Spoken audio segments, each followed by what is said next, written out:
Fucking faggot said Baldur's Gate when he meant that other game. Yeah, well, my brain isn't working good today, dude. Feel fucking shitty, man. Stomach feels like shit, dude. Fucking headache. Fucking aches and pains all over my body. Feels like I have a fever. Something at Tim Hortons fucked me up, dude.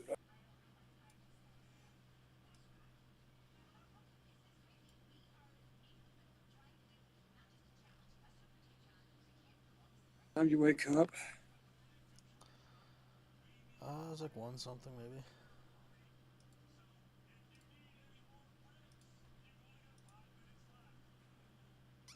Earlier than yesterday, that's for sure.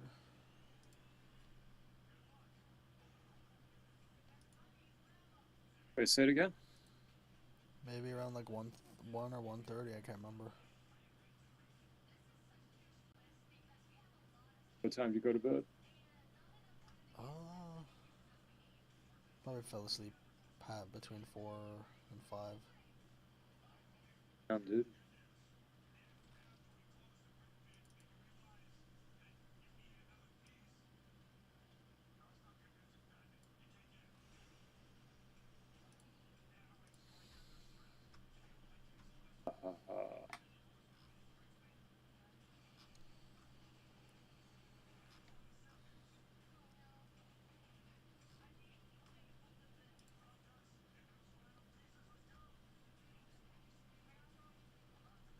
Oh, time to take Tylenol. The mix and match event is on now at Sleep Country. Because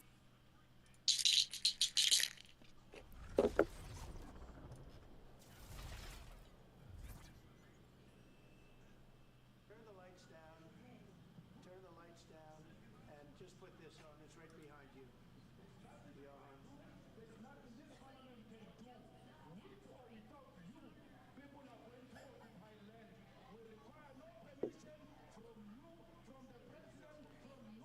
He said,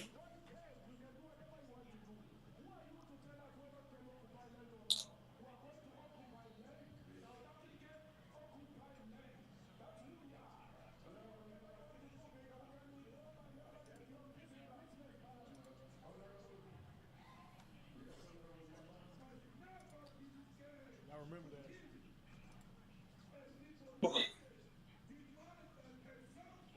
Did your sister win the baseball game? No, Damn. I think their team sucks. He really showed him What this. is it, a co-ed team or whatever? Yeah, Or is it just girls only? She told him his ass. Yeah, it's both. Oh, yeah. So wait, there are guys who play softball Yeah. and they pitch like that weird pitch. No, it's the. I think it's the lob. It was the smartest thing to do. The Because lob. all It's not the quick news pitch. outlets showing this. What's the lob? Did you ever try out for softball in middle school? Like what? What I'm thinking is, you know how the chicks like they basically like swing their arm in a circle and then they throw it under. So they're not throwing it underhand. They're lobbing it. Like if you were gonna toss it underhand to your mom, that's how you do it. Oh,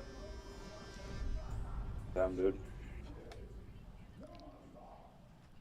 Must have been a lot of home runs, dog.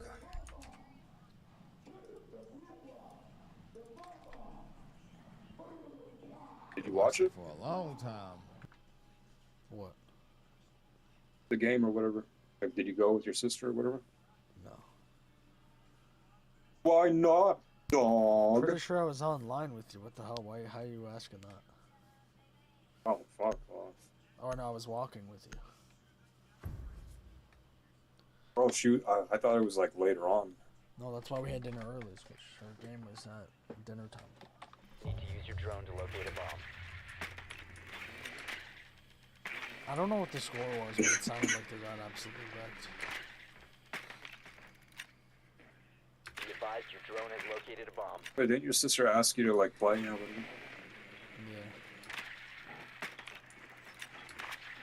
I would, but if Why if not? I have to ground a ball, then What is that? I'm chalked. Like pick up a ball ball on the ground as it's coming towards me. 10 seconds. Why don't you just to play like outfield or whatever? 5 seconds before. Well, that's just as bad. Most balls are going to be on the ground in the outfield. You found a bomb. Make your way to its There's location a lot and of defuse it. Play the catcher or whatever. The Yeah, at but- whatever home base. Well, you don't catch the ball. The ball hits the plate. So you have to pick it up every time. Which is fucking annoying. Hey man, there might be some hot girls there. You can fucking meet one of them.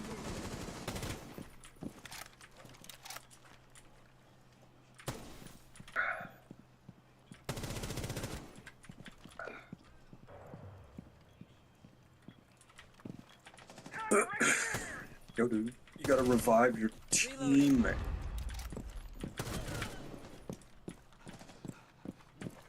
Friendly down! Cover me! See how good that aim was, and I haven't even fucking practiced or played like properly in the past 3 days.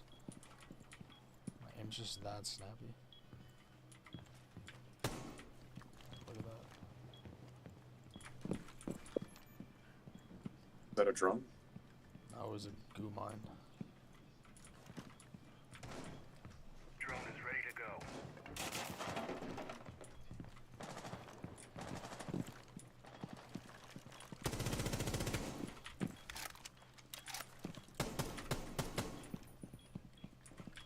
Drop the diffuser. Dude, what is my teammate doing? The diffuser has been recovered. You got to. This shit bad. They're actually killing white people over there. No, I know. He was attacking them. Diffuser is active, protected at all costs. People are dying. Op 4 Bro, last what are operator. they How many have died? what are they building at Aerial Place? I don't know. I heard something about it, but I don't remember what it was. That was in an Uber, fucking going to work one day, and I saw it. Like, holy fuck, what the fuck are they building? It's huge. Wait, how? Op 4 neutralized. Mission successful. Where is the building that you work in? Like, what's the intersection area?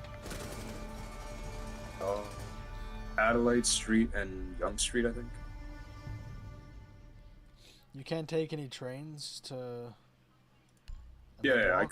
could. I just that day I just decided to take an Uber there.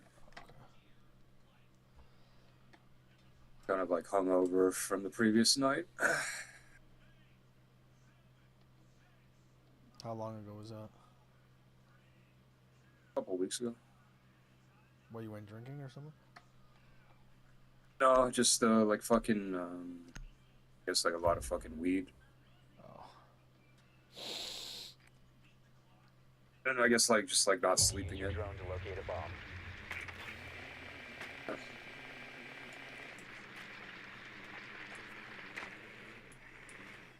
Drone has located a bomb. I don't know. Like how the fuck do they have money for this shit? That's a stadium. They ran every clip. Like, this is what you said, brother. This is like a reaction video. 10 seconds before insertion. That was the Burrito Boys. He can't even. Nice, 5 dude. seconds. No, for real, how was it, dude? Yeah, so I nice. know you had it. I know you had it. Bomb. Make your way to its Nice. location. You go to the Burrito Boys by the Walmart. Yeah. You know that's like right by the fucking whore place, right? Yeah. Yeah. I've, Have you ever seen any like questionable chicks like I've when ta- you've gone there? I haven't talked to a questionable one. I've talked to one before. Yeah, dude. I kind of thought she was like off when talking to her, and then after I was yeah, like the way she was dressed, like her teeth, and like how friendly she was. When What'd she talk to you when about? She didn't need to. This was like a good 10, 12 years ago. Oh, So good. it's hard to remember. But I don't know. We were just talking like, normally. I think my dad was there too.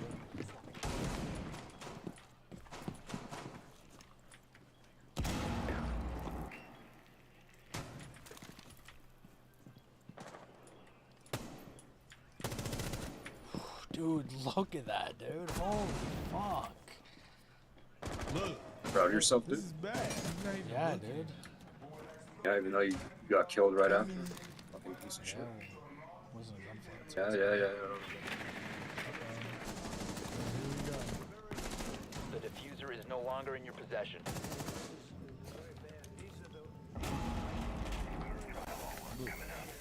What are you eating? It's the fucking a packet soup or whatever. Down to one friendly. Like the fucking ramen soup in the packages. Oh, like We have been eliminated. the pack, not those cups. No, like the one in like the plastic bag thing. Boil it. They stopped there to pay respects to their family member who's killed. And You don't have those I've house never order? seen anything like it. Not the ones in the bags, but my dad eats the ones in the Both cups. sides of the road you have crosses. I don't like the ones in the. Damn. I think the Oh, broth everything is you really said good though. did. I don't know about That's the crazy. Wow. noodles. Yeah, bro. Yeah, he tried to come in and lie. Oh, It's there's bad. no tax. Turn the lights down. But what, like, do you know the brand? Is it just like Mr. Noodles or is it something else? No clue. Set the I don't mood right for Look y'all. close enough. That's I want crazy. to know like more what happened though. Like what is Use even your the drone to reason locate a for? I bomb. know they need probably some trade going, but like, well, why would y'all even? Economically, they need America. All right, so according to Grok, that video said this video likely shows the Whitcrease Monument with over 3,000 crosses symbolizing farm attack victims in South Drone has Africa located since a bomb. 1994. Official data reports 47 farm murders in 2018-2019, but groups like Ariform claim higher numbers, around 49 in 2023. Evidence suggests these attacks are mainly crime. If you could make motivated. $500 a week from a slave all the way in Africa, and you'll never feel the repercussions of it. You'll never meet that person. Would you do it? You've located a bomb. Make your way to its location. Damn. Use it. I see that Aryan race coming out, dog. It's basically Why? that's basically like a 100% investment, right? Why wouldn't I take it? What about that? The human being, dude. That you're exploiting, dog. What, he's gonna live in a fucking hut? You live in peace, free.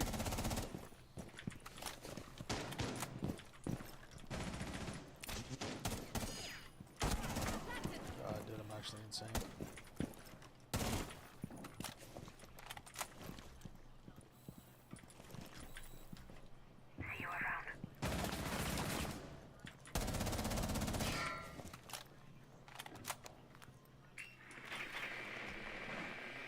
What if you can invest $1 and you get $500 return every week, but that $1 goes to furthering the human trafficking business?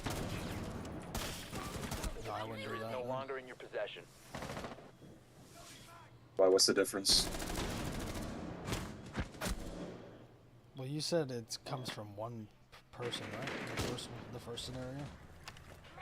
Yeah.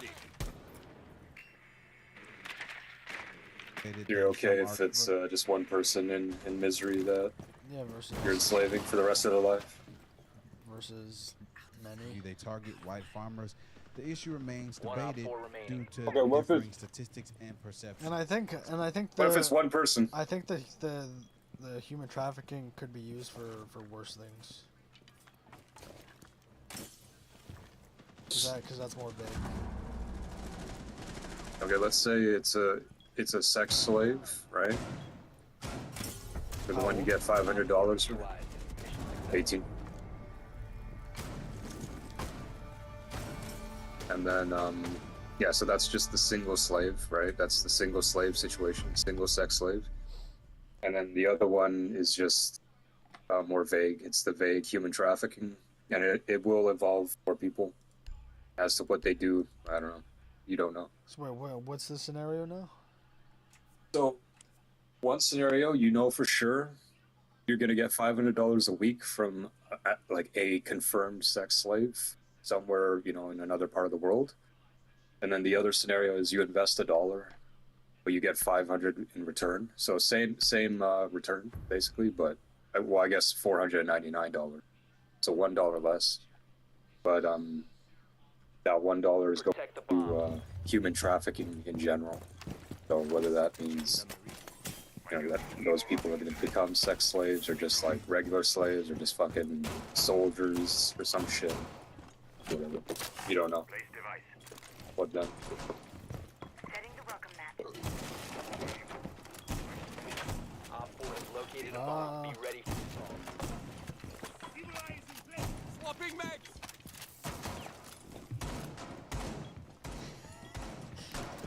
I'd probably invest in the 10 seconds left. one where we know where it's going. 5 seconds to insertion. Is it a guy or girl? Op 4 has located a bomb. That's a girl.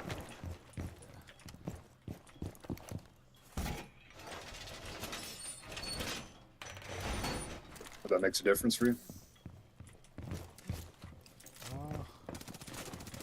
18-year-old boy versus 18-year-old girl.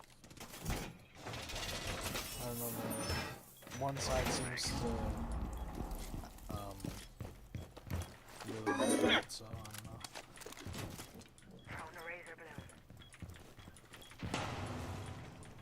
You know, there was a third option where you just don't fucking invest in either of it. You know? Yeah, there wouldn't be any fun though with it.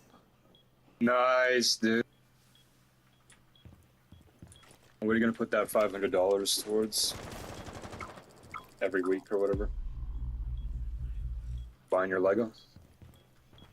Sure, some of it. If I'm getting it every week, then probably Yeah, eventually. dude. So, a human being condemned to that so you can get shit like Lego. Yeah, talking about shit, I might have to go do that soon. Holy fuck. What? Shit. Nice. Fucking hate when it's just random. What happens when you eat burrito boys, dude? Nice.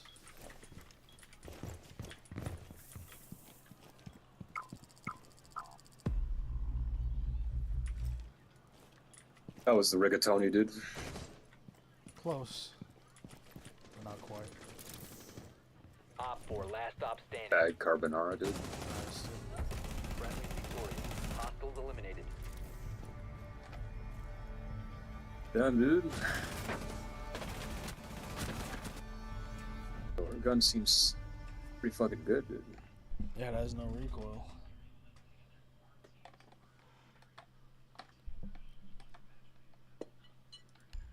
Did you get your carbon rebate or whatever? No. No, really? Okay.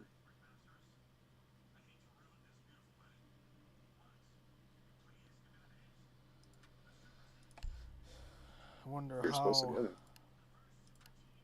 Wonder how many times I had to get gassed to equal that rebate that I'm supposed to get.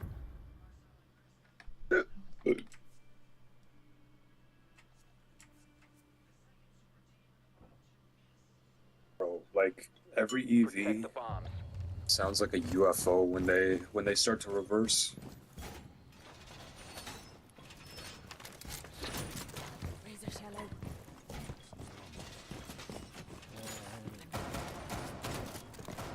Razor blade. Op 4 has located a Set a bomb. surprise. Be ready for assault. I can feel it. Holy shit, dude. That's horrible. Oh, dude, play ranked. Setting a razor shell. Man, you're fucking gay, I might dude. have to get off, dude. Prime to trigger. 10 seconds left. 5 seconds and counting. Op 4 has located a bomb. Be ready for hostile Go take action. your shit, man, dude. I'm still eating. Do you want me to end the stream? Or do you want me to... No, just keep it. I'm on you. I'm probably gonna go watch another. Keep it. Just keep the Discord chat or whatever. Go home. I'm eating and I'm watching stuff anyway, so.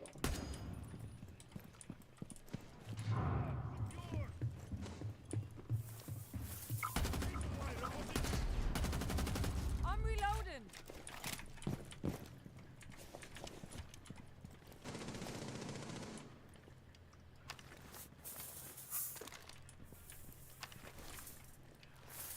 Laser wire deployed. I'm reloading. You Irish? Yeah.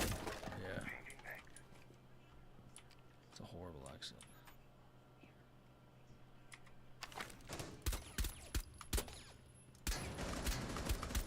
Damn dog, I gotta go help my team. We reinforce the fucking rotate. That's beautiful.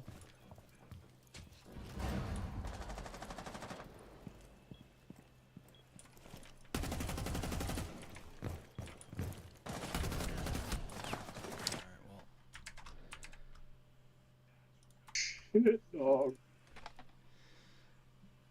I'm just gonna leave this in the background just so YouTube doesn't take down my stream. Fucking watching that.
Safest place in the city, too.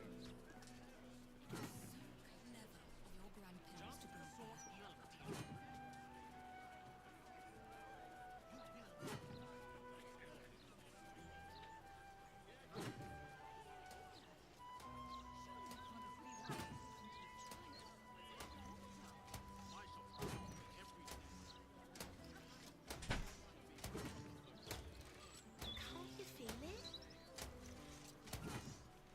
Feel what exactly? That weird something.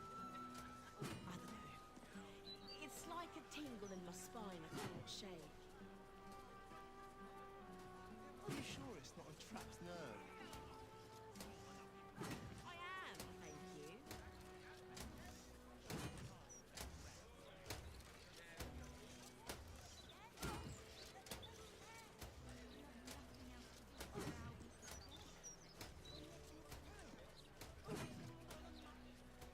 The Gazette reckons Lord Gortash is the second coming of Balderon.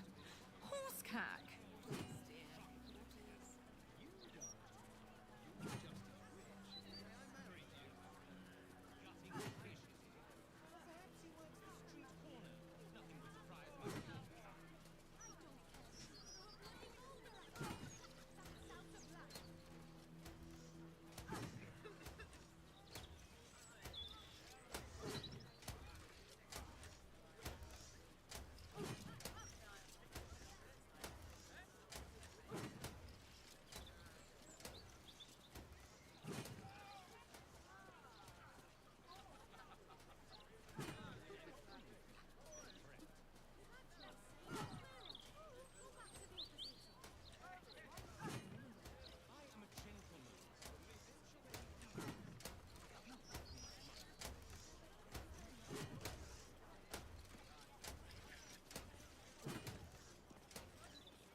you stopped queuing because you felt funny? I mean, yes, mostly. Why did you stop queuing then? Breeze must be blowing inland today, bringing in the stench of the foundry. Belching smoke and metal screeches. Keep the city peaceful, my arse. And they'd probably chuck you in the river if you did.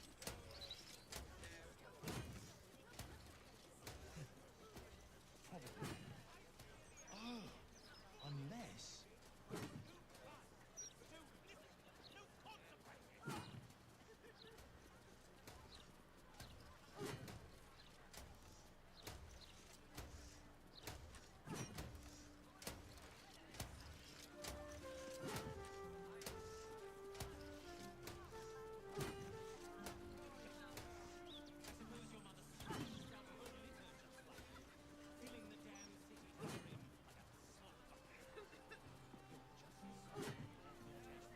No lower city force can compare to a mansion next to the highway. Right. Safest place in the city, too. It was so clever.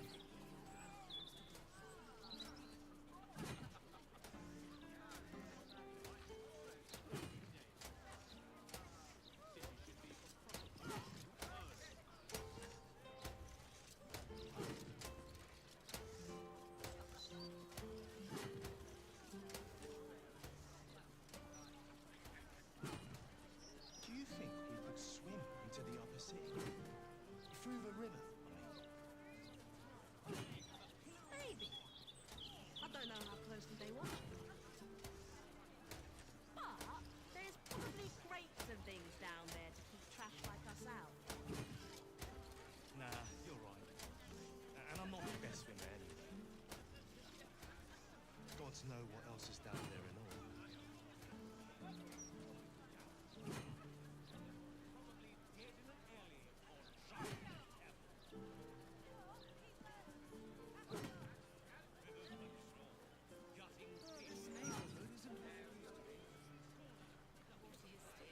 neighborhood isn't what it used to be. You're not just as rich as the day I married you.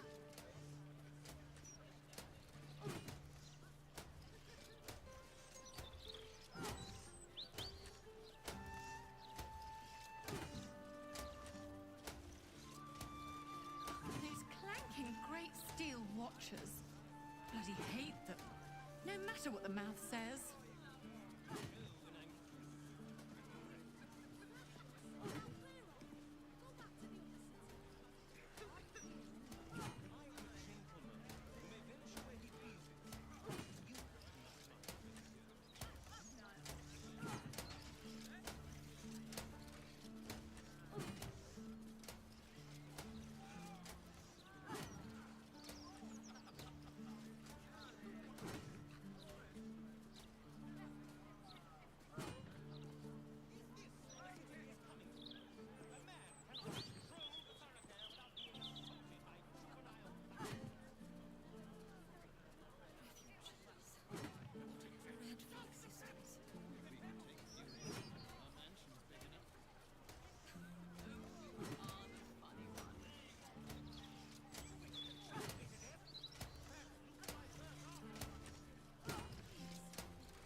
The Gazette reckons Lord Gortash is the second coming of Balduran. Horsecack!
don't know.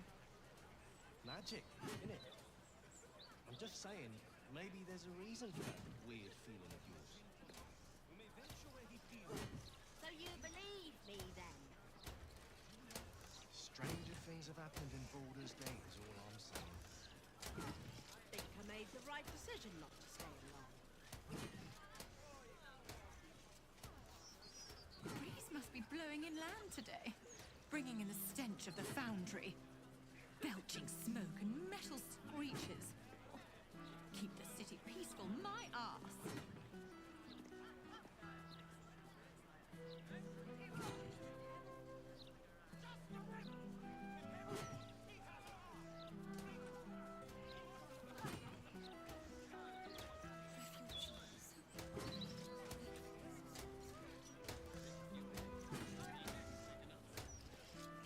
Can't you feel it? Feel what exactly?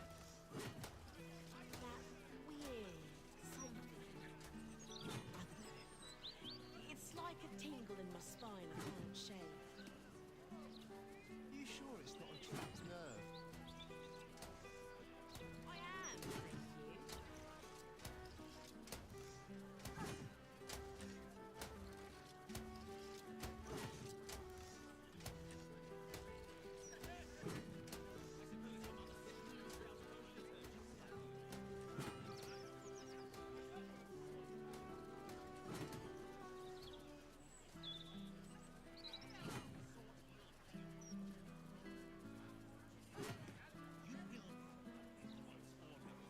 Oh, and those clanking great steel watchers.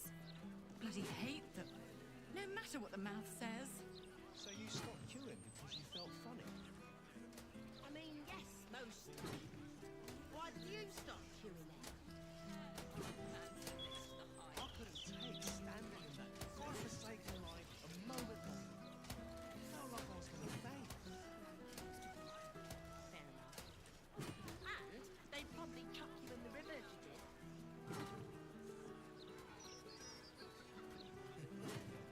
Probably. Oh, unless...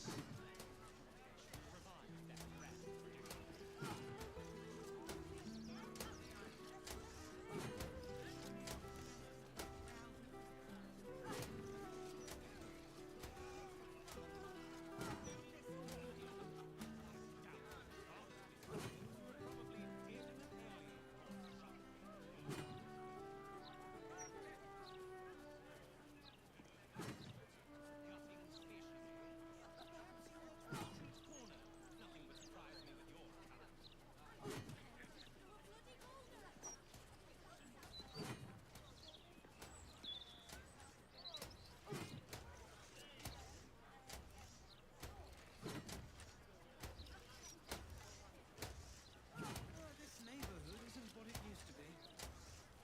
What is, dear? What is? You don't. You're just as rich. I married you.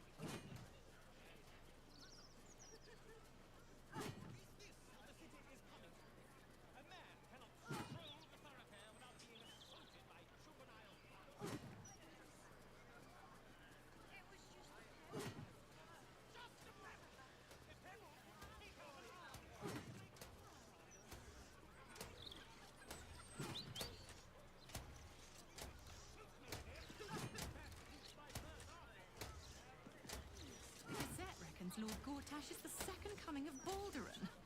Horsecack! We could take a few men. Our mansion's big enough. Ah, the funny one.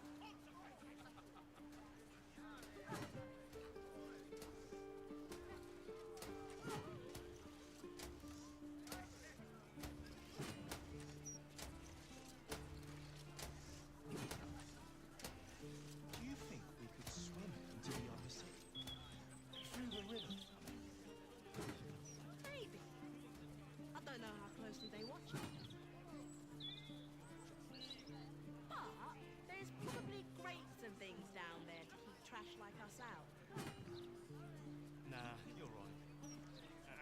best for her anyway. Gods know what else is down there and all.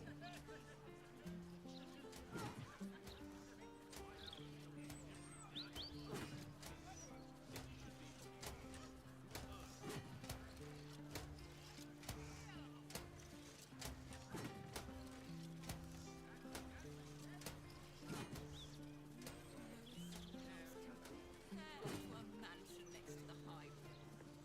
Right. Safest place in the city, too. It was so clever. Breeze must be blowing inland today, bringing in the stench of the foundry. Belching smoke and metal screeches. Keep the city peaceful, my arse.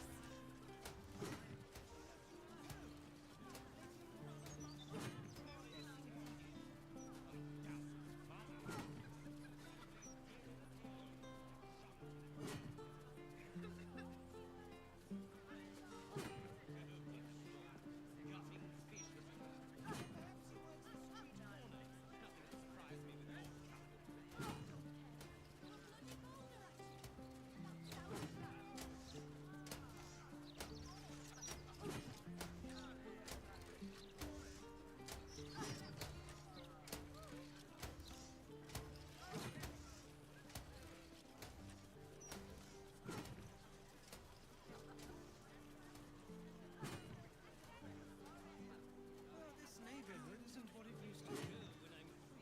What is, dear? What is?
Those clanking great steel watches. Bloody hate them.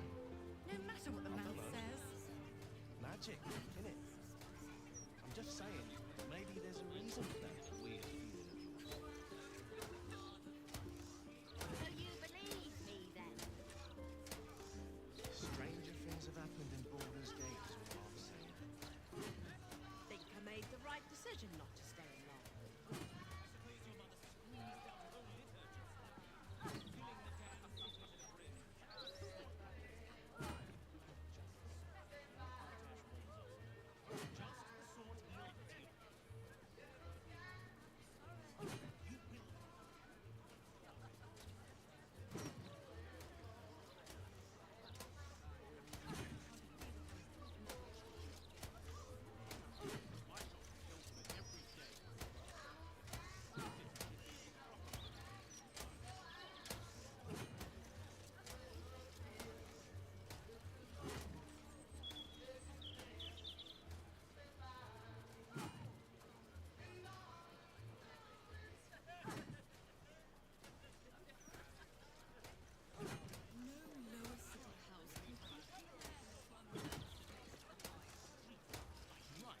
Safest place in the city, too.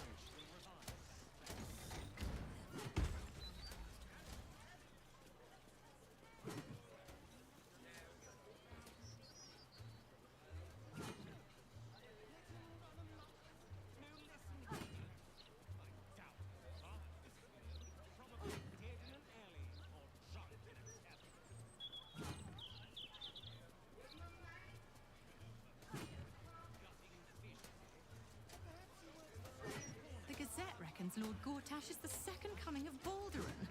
Horsecack!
today, bringing in the stench of the foundry. Belching smoke and metal screeches. Keep the city peaceful, my arse. So you stopped queuing because you felt funny? I mean, yes, mostly. Why did you stop queuing?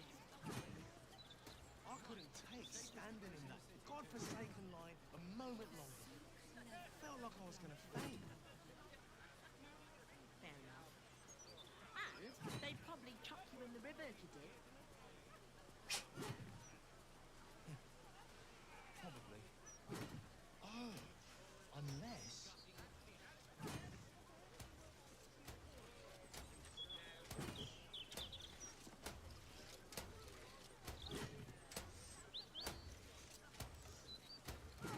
Do you think we could swim into the upper city? Through the river, I mean. Maybe. I don't know how closely they watch it. But there's probably grates and things down there to keep trash like us out. Nah, you're right. And I'm not the best swimmer anyway. Gods know what else is down there in here. And those clanking great steel watchers. Bloody hate them. No matter what the mouth says. What is, dear? What is? You, darling. You're just as rich as the day I married you.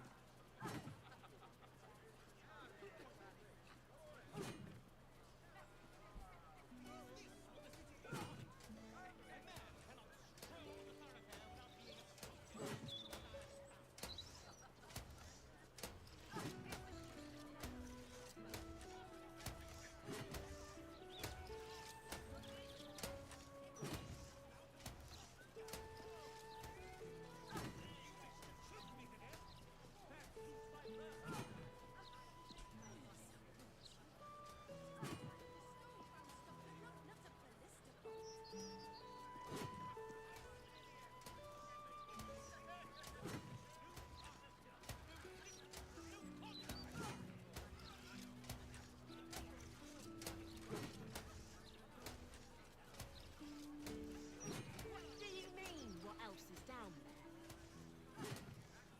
I don't know. Magic. I'm just saying, maybe there's a reason for that weird feeling. So you believe me then? Stranger things have happened in Baldur's Gate is all I'm saying. Think I made the right decision not to stay long.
The Gazette reckons Lord Gortash is the second coming of Balduran.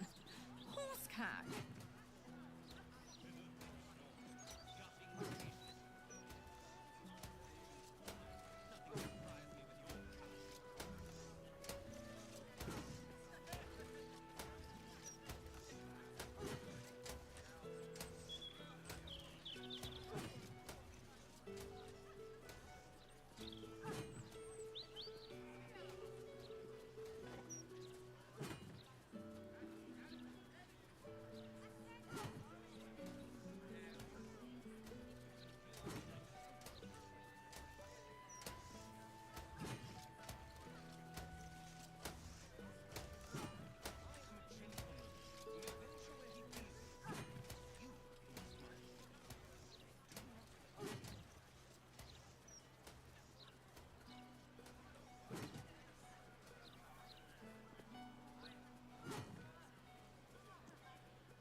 What exactly? That weird something. I don't know. It's like a tingle in my spine I can't shake. Are you sure it's not a trapped nerve? I am, thank you. Breeze must be blowing inland today, bringing in the stench of the foundry. Belching smoke and metal screeches. Keep the city peaceful, my arse.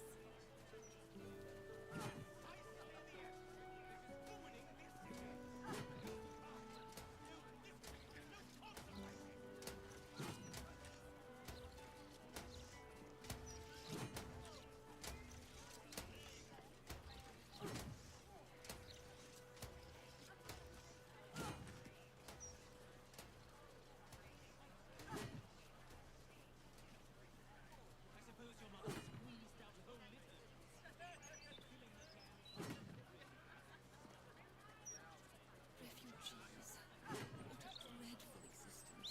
We could take a few in. Our mansion's big enough. Oh, you are the funny one.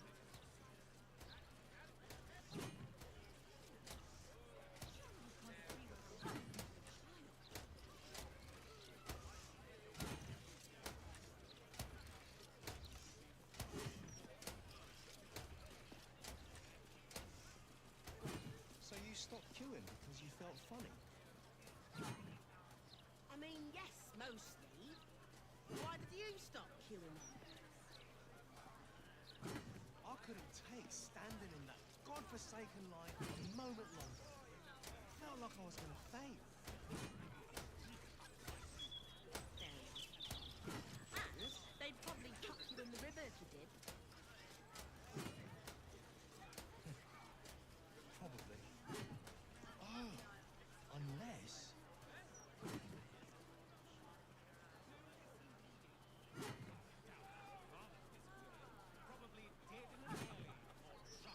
No lower city house can compare to a mansion next to the Hive. And those clanking great steel watches. Bloody hate them. No matter what the mouth says.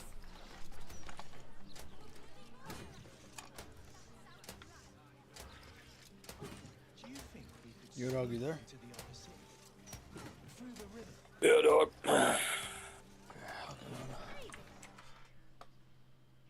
Damn, dog. You took the shit, dog. Yeah, dog. What was I even streaming the game? I don't know. I was watching something else the entire time.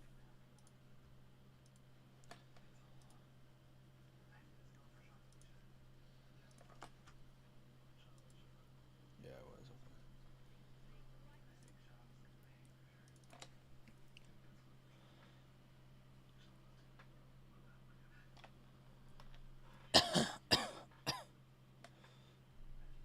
So what's the truth here? The truth is, we seen it. We seen what they were screaming on stage. That was crazy. That is crazy. They were That was claiming insane, it, so yeah. it's no wondering. That was insane. The proof is in the pudding, right there. Yeah, they were proud We of it. shoot to kill. Yeah, that is pretty crazy. That's insane, bro. Guys, the FDA has been constantly letting food that should not be in our systems in our food. And this has been... We let 21 million people come through our Elon looks border. serious. Totally unchecked, totally unvetted. They came from all over the world. In many cases, they're criminals. They come from prisons. They come from mental institutions. They come from street gangs. I grew up in an area in South Africa that is a farmland area, Polokwane. Yeah. And there is some issues up there. Obviously, my dad was a profit developer as well as a part-time farmer. And yeah, some of these buddy farmers got killed. The farm is still going. My brothers run it. But it's a constant battle with farms they're trying to burn the farms down to chase you away. So it is a concern to try and make a living as a farmer. And at the end, without farmers, there's no food on the plate. So we need the farmers to produce the food. Farming, right? He wouldn't even want to do what you're doing. Right? They love farming. They don't want to leave. But it's a struggle. Yeah, and food and fresh water is the most important thing in life. Without those two things, you can't survive. I don't know what what to say. He is actually speechless. So those is diplomats with him? Yeah, I don't know. It's because, what but the hell. level of corruption yeah, is they probably from so high. They from South Africa too. The two white dudes. Oh. They two farmers. They actually had 5 people. It was one black lady that went up there and she said, "We need America to send their technology and help with our crime." She literally screamed that. And she said our crime is too high. South Africa got over apartheid. Did they just go back to their Afrikaner racist constitution and be like, oh, Okay, we just need a couple I of guess because I left, I can only play quick play, but only for 27 minutes. What? Yeah, I was banned for an hour, and I guess I took a 30-minute shit. Nice, dude.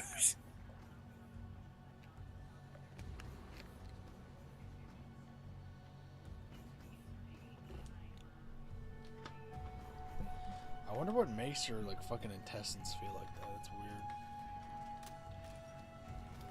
Doug, you're not even on the game. Wait, what do you mean? Wait, say that again. You wonder what? I don't know. Say it again! It felt like my intestines were burning and freezing at the same time. No, but what did you say before that? You wonder what whose intestines feel like?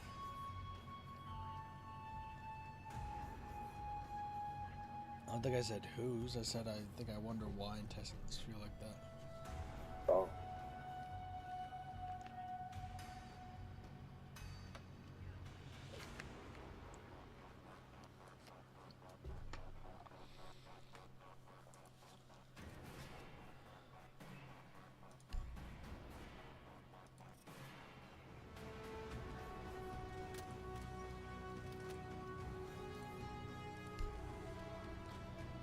Doug, you're not on the game.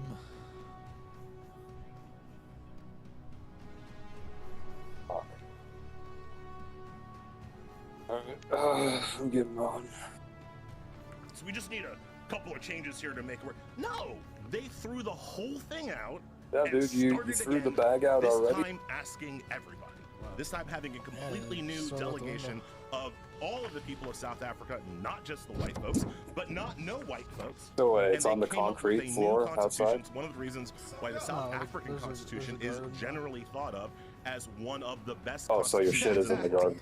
and ours continues to be a piece of crap. So what laws would you Nice, take out dude. immediately? What laws are you saying it needs to get the fuck out of here? Yeah, so the Invite. first one I have in my book is that I want to eliminate every single voter registration law. Let's just stop right there. You're not going to South Africa because all the This- farmers left, this all the dude- food gone. Did he just? Wow. It's so crazy when you hear it because like that mean a whole group of people could just come into your land and decide what goes Hold on. on, bro. Kill That people, that is just. I don't understand why people are against voter ID laws. I just would like him to justify You that. should not be taken serious after that. It's pretty They won't fucking ever have a wild, driver's dude. license, right? it should be the same shit. You got to take a driver's test and.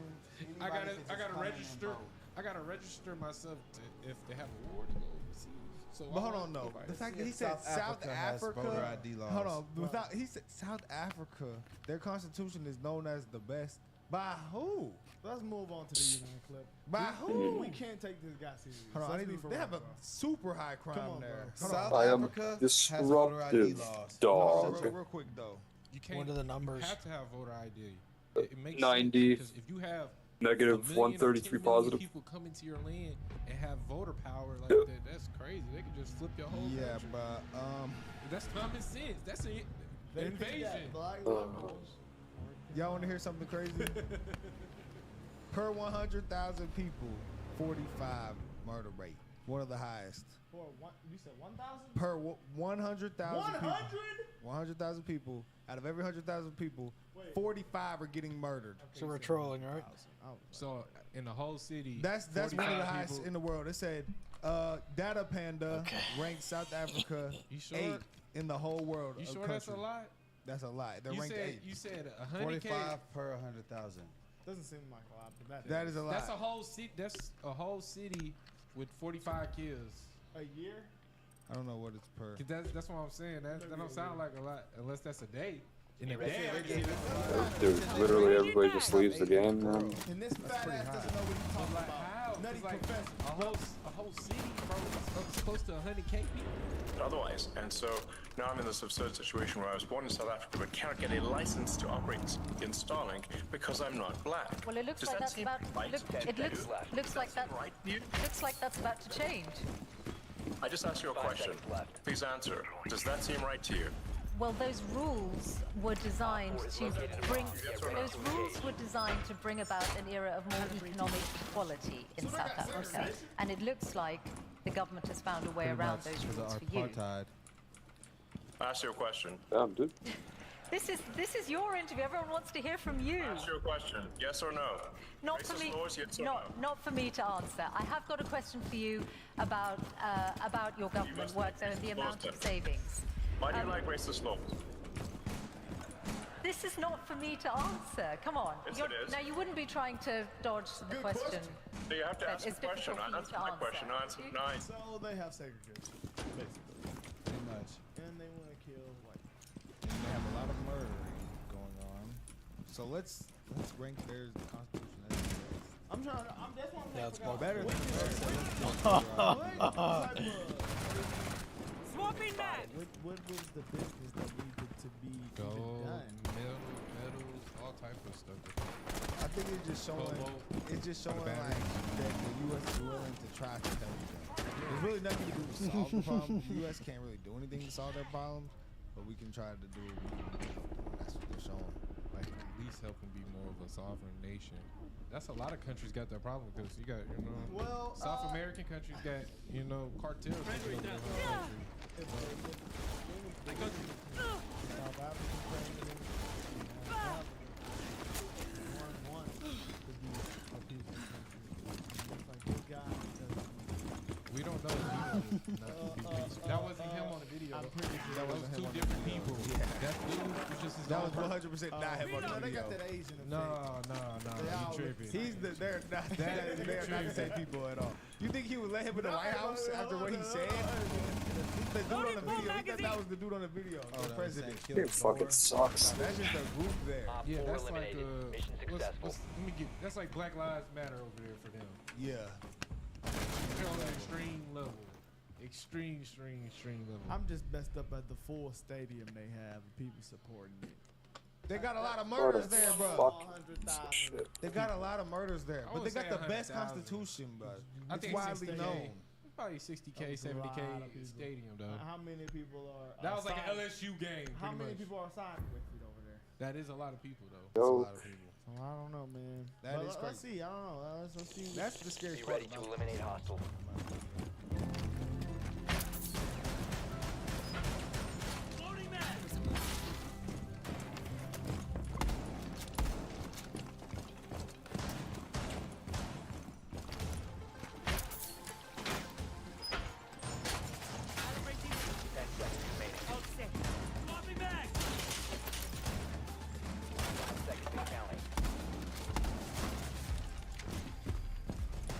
Larry, has been debate over that song, that anti-apartheid chant, right? And for people who don't have a historical context, it does potentially appear more literal. Talk to us about the debate that has happened inside of South Africa with the recognition of how it appears to people when they hear those words. It is an inflammatory song, without a doubt. And many in South Africa, even black South Africans, don't think it should be sung in a post-apartheid world, 30 years plus after apartheid. But there are many who grew up under those years of white minority rule who understand the historical context of this song, Kill the Boer, Kill the Farmer, that Julius Malema has made popular again. It sort of fell into disuse. It's not been that commonly sung after the end of apartheid in 1994, but it's brought it back again to reanimate the issue of the majority of land in South Africa still being owned by white farmers. Yep. You ask me, man. The Constitution is great. That is, bro. Terrorist group. It's crazy. Think about it. I mean, they going around, you can't murder people and murdering people. Terrorists. Can't do that, bro. Stop standing. That's Op 4 has placed a diffuser near a bomb. Destroy it. What are y'all gonna do with the land, buddy? Yeah, they said like 70% of the This is crazy. The exact number. 95% of the corn, 98% of the wheat, 97% of the cotton, 97% of the citrus, 99% of the potato, 90% of tomatoes, 96.9% of soybeans, 95% of poultry, 66% of cattle, and 89% of wool. The answer couldn't be more. But helping W1. There's like laws against. Damn dog, you're going off. You can't escape me. You got done saying they redid the laws and made the new constitution. White people or for black them. Well, you said it was laws against. Yeah. In South Africa? Yeah. Right now. Yeah. But he just said they rewrote their constitution, and it was so great, quote unquote. Why would it be laws against black people owning land in Africa? It can't be. Maybe it used to be. Crazy. Probably used to be. I mean, even then, like what? Well, no, because South Africa was taken over by white people. White people ran South Africa. Apartheid. The British. Nelson Mandela. The British. Yeah, you're right. There are no laws that But it prohibit. used to be. Yeah, there was a law. That's when Nelson Mandela was going into Yeah. effect back in the day, yeah. But that's why I was like, right now it's crazy.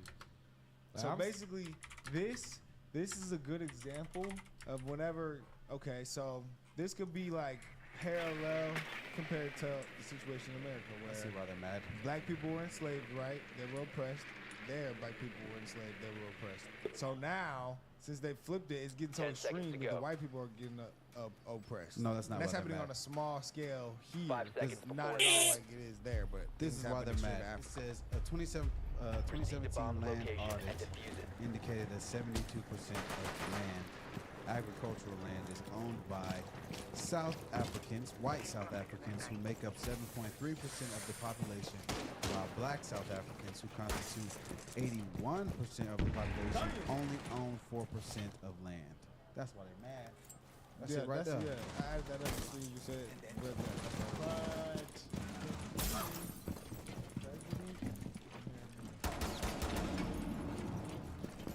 You 81% of the population. White people are 7. And they own 72% of the land.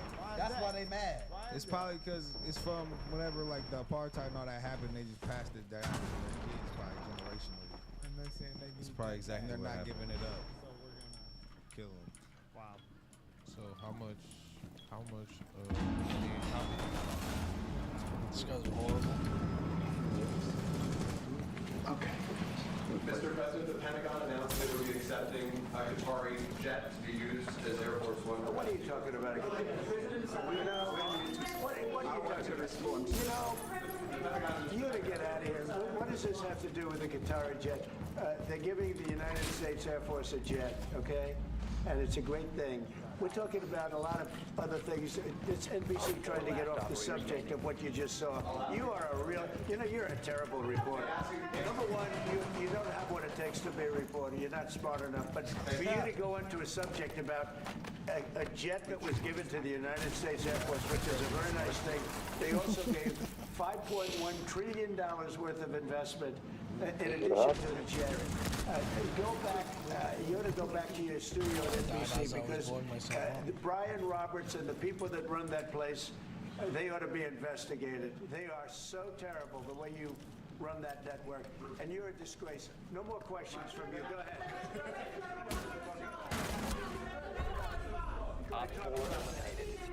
His name is Peter something. He's a terrible reporter.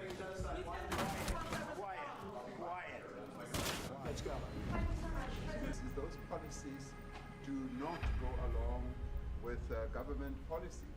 Our government policy is completely against what he was saying, even in the parliament. Terrorists. And they're a small minority party, which is allowed to exist in terms of our constitution. Great constitution. Them to take land. No. You do allow them to take land. Nobody can and then take when land. they take the land, they kill the white farmer. They are and taking when they land. kill the white farmer, nothing happens to them. No.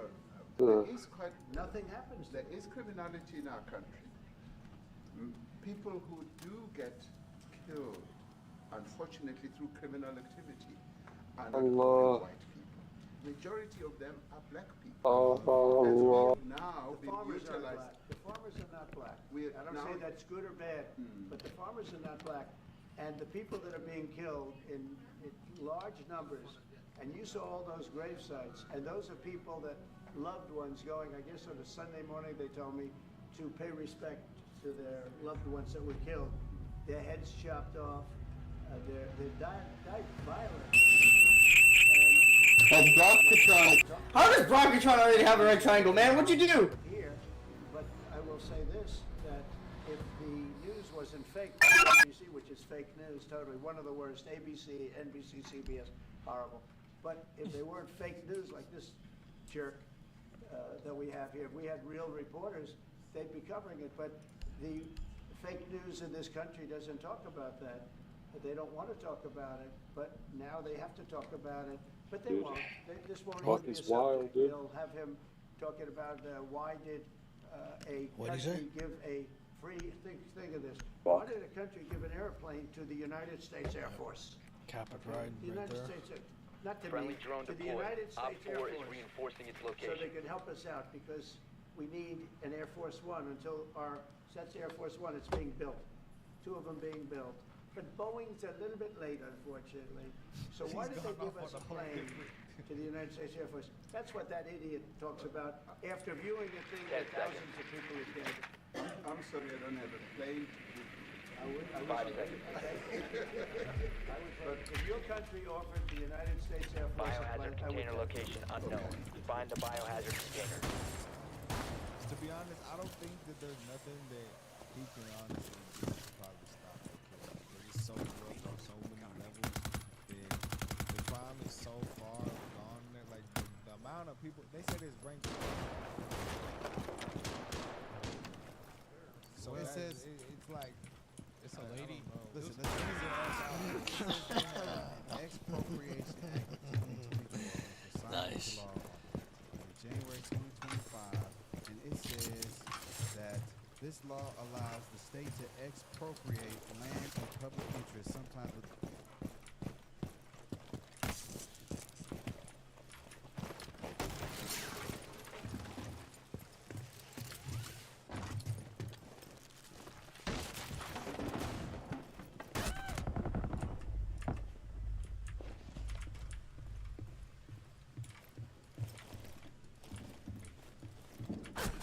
Friendly, last operator standing.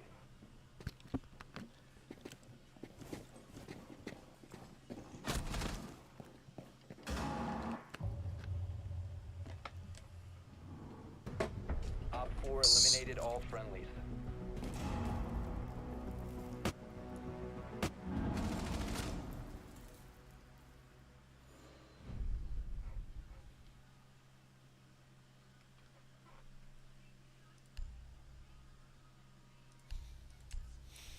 Who did I kill? Oh, probably Foxo. Blackbeard. No, you killed the. Start the lion. Foxo? Yeah.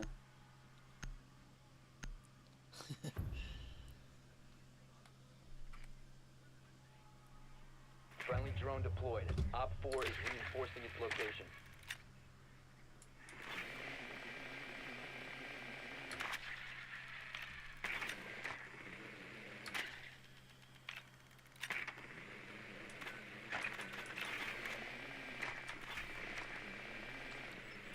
Seconds before insertion. 5 seconds to insertion. Biohazard container location unknown. Find the biohazard container.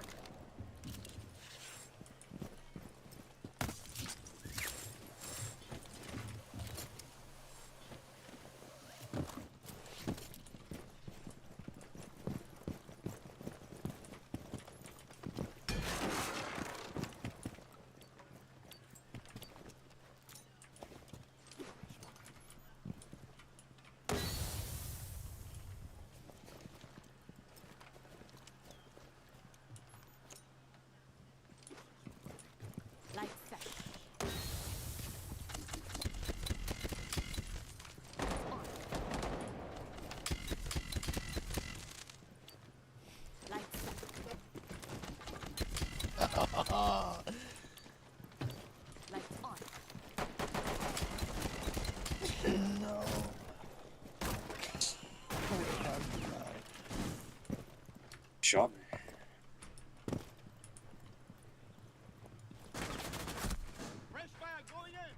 Yeah.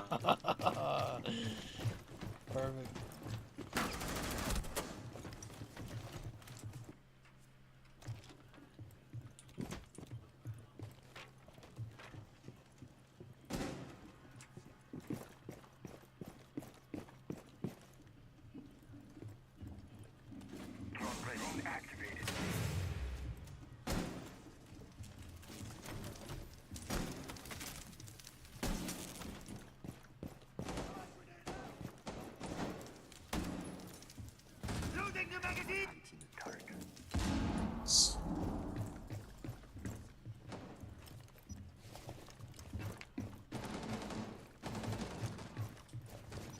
Friendly, last operator standing.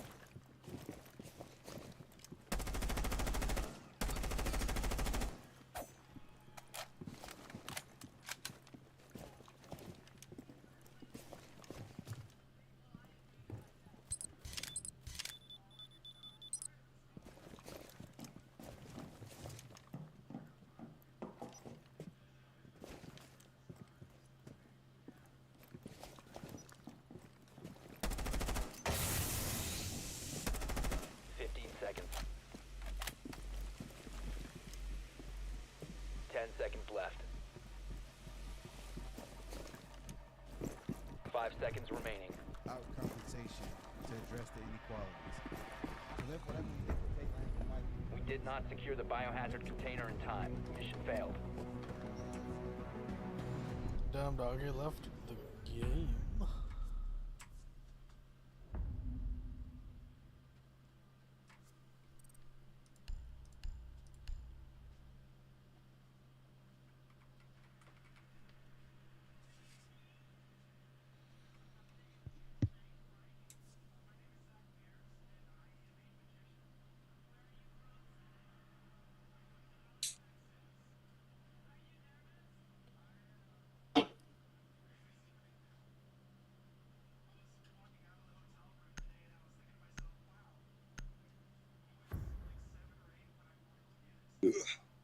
Oh, you guys are getting slammed, huh?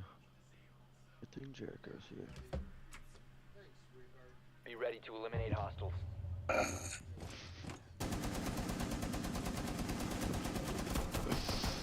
What is this echo? Oh my god.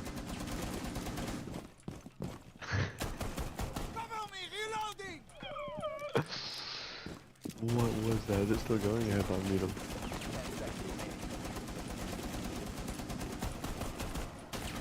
Down to 5 seconds. Reloading! This kid's mic is so bad. Protect the biohazard container at all costs.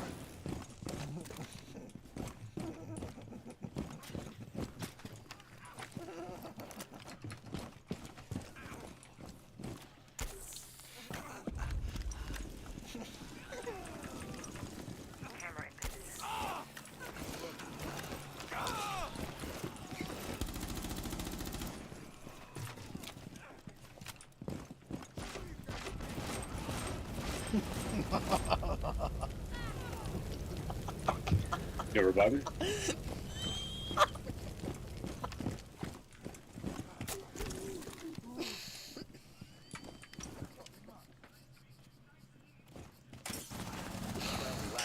Oh my god, dude. Damn, you guys are pretty bad, huh?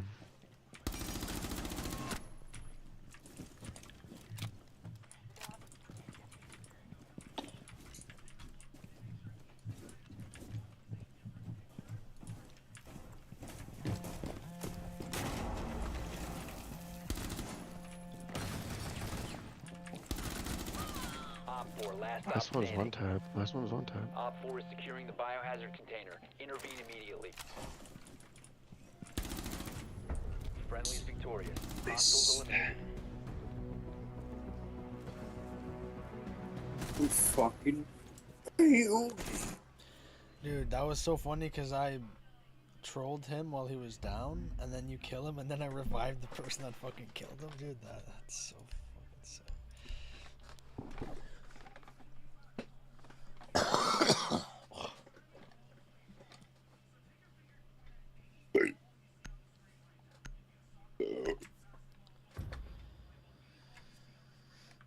why that nutty professor liked it, because that type of law he would like to see happen. Yeah, in this was America. Be ready to some engage, law Op from 4. 2014 says it sparked controversy with critics like arguing it threatens private property rights, which it does, while supporters assert it's necessary to rectify apartheid area dispossession.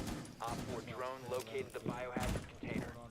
If the U.S. goes too 10 far seconds to insertion. with all this stuff, it could end up like South Africa. That's like the worst case scenario. 5 seconds to insertion. That's, that's why it's concerning. Protect the biohazard container at all costs. Reloading! Cover me! Reloading! Camera in position.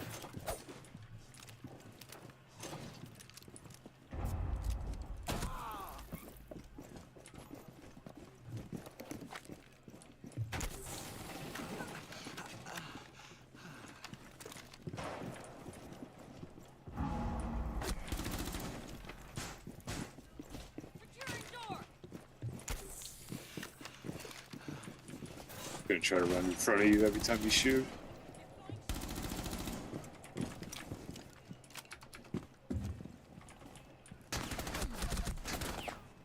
Damn. Wow, that guy's name is horrible. Right? No, he's also wrong. So. Did all? Oh, did all? I can't believe that dude said that. That's like the most thing. So. Oh. Securing the biohazard container. Securing the biohazard container. Last operator standing. They probably do have it. Maybe they do talk about it. Open the fuck up. They probably talked about it behind closed You doors. fucking kidding me? The press run first. Hey, you know who they need to make their president? Nice. Be the president of South Africa. He got time to be the president. He knows SpaceX. You know, he can pass it on to somebody. He'll be upset about that. No, he's from there. Why would they be upset? He's American. He's white. Let us know what y'all think in the comments, though, guys. This is hilarious. I mean, the situation is bad, but I mean, it's funny that he got on the gas. That definitely needs to stop. That's insane. Let us know what y'all think in the comments, though, guys. Penalty activated, reverse friendly fire, blah blah blah blah blah blah blah. And you come across your body and you stretch as far as you can this way. I'm dishonorable, dude. Overhead. Let's go.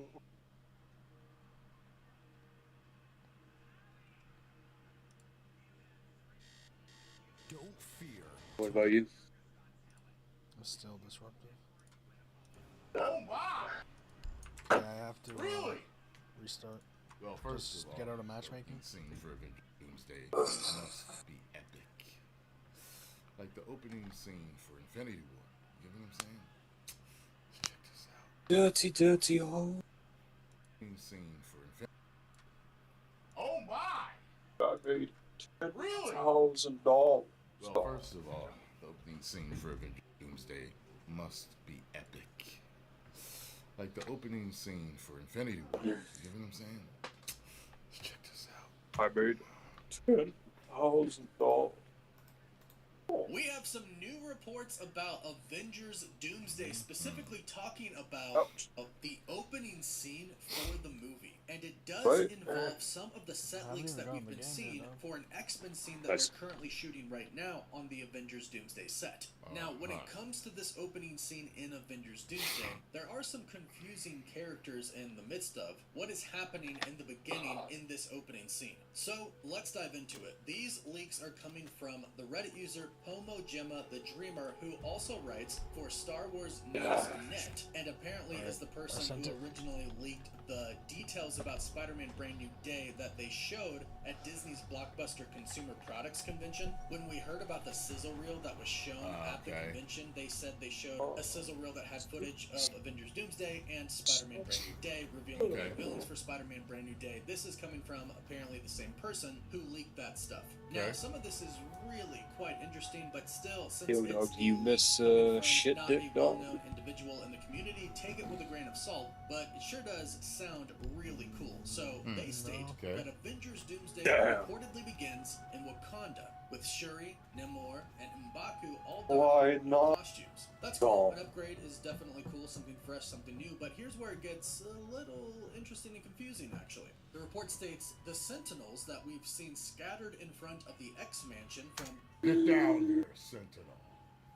these set leaks are said to be under Dr. Doom's control, and that's what I expected. If you've been catching our breakdowns of the set leaks that we've been getting, we've been talking about those destroyed Sentinel pieces on the set, talking about the reports we've been hearing that the X-Mansion is going to be attacked. The first thing that I thought was Dr. Doom was taking control over the Sentinels and using them to attack the X-Men. It sounds like that might be the case. But the report then says, with the X-Men joined by Deadpool, Gambit, Shang-Chi, and the Invisible Woman. Damn, did I miss this fucking map? This is incredibly interesting because these characters are all from different universes, which makes us question where exactly is this scene taking place? Is this all taking place in Wakanda? If so, why is the X-Mansion there? Well, I have a theory about how all of this could work. so It would fall in line with the overall story of Avengers Doomsday and the Multiverse Saga rather well. So we could probably assume that Deadpool and Gambit are in the same universe as the X-Men. We learned in Deadpool and Wolverine that it is the 10,000 Yo, dude. universe. So I said everything is bright in my room. Yo, dude, can you buy me a fucking card? Where we met Nice. Canary and Hank McCoy, aka Come on now. and he mentioned Professor X. And we know that the post-credit scene For all the years I've entertained you, dog. Gambit, of course, is still alive. Think of all His the laugh. been revealed for Avengers Doomsday Chain. I think you should get me a Corvette. Deadpool and Gambit are now meeting up with the X-Men. They're all in the same universe. That's Get me a LaFerrari, please. Just take out a couple lungs. Location and defuse it. Only a couple through that's gonna work really well. Yeah, dude.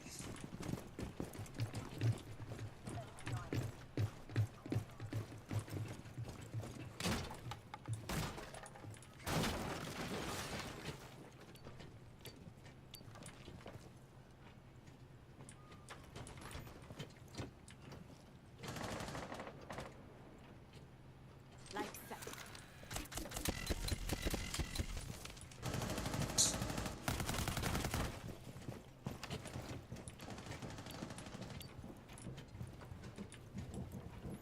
Damn, dog.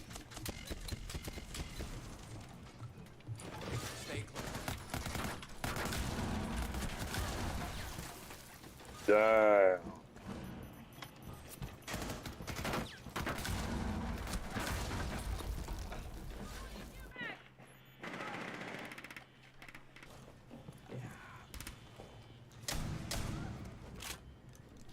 What the fuck was that guy doing?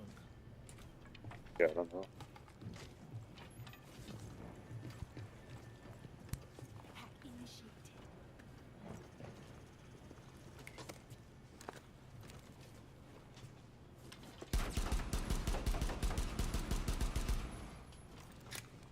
The diffuser is no longer in your possession. Friendly, last operator standing. We have been eliminated.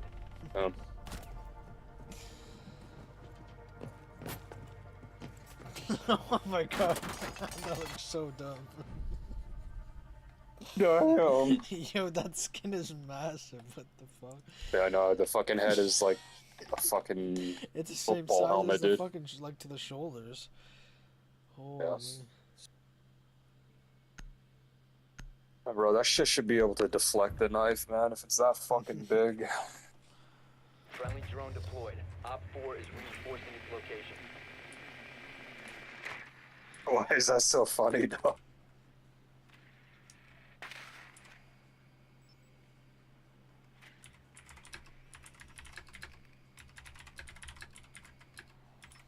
I wonder how the fuck he sees out of the helmet. Is there like eye holes in the helmet? Nah, it's like that thing where it's one-way glass. You've located a bomb. Make your way to its location and defuse it.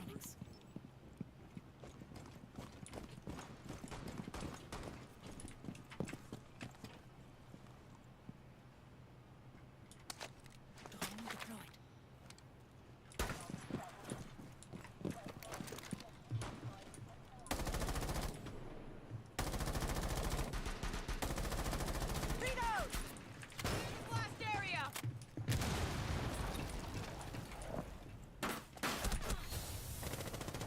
Nice.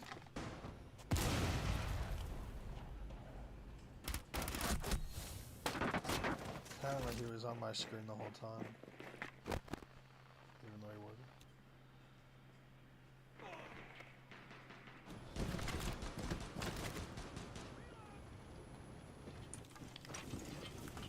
Now, like I mentioned, these might be two different scenes, but I think they might actually be the same scene, because what do we know is going to start happening in the multiverse? Incursions. Incursions are going to start to happen, the reality between two universes is going to be destroyed, and unfortunately this typically leads to the destruction of both universes, if not at least one of them. Now, we don't really know how Marvel Studios is going to choose to handle this in the MCU. We saw it a little bit in Doctor Strange in the Multiverse of Madness, but and what I think is happening here is we are actually going through an incursion, and somehow the X-Men universe ends up on our main universe. And where does it end up?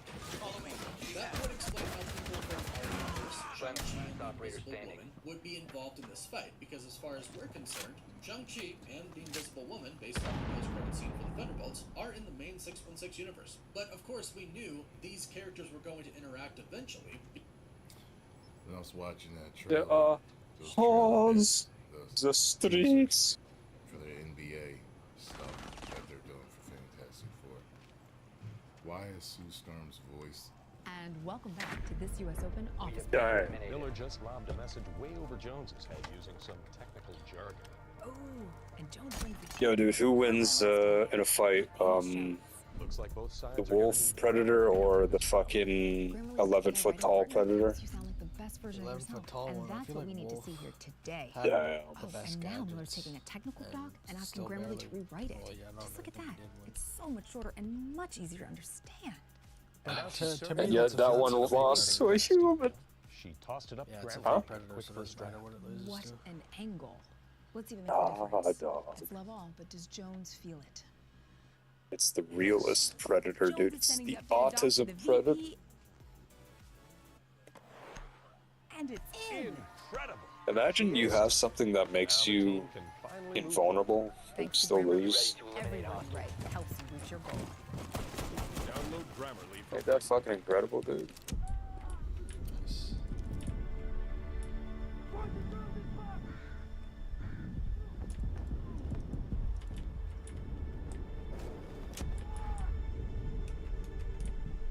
Seconds remaining. 5 seconds left. Op 4 has located a bomb.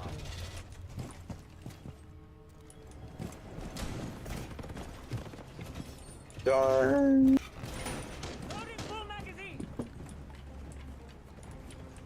Yo, kill fucking Vigil, dude.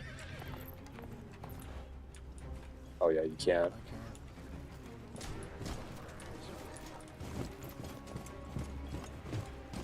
Fucking harassing them.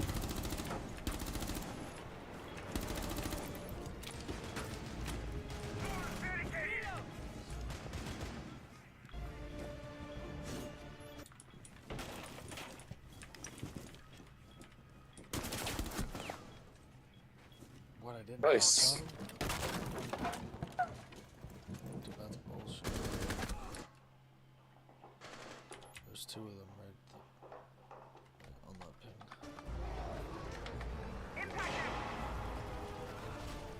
pin.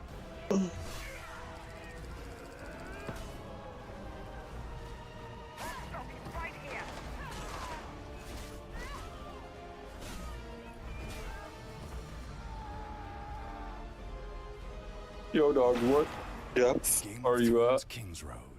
Download now. Not too bad. Challenger deep depth? No. Down, dude. Deeper than the things. Come and get it! Because Marvel Studios president Kevin Feige said that all of these teams, the X-Men, the Thunderbolts, the New Avengers, and he did say the Wakandans are all going to fight together. So the fact that they're all together here probably means that an incursion is happening. It does make sense that the movie would start with this scene because it will establish a lot of things right off the bat. One, it will establish What? Friendly, last operator our standing. universe is in jeopardy. And fact, the whole multiverse is in jeopardy of being destroyed. It also establishes the fact that teams from different universes are going to join together in an overall effort to stop the multiverse from being destroyed and stop Doctor Doom. That's the third thing it establishes. Doctor Doom as the huge... It cracks me out how people make this. Yeah, of course, this is fan art and everything, you know, with different All friendlies were eliminated. Mission stuff like failure. that, but like, Oh, that's not menacing at all. It's just RDJ in the fake costume. It just looks funny to me. threat of Avengers Doomsday, showing us just how strong he is. They did this with Avengers Infinity War. They showed us just how strong Thanos was. He killed Heimdall, he killed Loki, he 1v1 the Hulk, he beat Thor, and Thor was at his strongest. Hey, I got a fucking thumbs up. So right away, you knew that Thanos was no joke. This was going to be a very hard battle for the Avengers. They need to do the same for Doctor What are Doom, you especially grateful because for there's today, been dude? no build up to him whatsoever. So Yeah, he needs to be seen as a threat. Don't make the same mistake you did with Kang. Yeah, but what, dude? What though? I don't know. My dinner was good.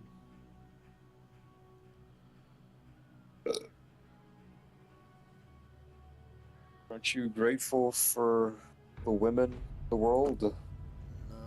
that make your life better? Nice. It's pretty fucking hilarious.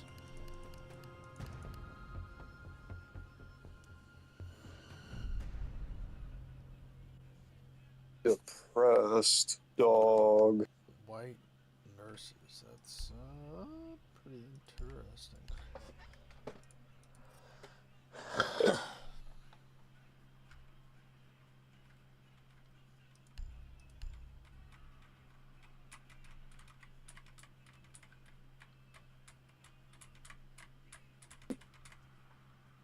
Sentinels, who most people know are major Get down here, Sentinel. threats to the X-Men, that would be pretty epic to see. And if he used a combination of the technology that he has and his sorcery, that would really show us just how Friendly big drone of a threat deployed. Doom Op really 4 is. is So this reinforcing its all location. really isn't too far-fetched to think about and could be what Marvel Studios is planning. And according to this report, this is what we're going to see. Now, again, this is seemingly going to shove one universe into the other. And I think a good explanation for how this happens without the universes actually colliding with each other 10 could seconds. be given to us and explained by what we heard. Who's that on the left, y'all? Help me out. Explained by versus actual. Who's that on the left? That's in the right. Found Is a Black bomb. Panther. Make your way to its location and defuse it.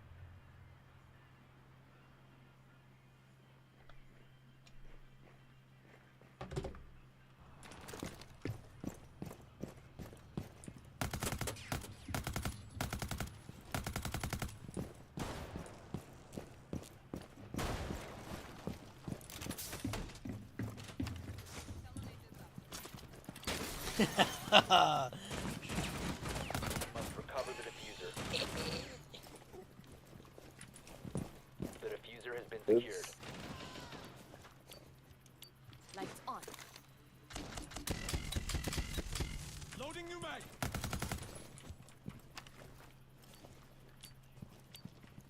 Lights set. Lights on.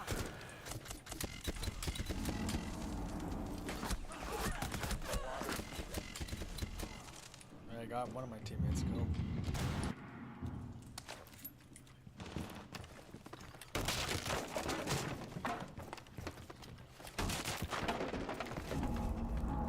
The diffuser is now secured.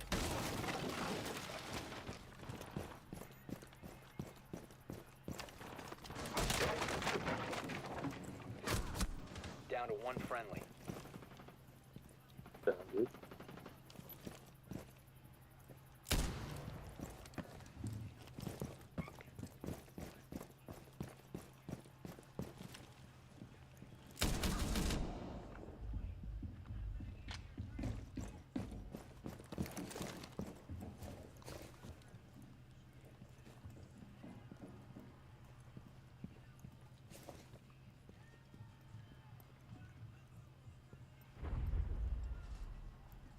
Wow.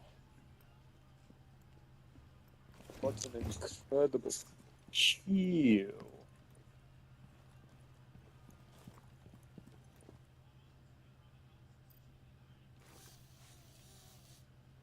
I'm reporting this guy. Why? Because it's taking forever, dude. Reporting him for cheating.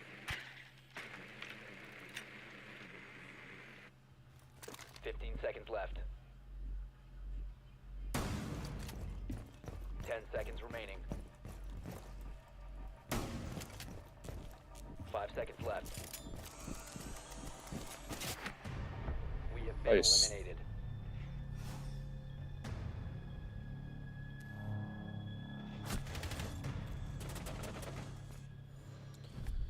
He fucking killed him. Against me, the bomb. Is the left White Panther? Gonna fucking break Osa's bullshit again. I need to know the upcoming season of Love Island USA. What do you see? Let's take a look. Friendly drone deployed. Op 4 is reinforcing its location. Bombshells. Are they? No. You're right. Yes. Yo, I don't know if I already asked you. Do you feel like an adult? Oh, this comes off pretty easy. Safe to say this season's looking pretty good. Oh, I've never thought of it. 10 seconds. But if I had to say it, I'd probably. I don't know. I actually couldn't. 5 seconds to go. Like the way I want to explain it probably won't sound correct. Or it won't sound. You've located a bomb. Make your way to its location. Like, it's and almost defuse it. like I'm a fucking kid that's supposed to be an adult but not able to, or yeah, maybe doesn't know how. Either one. Set shield on the window.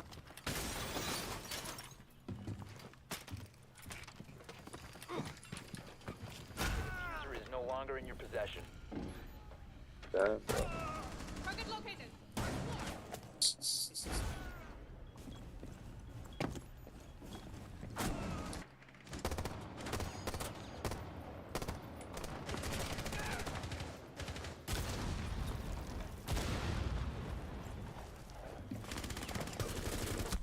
Down to one friendly.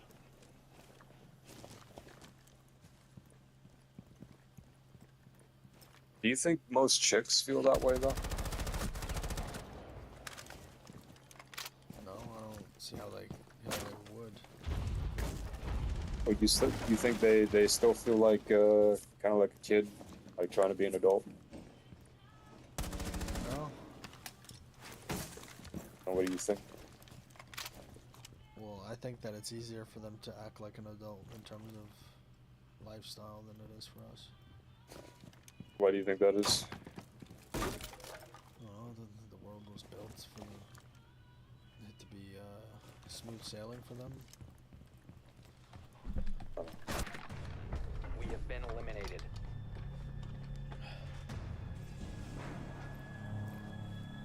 What the fuck skin is that?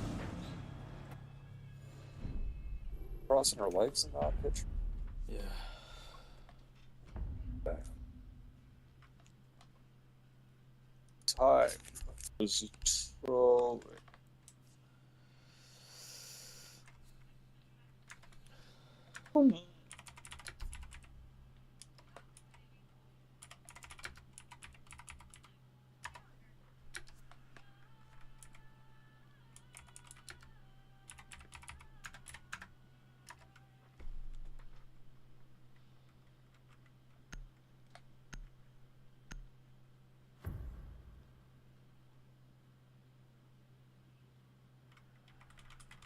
Showing all the bandits. Bullshit. Ready to engage Op 4.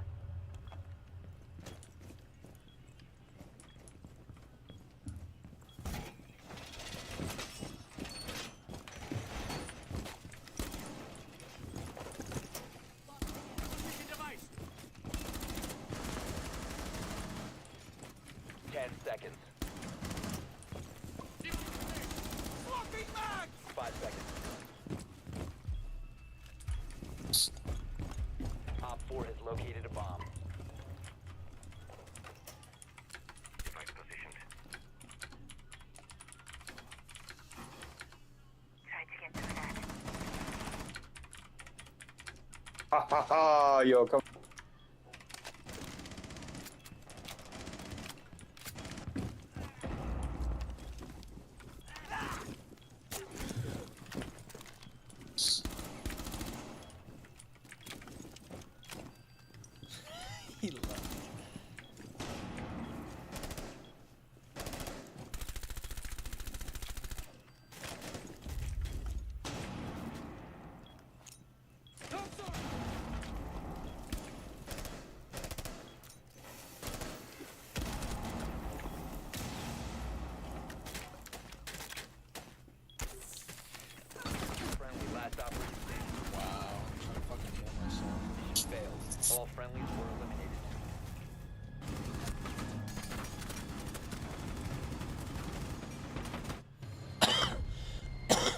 I think I have to win a game for us to be able to play standard, so maybe we should try one game.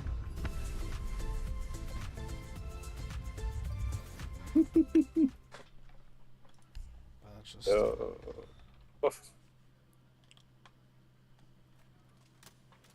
colliding with each other could be given to us and explained by what we heard in the Thunderbolts post-credit scene. They mentioned that there was a space crisis, and although we don't know what that is, we do see the Fantastic Four coming into our universe from another universe. Well, perhaps the space crisis is something very similar to what we saw with the Fantastic Four. Perhaps space, not just actual outer space, but space as in space and time, is becoming warped, or the line between spaces of two different universes or multiple different universes are kind of starting to erode. That's what we saw in the Marvels. We saw Monica Rambeau go through the space of our universe into another. Because again, judging by the Fantastic Four coming from their universe to ours, they show us that that is what is happening. So that might not just be happening with ships, but perhaps actual pieces of other universes are coming right. through space. It's gonna do the fucking server connection error thing. It's possible that this attack on the X Mansion happens in their universe, but due to Restarting everything the that is game. going on with the multiverse about to collapse, they actually end up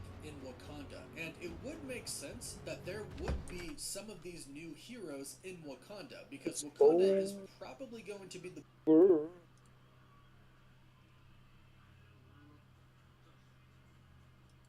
this tweet. That is not exactly a man bites dog story. We have known for years now that the UK regularly tramples the speech rights of its citizens and prioritizes foreigners over its own citizens. What is newsworthy about this particular case is that President Trump and his team are telling the UK's Liberal Prime Minister to knock it off or else. I'm Michael Knowles. This is the Michael Knowles Show. Oh.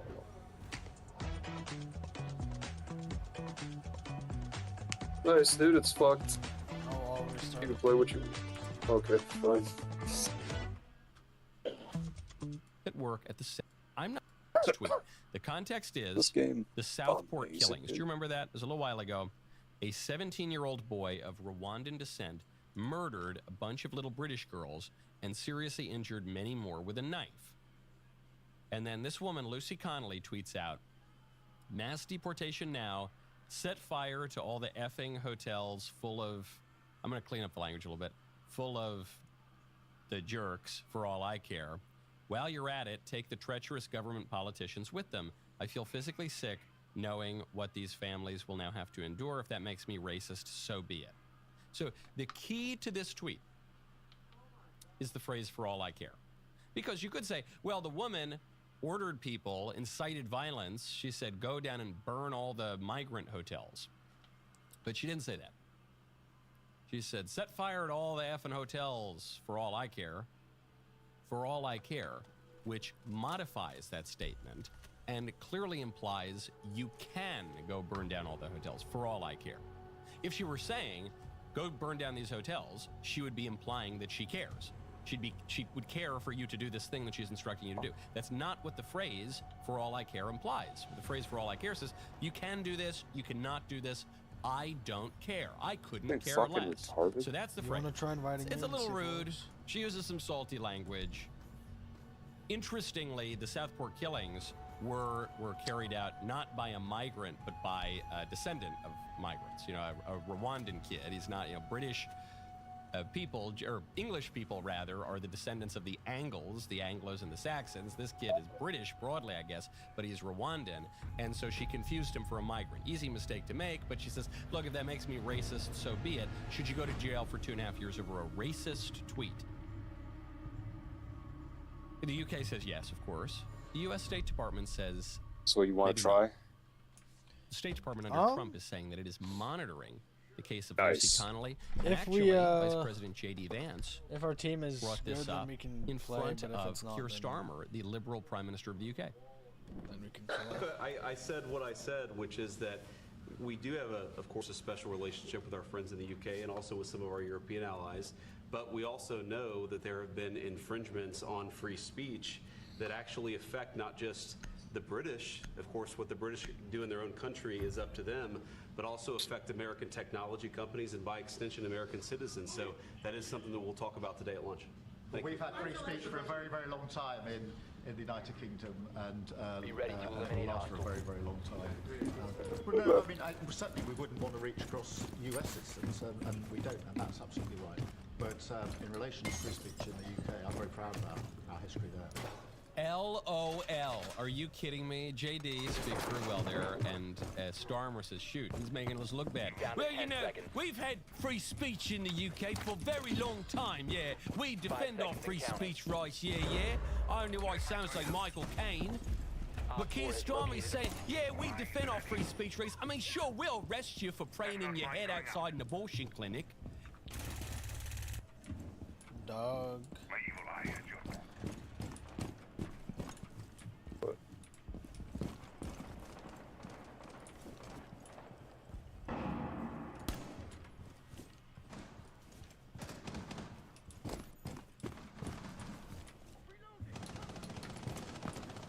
Reloading.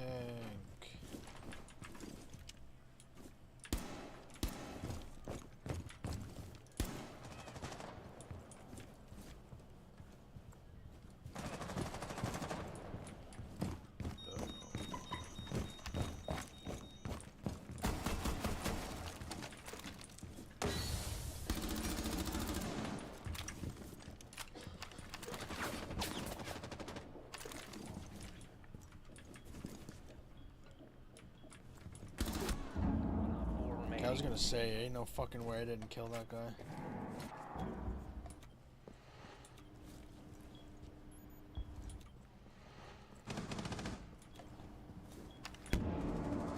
One friendly operator remaining.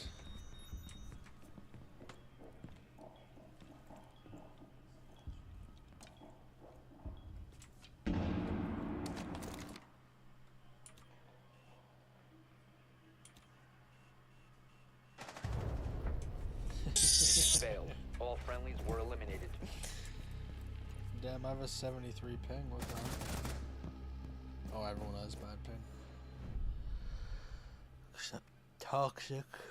What is he, is he hosting or something? What the hell?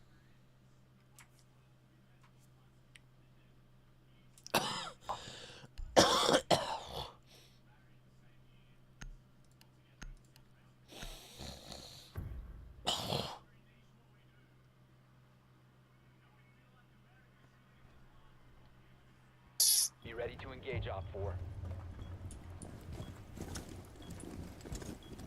Wait, the same site?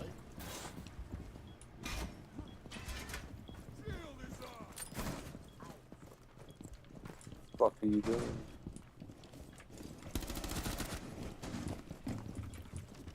Seconds left. 5 seconds to insertion. Op 4 has located a bomb. Get ready to engage.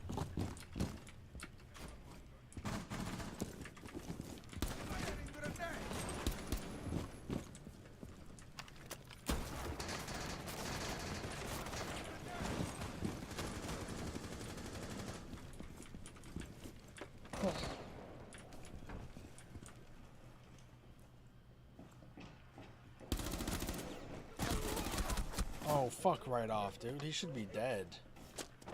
Yeah, that guy's connection is fucking amazing. Yeah, well, rest you for that. You're not allowed to pray inside your head outside an abortion clinic. You're not allowed to tweet that you object to the wholesale slaughter of little girls with knives. You can't say that on Twitter. That's racist. You're gonna go to jail for years for that. But we support free speech. Batman, we do. Okay, do you? Totally ridiculous, given the UK's clampdown, not just on free speech broadly, which, as you know, and as I write in my book, Speechless, Controlling Words, Controlling Minds, is a nebulous concept in the abstract, because you got to get down in the nitty-gritty. Speech from people who have nothing to say is worthless. There's no such thing. There's no substantive meaning to that kind of free speech. And really what the UK does is clamp down on good speech, or at the very least defensible speech of its citizens, and defend the speech of people who are doing very bad things. So Vance here, totally right. And also highlighting a contradiction within the lib paradigm, the globalist paradigm. Is that you see, Keir Starmer, we wouldn't want to infringe on the American system. We wouldn't want to stick our nose in your business. Yeah, well, you would, first of all. You people all do that. But also, I thought the world was flat.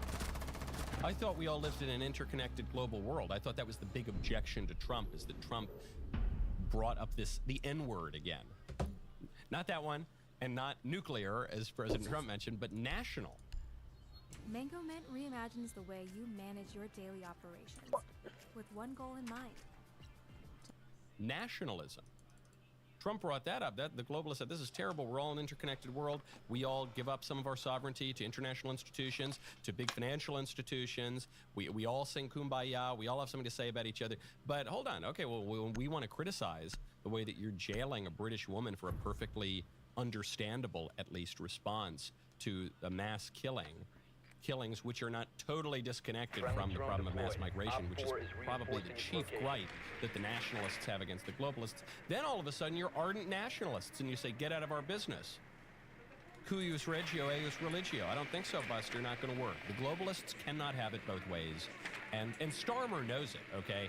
In fact, I don't mean to be too harsh on Keir Starmer, because Keir Starmer, to me, is the bellwether here of where global politics is moving, and it's clearly moving to the right. Keir Starmer, I played this in the show last. You've located a bomb. Make your way to its location and defuse it. The diffuser is no longer in your possession. The diffuser has been secured.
Loading new mag! Op 4 last stop standing.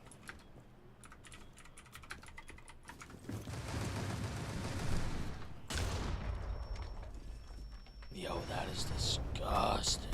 Op 4 neutralized. Mission successful.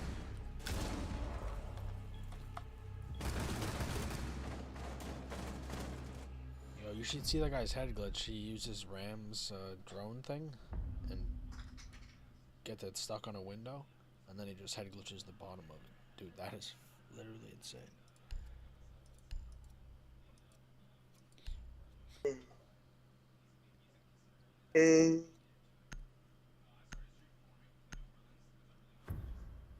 It's over. This week, Keir Starmer, super duper lib UK Prime Minister, a guy who denies that there is any concrete identity even to the English people, famously did that on a podcast with Konstantin Kislin. Keir Starmer just came out against mass migration. Let me put it this way. Nations depend on rules. Insertion in 10 Fair seconds. rules. Sometimes they're written down. Often they're not. But either way, they give shape to our values. Guide us towards our location and Gots to kill them all. But how am I pushing this?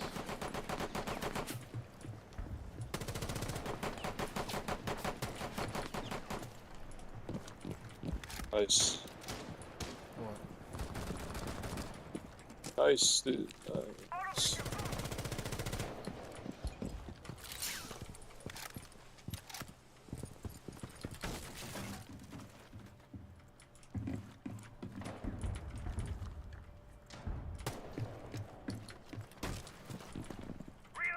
I'm gonna go to you.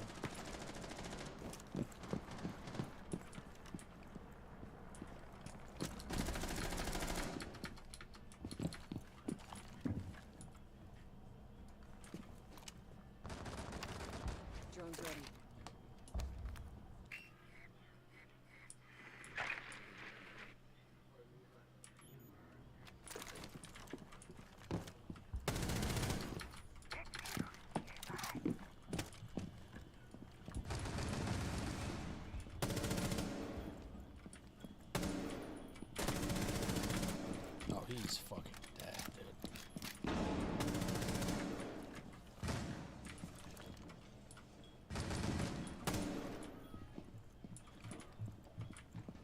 Reloading.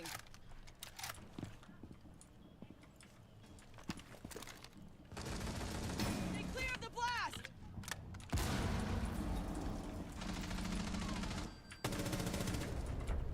Man, did he really steal my kill? Ain't no ways.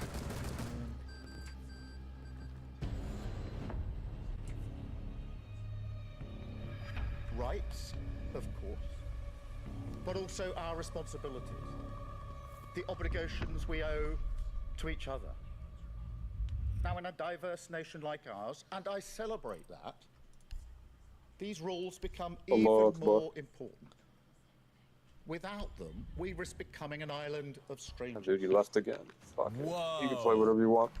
Super duper lib globalist Kier saying that if we continue to have mass migration, the barely questioned policy of not only the left but also the right in the UK and throughout the West for the past 30 years, if we continue to have that, we'll become an island of strangers. That guy sounds like Pat Buchanan. Dirty, Okay, that guy sounds like Donald horse. Trump. Dude, once More I than Donald switched Trump, from that guy sounds like an DirectX 11 to immigration Vulkan, restrictionist.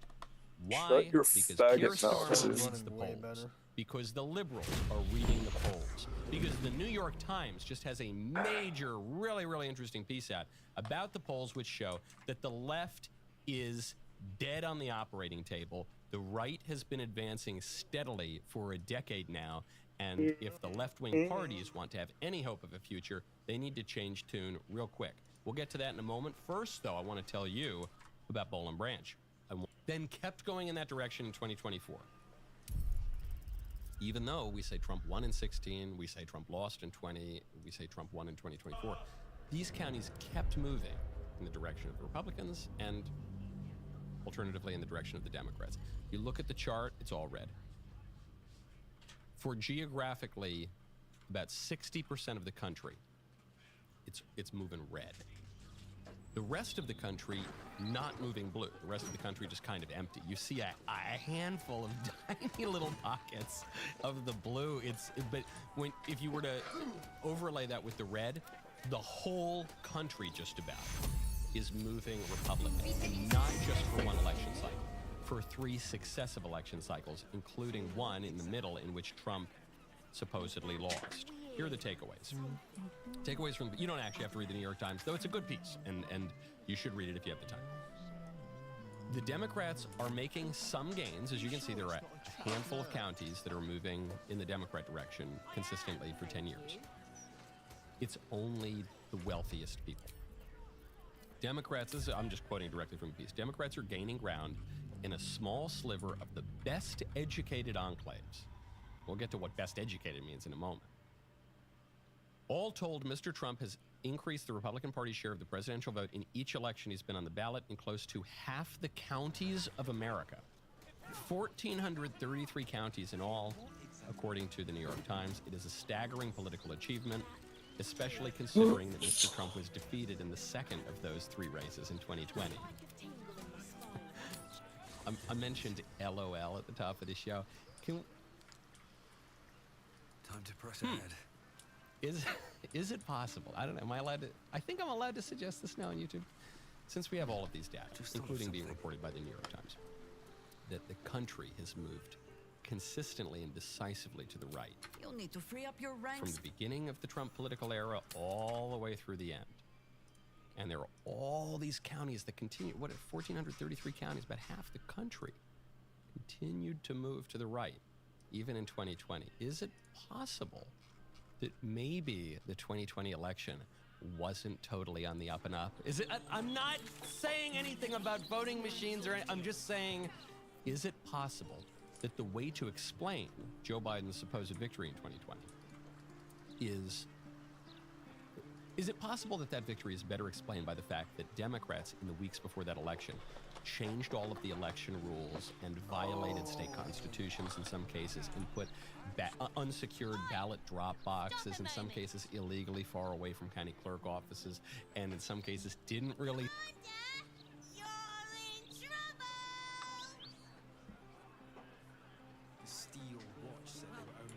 encouraging the refugee. What a surprise. Oh, Mahler's Mark and Ambush. Yo, dude, what if they made a new Harry Potter movie? Are you there? Yeah. This time, brother. Yeah, what if they made a new Harry Potter movie? Smells it Yeah, too. it was starring like all the original actors. It has been a hard road. And then you're watching the movie, and then I pop into the movie. To prove I am no ghost. I'm in the movie, and Forgive us, mother. I'm fucking piping out Hermione. Find your way home. Yeah, man, I'd have to The entire film. congratulate you. I mean, good on you, dude. The Wingardium Leviosa. Fucking stupefy everyone else. Can carry 25 words. Do you know how many Jaheira's only message contained in all this time she's been away? 7.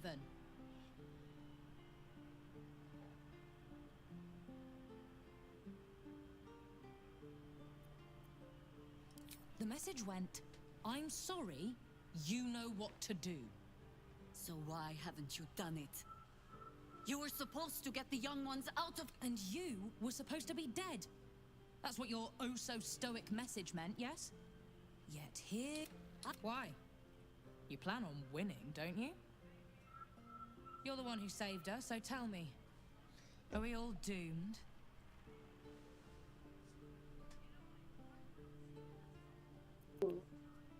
Oh, the one stern parent is quite enough, thank you very much. You are a very irritating girl. This isn't your house, remember? You'll keep a civil tongue under our roof if we let you stay at all. Have mercy, sister. She's old after all. So old! Now, What if it is malevolent? What if it's out to get us? These boots have seen everything.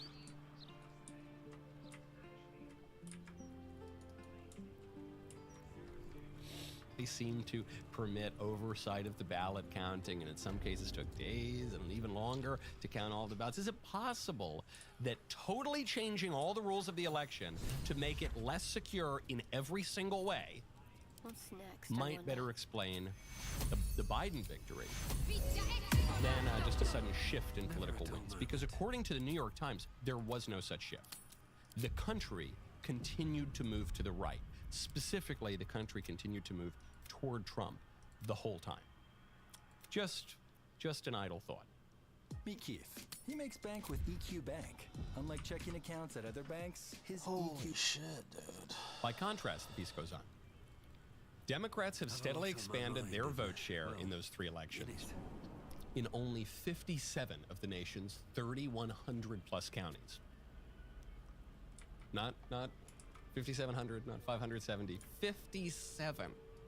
The scale of Mr. Trump's expanding support is striking. While roughly 8.1 million Americans of voting age live in triple trending Democrat counties, so 8.1 million Americans of voting age live in the counties that have moved steadily to the Dems. 42.7 million live in Republican ones. The Mother Superior Whoa. must be close. 5 times as many, more than 5 times as many, live in the Republican ones. We are not currently in the position we were in 2016. This is not, we just gotta defeat the libs on some of the arguments and we gotta show people that Keep going. we won the argument. The Mother We Superior won. is expecting you. This is why, by the way, you see this reflected not only in electoral politics, you see this in political media, you see this in the intellectual circles. We don't have to go out there anymore and have the really facile arguments in front of the millions of people on YouTube and on TV to totally own the libs. We don't actually have to do that right now because we won. We owned them. We own them currently. They belong to us. The 13th Amendment has effectively been abolished. We own the libs. They're our property. Yourself before Lady Shah. How she Now marked you as the enemy. But it is quite another thing for them to see it for themselves. I am very glad you decided to return. A cautionary tale such as yours will be studied by Lady Shah's initiates for years to come. You finally found yourself a following, Mother Superior. And you only had to hollow out their heads to do it. always a pleasure to see old acquaintances. But you would be wise to not interfere in this matter. But perhaps I can make a case for some small measure of mercy. Give me the artifact, and I can at least make this quick. Enough. I don't answer to you. Not anymore. I'm here for my family. That's right. I know what you did. And it's not going to be quick. Not for you. This is your family. And now Damn you dog, have are they turned your back on arguing? it. The artifact was your last chance to prove yourself. And you squandered it.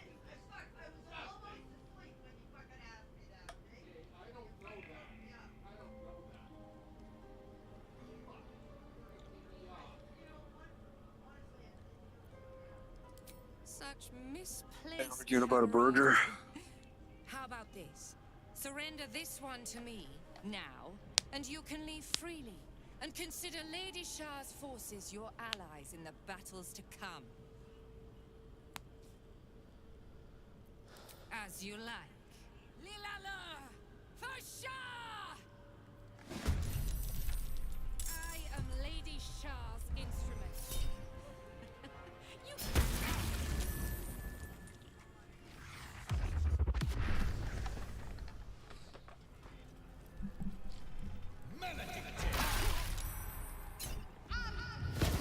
Dude, these people have there's so many of them and they all have so much HP, bro. The question is, how do we rebuild? What are we going to do with the popular support that we want? We want it.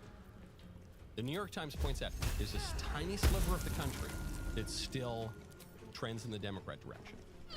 It is, their words, the party's sparse areas of growth are concentrated almost exclusively in America's wealthiest and most educated pockets. Now, even that is not fair, because what do you mean most educated?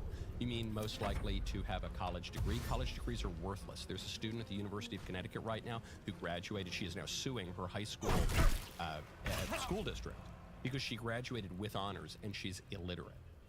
She's currently a student at the University of Connecticut, a prominent state school. She is illiterate. She can't read. The university degree in itself means nothing. Harvard students, supposedly among the best universities in the country, Harvard students now have to take remedial math courses. The university, America's oldest university, had to institute a remedial math course because the supposed creme de la creme of American students can't do basic algebra. The university degree in itself means nothing. University education, in principle, is good, and I encourage it. I'm one of the only conservatives who actually does encourage it, but I'm right about that. But in practice, the university education today is meaningless. And certainly the graduate degrees, the master's degree, all these people get master's degrees because they don't know what else to do. PhDs even. PhDs used to be, at least that was a little rigorous. Today, not so clear. It's still an okay indicator that you can at least spell your name, but even that is sus. To me, what this... Wake up. Health isn't bought. It's built. Wake up. See what happens when the power is back in your hands. Welcome to the awakening. Report tells is it's not about the best educated, most brilliant, most widely read Americans. They're the Democrats, and all the unwashed idiot hoi polloi, those are Republicans. That's not what this means. The crucial factor is not brilliance, but satisfaction with the status quo. If you have graduated from colleges, universities, especially the elite universities, graduate degrees, all this, what that says is literally you are cool with the status quo. The system in which you are succeeding according to the rules established by our super duper liberal elites. You're making money. The system is working for you. How does that even make sense, bro? Most people, the system is not working for them, at least in their perception. There are more than 8 times as many people saying the system is not working for me as there are people who say the system is great. I'm trending Democrat for 10 years. We won. We won the hearts and minds. Now the question is, what do we do with that? Where do we move this? And this is a tough question. I was just yesterday reading the Aeneid. It's going back to book 6 of the Aeneid by Virgil. This is the political book, and it crops up. I'm preparing a speech because I'm going to Hungary later this week for CPAC Hungary. So let me go back to book 6 of the Aeneid. There's a great line there that Aeneas is told. Aeneas wants to go down and talk to his dead father. And Aeneas is told, you know, the road down to the underworld is easy. You'll have no problem getting down there. It's a lot harder to get back up. That's where you'll need all the favor of the gods to get back up. It's easy for civilizations to come crumbling down, and it's even relatively easy for people to realize that the 40 civilizations damage come in one crumbling hit. down. That's all the normies, all the people in the middle, I love the how, ones like, who've they moved get to to go, the like, right 50 in recent times before years. they get to go They're once. recognizing, shoot, man, these liberal policies have really screwed up my country. Yeah, it was bad. Okay, how do you get back up? That's the question. That's where the real debate is right now. Now, speaking of these moral issues, speaking of rebuilding, there's another report out from the Dumbest AP. concept We ever, got the bro. New York Times, now we got the Associated Press. Something strange is in the air. The AP admitting that U.S. children of divorce do much worse in life than the kids of married parents, a mommy and a daddy joined together in matrimony forever. U.S. children of divorce have reduced earnings, increased chances of teen pregnancy, and jail. What does that mean? Why are we coming to these conclusions? Now we'll get to that momentarily. First, though, I want to tell you about Helix. You need to go to helixsleep.com/Knowles. Doing jail time and death. This is a study out of University of California, Merced. The way that the researchers are explaining this is because divorce at a young age is typically tied to loss of financial resources, a decline in neighborhood quality tied to a loss in financial resources, and missing parental involvement because of distance or even just because of an increased workload required to make up for the lost income. They say that accounts for 25 to 60% of the impact divorce has on children's outcomes. Now that means there's 40 to 75% that's not explained by purely economic factors, which we all know is explained by social factors, moral factors, basic anthropological factors. How many kids does this affect? Almost a third. Almost a third of American children live through their parents divorcing before they reach adulthood, according to the study. I'm not surprised. I'm a millennial. The millennials were the first real generation to have to live through the divorce of their parents. Generation have dealt with the same thing. Gen Alpha, to a lesser degree, is dealing with that, but in part, the slightly lower divorce rate now is just explained by the much lower marriage rate. So fewer people are getting married in the first place, and we've redefined marriage, so all these fake kinds of marriages, like 2 fellas and 2 chicks and all the rest of it. What do we take away from this study? For most of human history, divorce was understood, pretty much universally, to be bad. In fact, just universally, it was bad. Even in places that permitted divorce, divorce was permitted as what's up for discussion? as the consequence of a bad. They already heard how you disgraced yourself before Lady Shah. The artifact was your last chance. Such I am Lady Shah's instrument. You cannot win.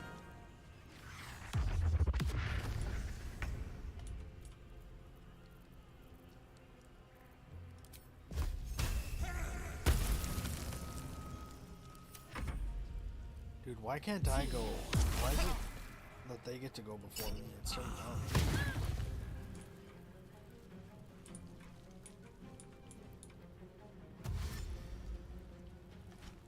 Thing. In fact, you hear our Lord when he's explaining in great detail what marriage really means. He says, yes, Moses allowed you to divorce because of the hardness of your hearts, but from the beginning it was not so. Everywhere, not just even in Christian civilization, but everywhere, divorce was understood to be basically bad.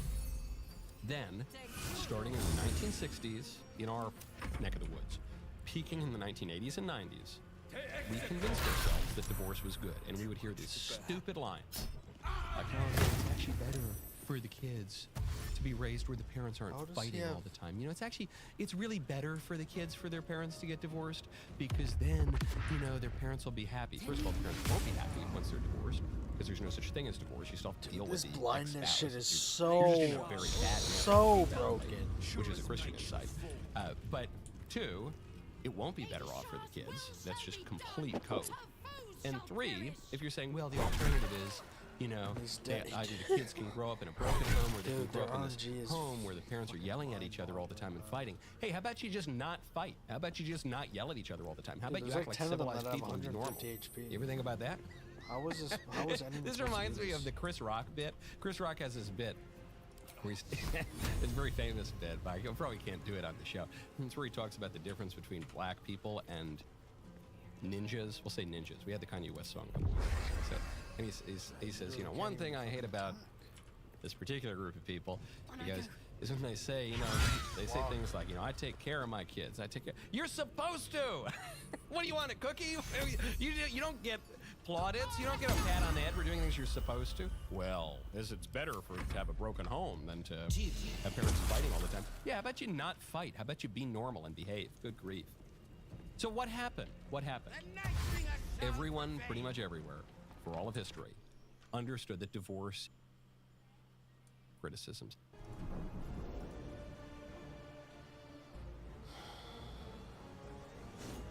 Here is the vice president explaining why he shook the Pope's hand. What happened? 2 steps at a time.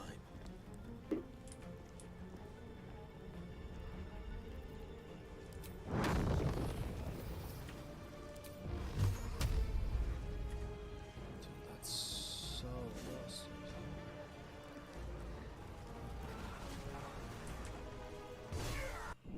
Okay, so I am a Catholic. I believe that he, meaning Pope Leo, is actually the shepherd of 1.4 billion Catholics. And so there are things like bowing before him, kissing the ring, that are signs of respect for a spiritual father, okay? But on the world stage, I'm not there as J.D. Vance, a Catholic parishioner. I'm there as the Vice President of the United States and the leader of the President's delegation to the Pope's inaugural Mass. And so, you know, it was interesting, some of the protocols about how I respond to the Holy Father were much different than how I might respond to the Holy Father, how you might respond to the Holy Father purely in your capacity as a citizen. So I knew this was his explanation the minute that I saw him shake the hand. Not surprised at all. Some people, even if they did understand that, they're giving JD a lot of grief over this. And I think this is a little bit misplaced, okay?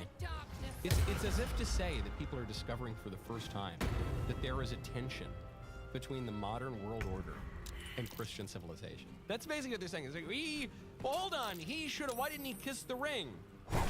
Because he's here as a representative of the United States, a country that historically has not been all that friendly to Catholics, and was founded in a kind of an anti-Catholic way, though actually at a deeper level, I think the country was founded on the principles articulated by people like St. Thomas Aquinas, and Alexei de Tocqueville thinks that America will trend Catholic or atheist over time, and there are all sorts of arguments. But I think it was Arthur Schlesinger said, anti-Catholicism is the deepest rooted American prejudice.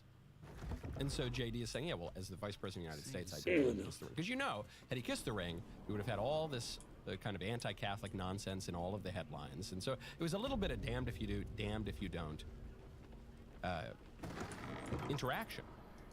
But I would just point out here, going all the way back to 1795, we have an oath of allegiance in the United States for people to become naturalized American citizens.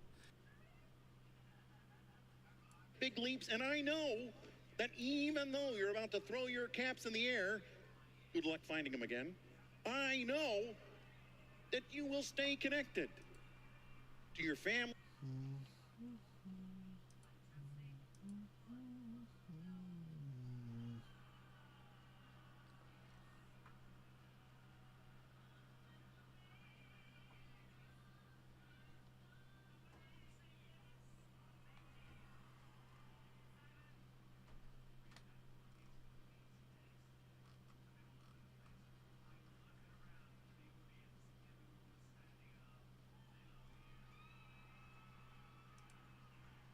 FanDuel Sport.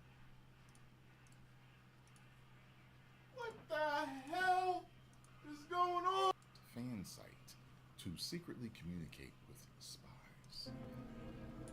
What? The Force wasn't the only thing hiding in these websites. Where the hell is the guy? Through the looking glass, the internet has seen its fair share of weird, but a Star Wars fan site secretly run by the.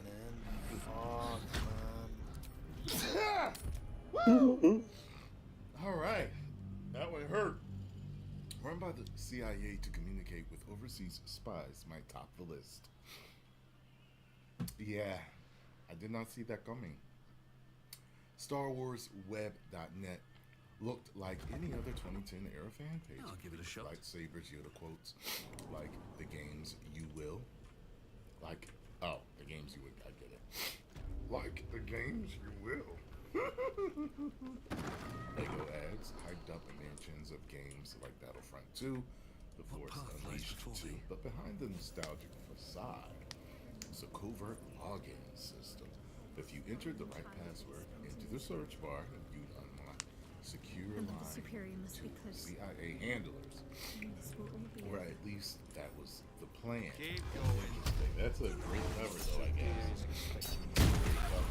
Instead of just having your own secret CIA thing to do, you go somewhere where no one expects you to go and log in. And you got some backdoor into it or whatever where you get to talk.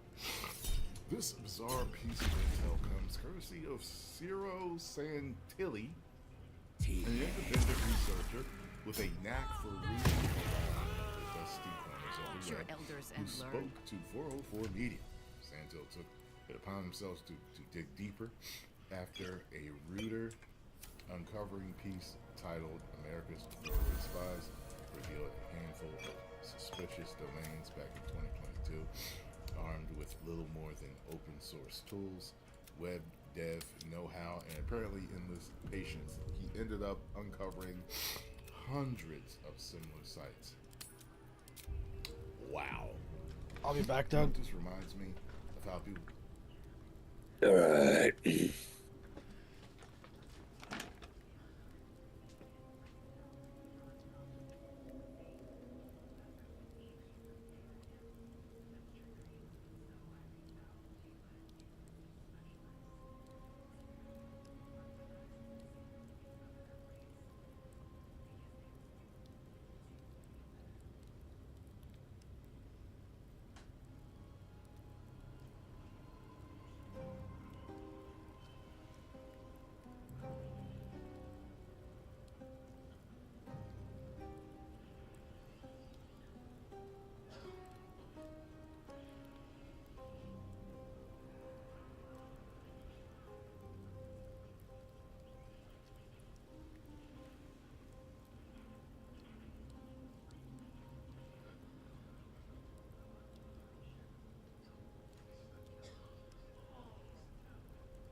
Saying like there's actually nuclear missile silos under schools and stuff like that. As it turned out, the Star Wars page was just one star in a galaxy of CIA-run covert communication sites. There were comedy pages, extreme sports sites, and even Brazilian music fan pages. I wonder what the next move Some were is. clearly geared Onward. toward users Ever in onward. states like Iran and China, where their discovery led to devastating consequences, including the execution of CIA sources around 2011 to 2012. But others appeared to target France, Germany, Spain, and Brazil. I'll go this The way. fatal flaw, according to both Santilli and Reuters' report, was that many of these sites were sloppily coded for using sequential IP addresses or other easily They already traceable heard how breadcrumbs. you disgraced Once yourself. one site was found, The artifact was your identifying last others was often such just a matter of misplay. detecting. This was something Iranian and Chinese counterintelligence teams apparently figured out a decade ago. What the fuck is that, bro? Offering an embrace. Despite the deadly fallout, this digital version saga Cold Case. Santilli described it as being like a museum, saying that thanks to the Wayback Machine, people can still go back and view the site. With all that said, Oh my. 15 years later, Why does he run inside of it, bro? Spycraft remains a cautionary tale that even intelligence agencies are only human. Dude, sometimes life is just like, yeah, no matter if it should be possible, it isn't for you. Like, just so stupid, bro. Nice, dude. That is so dumb. Just throw it. But no, he goes in the fucking radius and gets himself hit by 30 damage. And they can just, 100 of them can just do infinite amounts of damage. Well, that's why I'll post your comments down below. Let me know what you all think. If you enjoyed my reaction, make sure you hit the like button, subscribe, and share. 10 million subscribers. Woo!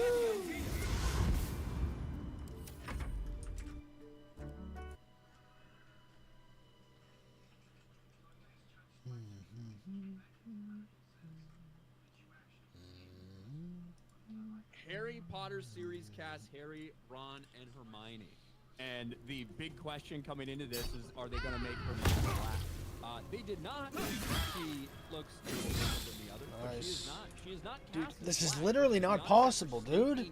Holy fuck. I was going to Yeah, be do 30 very damage again. surprised if that happens. Arabella Stanton, Dominic McLaughlin, we got a Yeah, redhead. I guess I do two Ron completely Weasley. different fucking And this attacks. is going to be Harry Potter. The HBO Harry Potter series has found its Dominic McLaughlin, Arabella Stanton, and Alistair Stout have been cast as Harry, Ron, and Hermione. They will play the starring roles in the epic TV series that will span at least a decade. Showrunner Francesca Gardner, director Mark Milad said, after an extraordinary search by casting director Lisa Devon, we brought them delighted to announce we found our Harry, Hermione, and Ron. Talent of these three unique actors, wonderful to behold, blah, blah, blah. Just Look, literally these are kids, like 10, less 11, than 12-year-olds. That's who they were going through It's to worse cast than for this thing. I am a little bit shocked. I'm a little bit shocked that we didn't get Black Hermione. I saw we that still do have floating Black around. Snape though. What? I saw that article and post floating around about Hermione. So. Well, there was a bullshit one, and I was actually planning to talk about that today, but they've just announced this casting. And I don't know anything about these kids. They're super young. They probably haven't been in much. They're going to be doing this for the next fucking decade. But That's crazy, man. There was a That's all they bullshit. ever do. 10 years of work. You'll and find then yourself that's it. sporting a new wild. There was a bullshit post, however, that I was gonna talk about briefly here before, but Might it's as well just pull it up, right? It's just another opportunity that warned people there's a bunch of fake shit on the internet and don't fall for it like a retard. This fake story has been going around for a while. This covered Geekly thing. Bad education stars to be Ida playing. This chick, who's the one that was cast opposite Tom Holland in the Romeo and Juliet thing, if you remember that, She's 27 years old. She would not be cast to play 10 or 11-year-old Hermione, even if they would have race swapped her. So it was really bothersome to see so many retarded people fall for this. But one day later, we get the official cast announcement. I think like a lot of people probably falling for it because when the initial rumor of Snape coming out, everyone was like, "There's no way they would do that," and then lo and behold, boom, we got the official announcement that they're there. But kind of good timing that they announced this when that other rumor was starting to fly around like 2 days ago. It started to circulate. I even think I saw 2 people make a video on that as well. But there you have it. The official announcement. You got a redhead, Brian. Are you happy? You got a redhead. Yeah, Ron looks like Ron. Harry looks like Harry. Hermione looks fairly close. I'm honest. Hermione was the one that I was almost guaranteed going into this. I thought they were gonna fucking make her black. They made Snape black, which is just fucking worse potentially. But I'm a little shocked that we didn't get black Hermione. How would that have changed the story? How would it have changed the story? Like, because I guess she would get bullied more or something. Well, let's put it in this perspective. Hermione, especially during the 4th book, leads essentially this movement. What the essentially this fuck? movement to How'd that do damage to free me? the house elves from their enslavement. Right? She's like the only one that cares about this, the way the house elves are treated. love She how I starts can't a coalition to fucking like attack, free them dude. from this, essentially indentured servitude to slavery. And everybody thinks she's a joke. Everyone kind of makes fun of her for doing it. She gets laughed at. Imagine that There if has she's to be black, right? another alternative to Now, I do this. not know the nationality or the heritage. I don't know anything about this young girl who was cast.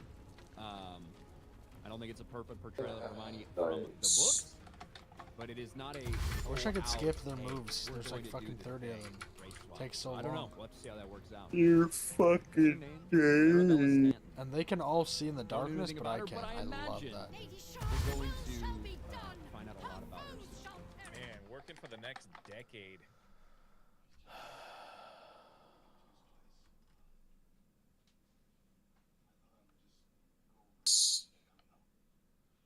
Nice. I know you guys won against Ultra, but do you think there were any small mistakes? Oh my We fuck. talked about it God, man. break after we used the streak. I thought the streak was great. I thought we broke in great. Them re-breaking was great. And I think the control, we didn't adjust quick enough to what they were doing. That was different to what they did. It's in out the of sight. What do you mean? Other than that, I thought we played the maps pretty well. You couldn't be more in sight. Nice.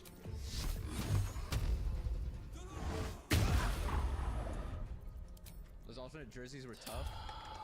I feel like we, dude. Nice, I feel like dude. The Minnesota This one is was so the first dumb. match that we've ever won in those. They green give you jerseys. 12 jerseys bad level luck. 12 is your max, know. and they give you fucking 40 fucking They're enemies. really cool though. Don't get me wrong. I fucking love them. So dumb. I think they look insane. But I was like, damn. I can't get any fucking stronger than I am right now. How the fuck is this possible? We're 1 and 2. Okay, that was a lot better than I thought it was. That's at least reassuring. Don't get me wrong. I think those are fucking heat though. The green jerseys.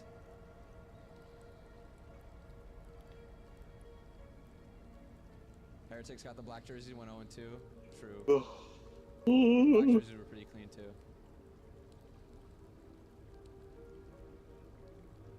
We played the P2 well, yeah, for sure. I want to talk about the second P2, because dude, what spawn did they get so that they were able to hit the back? Because I thought Kyler made the fucking play to rotating, get through to the dump. I guess it must have just been a white time P1 spawn and they spawn 18. How is it coaching Merc considering he's a new player compared to everyone else? Pretty easy. He's a very talented player, but also wants to improve and listens. So it's easy. The Hyundai Race to the Cup sales event is back. Bring home the Hyundai Elantra with best-in-class fuel efficiency and financing from $70 weekly at 5.29%.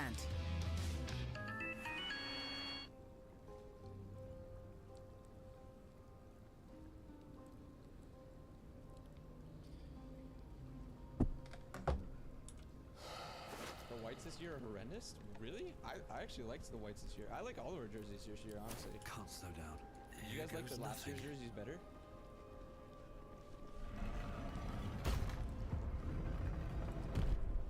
I like our jerseys this year better than last year.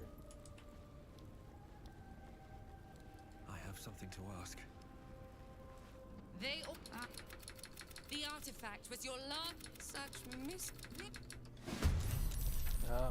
I am Lady 18, you might as well get all your abilities done before I can even do one.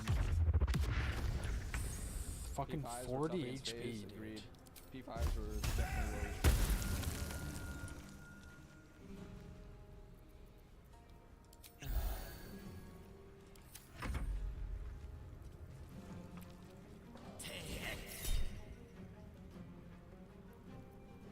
Fucking proud of yourself, dog.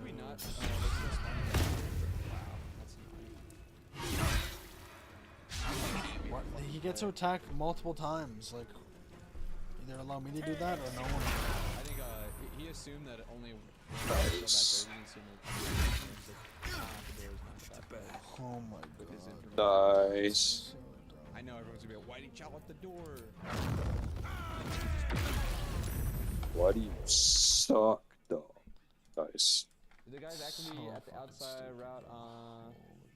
Actually, Dog, you the guy's fucking actually at the outside killed route. yourself. Did he just get a lucky break? Well, I'll do it before the game does. Actively, you mean actively watch? Yes, we were watching it. Fucking Brandon got prone blocked. I think Kyle was also got prone blocked or whatever. You'll see at the end, but his gun like lifts upwards because he wants to turn to it. That's the issue. We fucking looked at it too, and we just couldn't do it. I don't understand.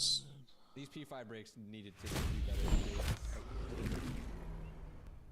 Both P5s were just Started it. so tragic. I guess don't there's wanna other talk about things it in the 'cause game it's I can do obviously because I federal, can't do that. about like what we did wrong or whatever. Just because it's important for us, just game plan wise. But Why this is was only so level staggered, it 12 was the so max bad, it rank was in the like- game? I don't understand. It was like we never had a chance to actually break it. Need at least another 3 levels to fucking come close to beating that. When do scrims start again? Sometime the end of this week. That's when teams will start up.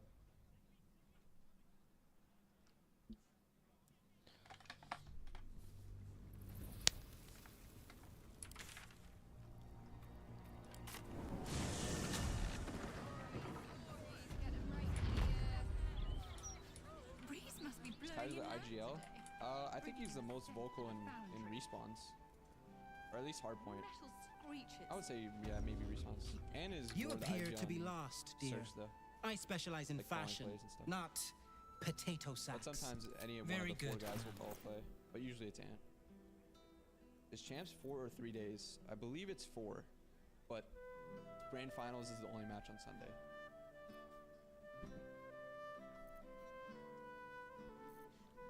What do you think about Mason's comms? I think they're pretty good. There's areas to be better, but again, rookie, not as much experience playing respawn. They're good for what he like, how much experience he has for sure. Probably exceptional for the experience he has, honestly.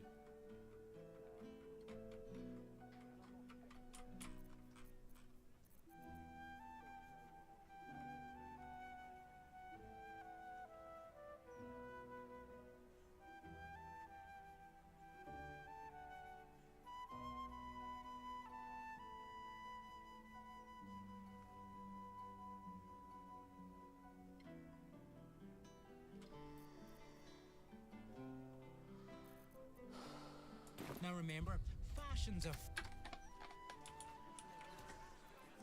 a dull moment.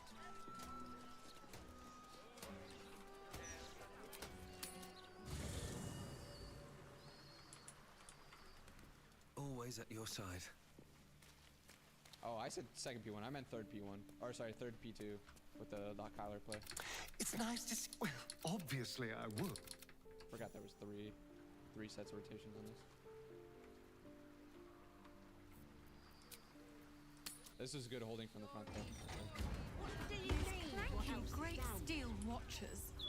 I don't understand how. That's kind of what I was confused about too. I wanted to watch it back again and see if I could find the exact thing, but they did get. I don't know. I thought Kyler made the fucking play and they still spawned like Burger on that row or whatever. We'll see it though. What do I use to magnify it? Just ABS, and I just take the screen again. Oh wait, I didn't realize it was that. My bad. On rewind, it changes map to maps, so that's why it's kind of weird. But I just add another screen and zoom in. That was probably white. Yeah, probably.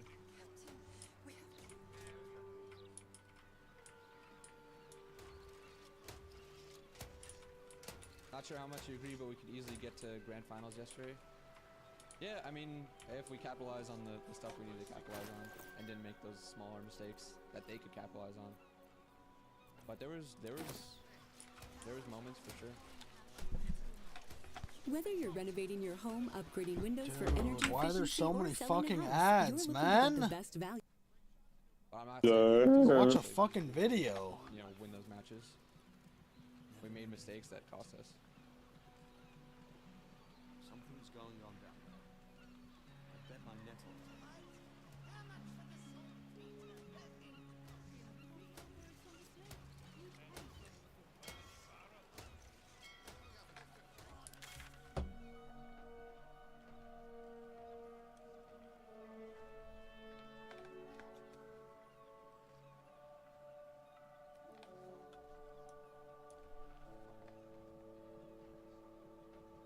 I think Mason dies out of time here, right?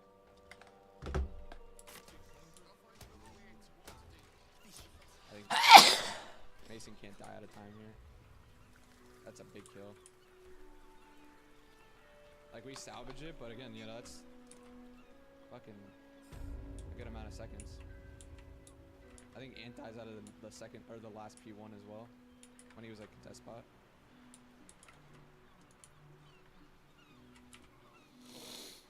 But 3 piece up for discussion? You tamed the Beastmaster. We thank you, friend.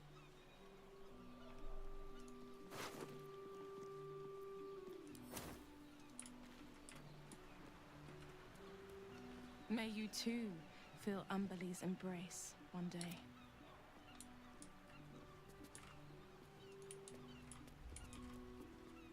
Umberlee will surely watch over you after what you did for her.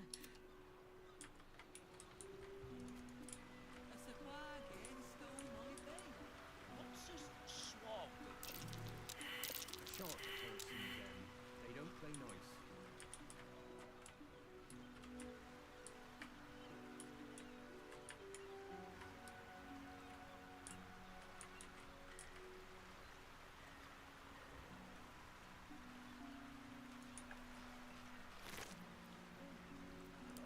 I'm afraid of Swallow Jeans. Ah, don't worry. Can't chat. These offerings need to be stored before the next tide, or there'll be a Landra to pay.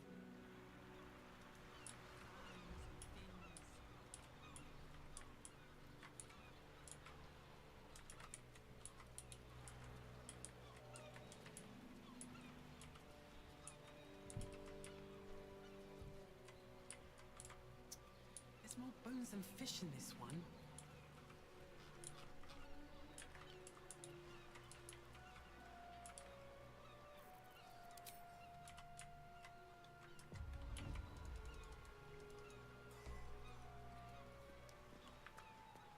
Thoughts on the P4 on Vault versus Thieves? That's the main part, bro. I swear everyone's talking about that. I talked about it too. But yes, that was both P4s we fucked up on. Or rotations to P4, I should say. They were good against Serrano. They were not good against, what's called, LAT.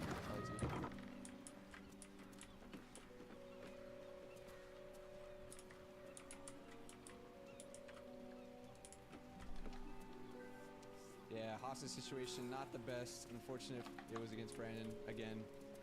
But dude, the fact that you get full UAV and like auto aim and get like a body shield and take permission out of the play, like bro, it's actually an insane play to do it. Like it's actually good as fuck. I'm not gonna lie. The UAV thing might be the most OP shit. sees all, even you. They have to take that UAV thing out. Everything else I think is fine, whatever, you take them out of the play, but the UAV thing is fucking insane.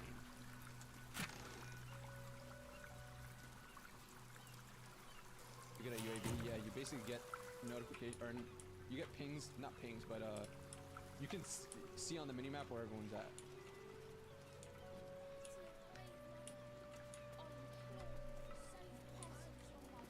Please, head inside. Don't let me keep you from the celebrations. Like maybe if Ant stays down there on contest time too. Let's have a look. We soak a little bit more and it's not white. Yeah, I'm just looking at every little area that we could have gotten points, you know.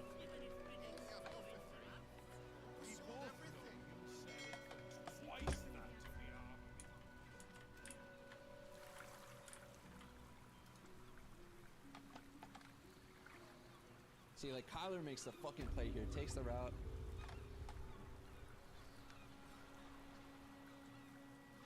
I gotta see what happens here. Like, dude, why are they not spawning like SWAT? Why are they spawning so close burger? Ugh, that's. I don't like this conversation at all. I don't know, white time. I guess more people on their side for that on that side of the hill. Plus, bro, even these Here guys. goes nothing. Oh no, this guy. I mean, they're just I guess spawning with the rest of the two guys. Bro, I thought Kyler made the fucking play, dude. I thought we were gonna hold this shit. And they spawned close like that. Much more important things to worry about. O'Hara, Umberly sees everything.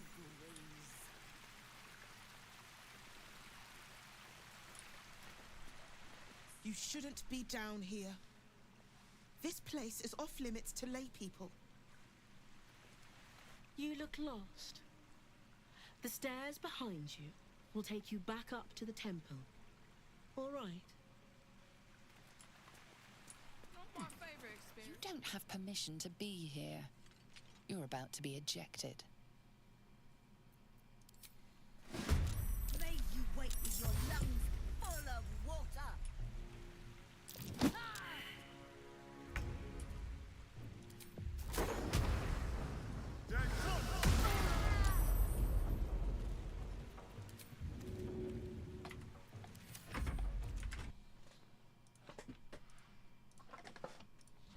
That sucks.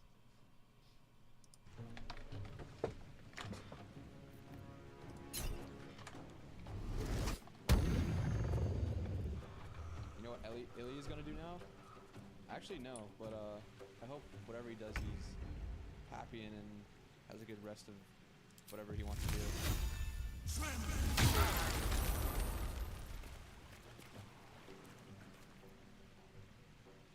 Can't afford to let up.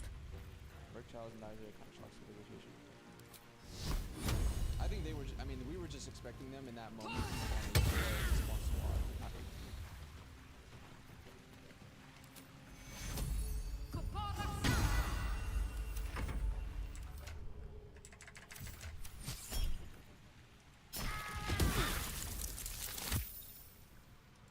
Can you turn the game audio down? You mean up or down? Is this too loud, chat? Test. Turn it up a little bit.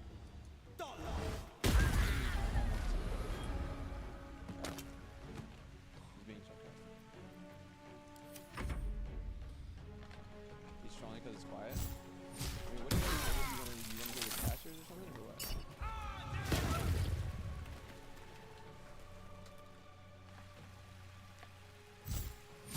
I thought we were gonna win here. I didn't realize he had a streak.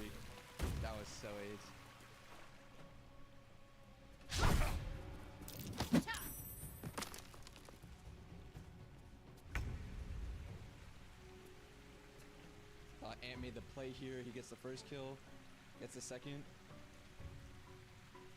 Look at that timing that like he had to go around the hedge. And then Brandon Prones here, he contests. He's what, bro, he turns to look for a BZ here and he gets fucking prone blocked, man. See how he tries to snap on him, but he just can't?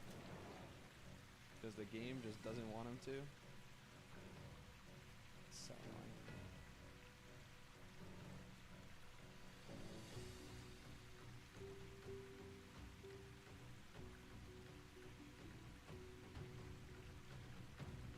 I gave this federal, but how much the next month will focus solely on phase versus fixing mistakes? Well, it's fixing the mistakes, and you can focus on phase all you want, but you still have to beat everyone that's going to be at the tournament. So it's like you can't just only focus on phase.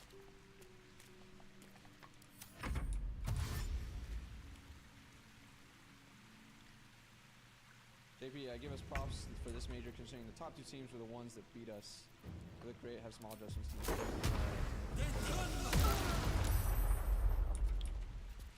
Are they gonna fix the control spawns? I don't know. I think we're playing completely new control.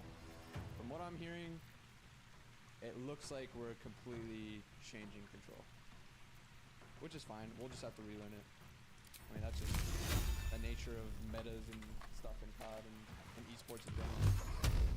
Unfortunately, it comes right before the biggest tournament, but shit, we got a month to learn it. Hope Fringe is taking rotation too. I mean, a lot of people are saying that. Chat.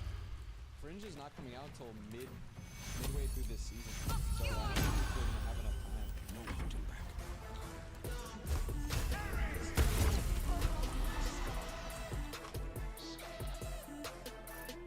Under Armour knows athletes. It showcases every ounce of what an athlete means. It means I can keep training, even in the dead of winter. I can just put on my gear and pursue what I need to. Look good, play good.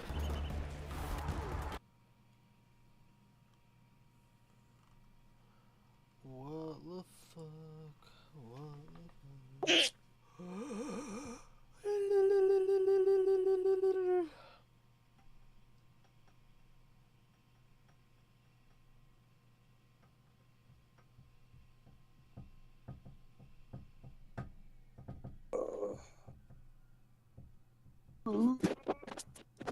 We talked a lot about Tom Cruise and the entire kind of promotional tour that he's been on, and this is a guy who is always saying the right things, and it seems like he's thankful, like he really wants to make something great for the fans, and he's constantly taking his time to go around, talk to people, meet people, all this stuff. It's awesome. It's exactly what these movie stars should be doing, is desperately telling people that we made this for you, and we want you to enjoy this, and thank you so much for appreciating the work that we put into, because we really did do it for you. And Tom Cruise, after the biggest opening weekend in Mission Impossible history, put out this statement. This weekend was one for the history books. Congratulations and thank you to every filmmaker, every artist, every crew member, and every single person who works at the studios, to every theater and every employee who helped bring these stories to audiences. Thank you. To everyone that works at Paramount and Skydance, thank you for your many years of partnership and unwavering support. And most of all, thank you to audiences everywhere, for whom we all serve and for whom we all love to entertain. Sincerely. Imagine. So simple. This is my time.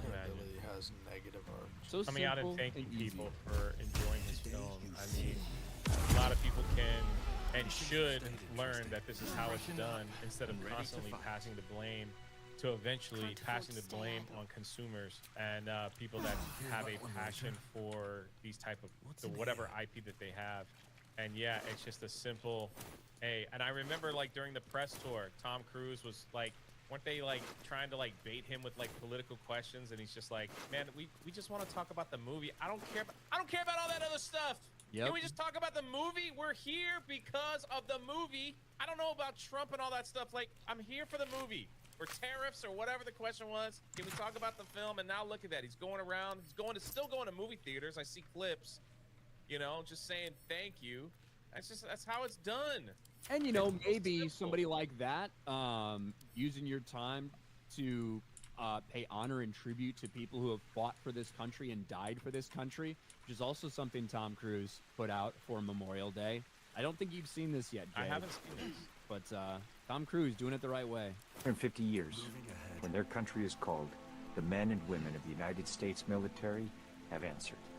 It began in 1775, June 14th, as American militiamen besieged the British in Boston. Congress ordered the creation of a new army, Continental Army, the birth of the United States Army. 4 months later, October 13th, the Navy was born, and November 10th, the United States Marine Corps. Declaring independence, Congress pledged their lives, fortunes, and their sacred honor. And through the Revolution, and generations since, American service members have lived out that pledge, and they have sacrificed. 80 years ago, World War II, more than 400,000 lost to war, 36,000 in Korea, 58,000 in Vietnam, and 7,500 fallen in operations since. Memorial Day is their day, the United States military's most sacred day. At the National Memorial Day Parade along Constitution Avenue, and at parades and ceremonies around the country, we honor those who gave their last full measure of devotion. And as we commemorate the 250th birthday of the United States military, to all who have served, to all who have sacrificed, we offer you our lasting gratitude and our pledge to always remember. Well, that's amazing, man. We're in a time now where it seems like most of the actors in Hollywood come out and talk about how horrible America is and trash America and trash the country that they work in, calling everybody racist, among other things, and just going on and on, attacking the presidents, attacking, I mean, anything that they can to feel like they are superior over everyone else, and that their viewpoint on what we should believe and how we should vote and how we should act is the correct one, and they look down upon all of us like there's some kind of superior, and they're constantly saying stupid stuff, and then you have someone like this who just said thank you. That's amazing to see. It's amazing to see, honestly. It feels completely and totally different than a lot of the other big-time stars in the entertainment industry. The reality is they should be modeling how they talk to fans, how they promote their movies, how they do all these things after Tom Cruise, because that's what people want when it comes to this. They want to be, they want somebody to care about what they're putting out. They want somebody to care if that person likes the thing that they're putting out, not somebody who's going to blame people for this, or call you this, or call you that. And Tom Cruise, a simple dude who just wants to make fucking movies, doesn't want to get involved in the political aspect, and when it comes to being proud of his country, when it comes to supporting the people that have fought and died for him to do the things he can do now, he seems very humbled and thankful for that stuff. It's awesome, man, because you have these other idiots out there that are like, you elect so-and-so, I'm packing up and leaving the country. So please, they think they're so important. They think they're like God's gift to the entire world, that if they make a statement that they're going to pack up everything and leave America if you vote a certain way, that people will shimmer and shake and be afraid and wet their pants and be like, oh my God, we can't lose this one in America. We can't vote the way that he...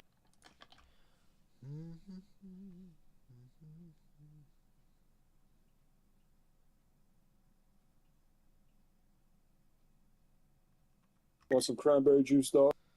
No. Why not? I don't. For the ones who need industrial. I'm not exactly captain of the football team, okay? I've never engaged in any You had that pancetta for dinner, dog? Not completely incorrect. Not completely correct. Same animal, just different kind of preparation. Oh, bacon.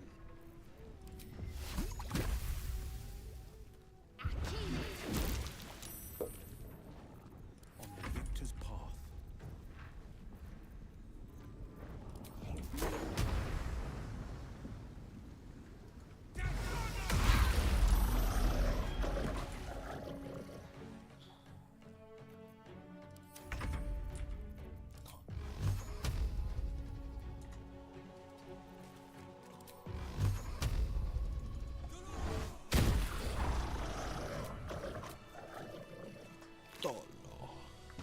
So, my crack team of producers have assembled the greatest examples of girl...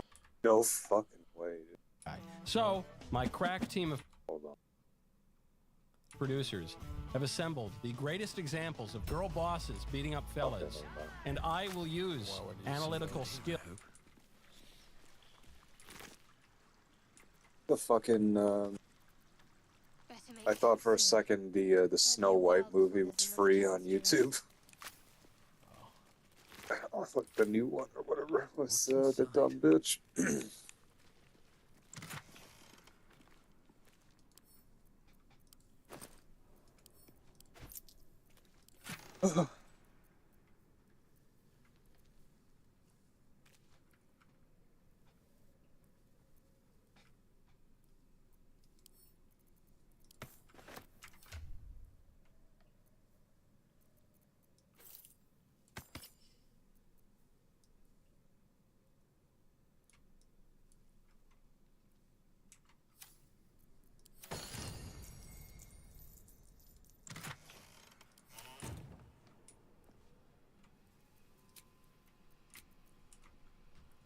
My faith protects me. Dog, I got a Plymouth. What path lies before me? Yeah, what kind? I did. Huh? The cool kind. Nice, dude. The one that fucking Revs did. Nice, dude. It goes 0 to 60 in fucking 4.5, dog. Nice. You jealous? No, dude.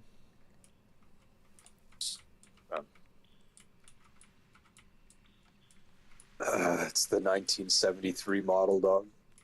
No, I'm really not jealous. Kidding, it's the 1963 model, dude. No, I'm not jealous either. Yeah, it's the 1953 model, dude. I was just kidding. I know you're jealous, dude. I can hear it in your voice.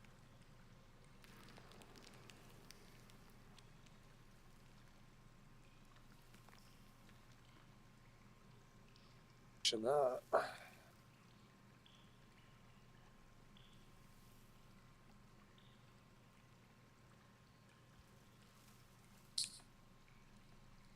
Dude, it looks so fucking stupid.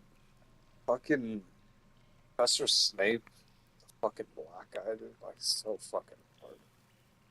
Yeah.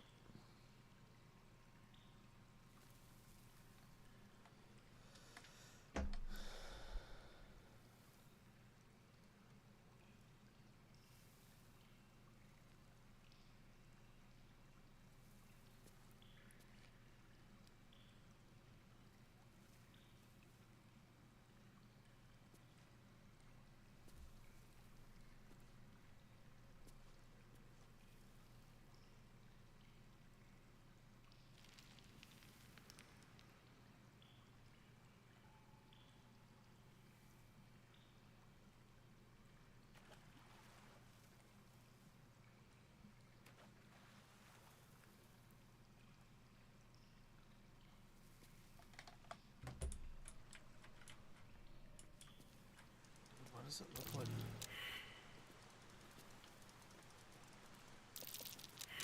That might be worth a look.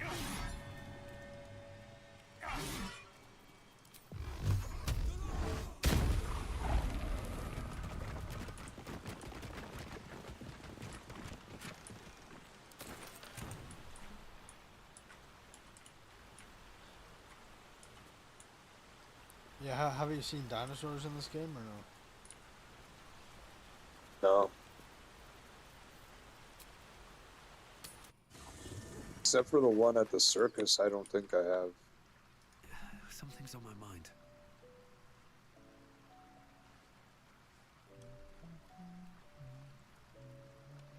Watch it. Huh? I'm not gonna watch it. Why?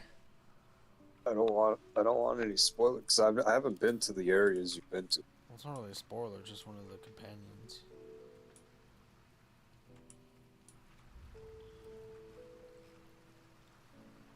we go. Skills to determine which is the most preposterous. To begin, we have Woman King, which is apparently a movie from 2022. Take it away.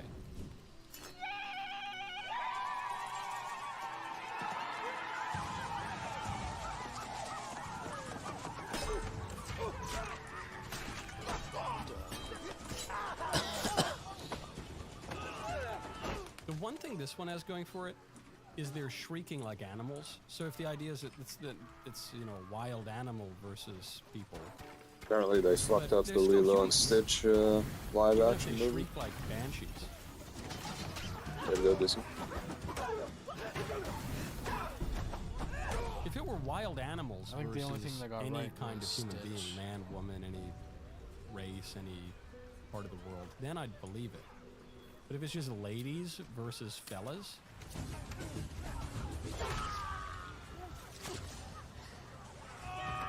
did she slit his throat with her fingernails? Some women do have very long fingernails. They would break. They break on little checkout.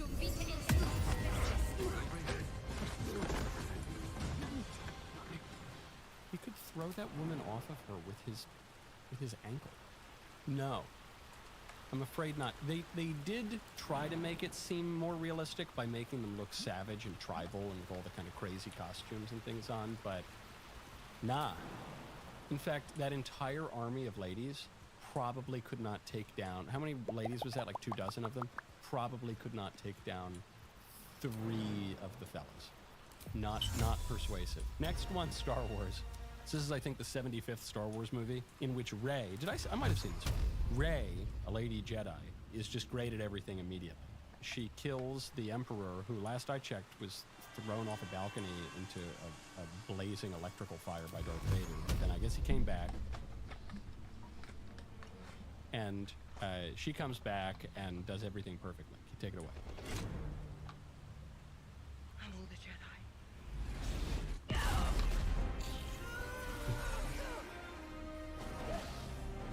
I mean, he's an old man and everything, but he is the devil, right? Like, he is as much power as a bad guy can have, he's got.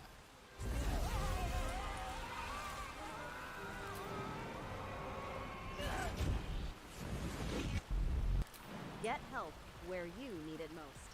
Microsoft 365 Copilot, your AI assistant at work, is now 15% off for eligible nonprofits. Get started by clicking the link or visiting us at Microsoft.com/nonprofits.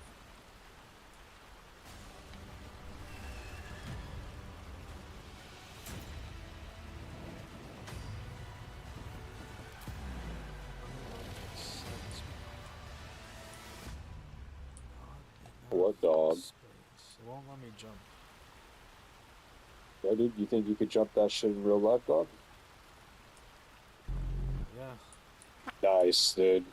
Luke Skywalker could do nothing against the Emperor. Had to rely on his dad to go and pick him up and throw him off a balcony because he had super robot power. What's frustrating about this, because you could imagine, all right, it's a magical world where they have laser swords and guns and mystical powers. So in that world, okay, if it's not relying on pure You think you physical could do it strength, in then fully maybe kitted out, huh? it could beat the guy. Huh? Because she's got the power of good and he's evil and evil is the privation of good. I can get on board with all of that. What's so annoying about this is it's completely just fucking uninteresting. teleport there or At some least shit. in Star Wars, in the original Didn't do Star that. Wars, Luke Skywalker comes out and he picks up his dad's lightsaber and he almost beheads poor Ben Kenobi the minute he doesn't know how to wield it. He doesn't. Remember, he has to go to the swamp planet and train with Yoda, and Yoda's disappointed in him because he doesn't know how to control his emotions. And so, not only does he have to develop his physical prowess with the sword, but he also has to tame his emotions, which is so human. You know, you have to bring your appetites and your emotions under the Avatar command of movies. reason, and that's why it's a You're compelling, gonna like see fun like little the kids 7th show. one when we're like 80 years old. But in this, they just cut all that off. The only reason Luke Skywalker had to train in anything for 3 long movies is because he's just a dumb, stupid man. If only he had been a little girl, then he could have just beaten everyone in the first 10 minutes of the first movie. We could have fast-forwarded to the scene with all the little teddy bears dancing around Endor, and you would have been able to skip the whole saga. Next one is from She-Hulk, Attorney at Law. This is a show from 2022. A woman is the new Hulk. They can do much better.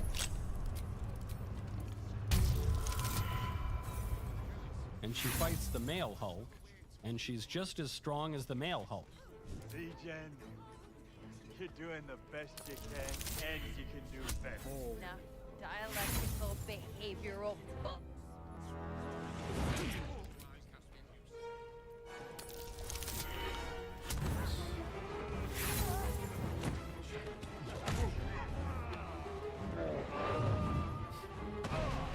Seems your actions have earned you an enemy and a fight. I really didn't want to do this.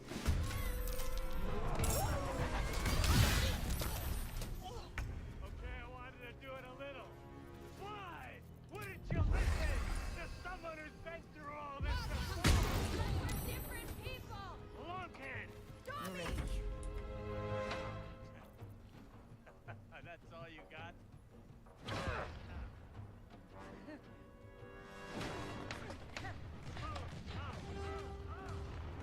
She is doing that thing that certain vulgar women do where they kind of get in your face and go like, ah. There are men and women who, like, you ever, husbands and wives or boyfriends and girlfriends who have no discipline whatsoever, they will fight each other. And the women will fight the men sometimes too. There is domestic violence, women against men, and sometimes the women can really mess the guy up a little bit. So I kind of buy this a little bit. She wouldn't be this strong, because you could say, well, they become this different kind of thing. And when they become this different kind of thing, then the women actually can overpower the men in this green new species. And you say, okay, you know, like sometimes the sexes are a little weird, like male seahorses give birth to babies, so you think, okay, maybe that's it. But then why would they make her so much smaller?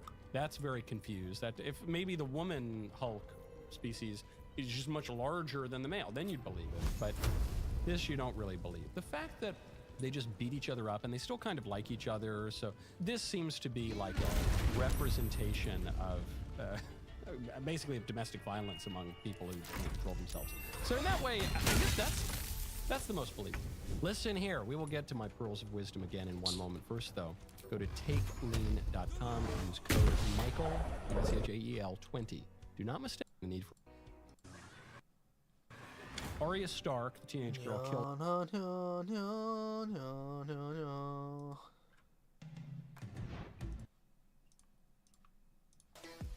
Faggot's never gonna fucking build Hogwarts at this rate, dude.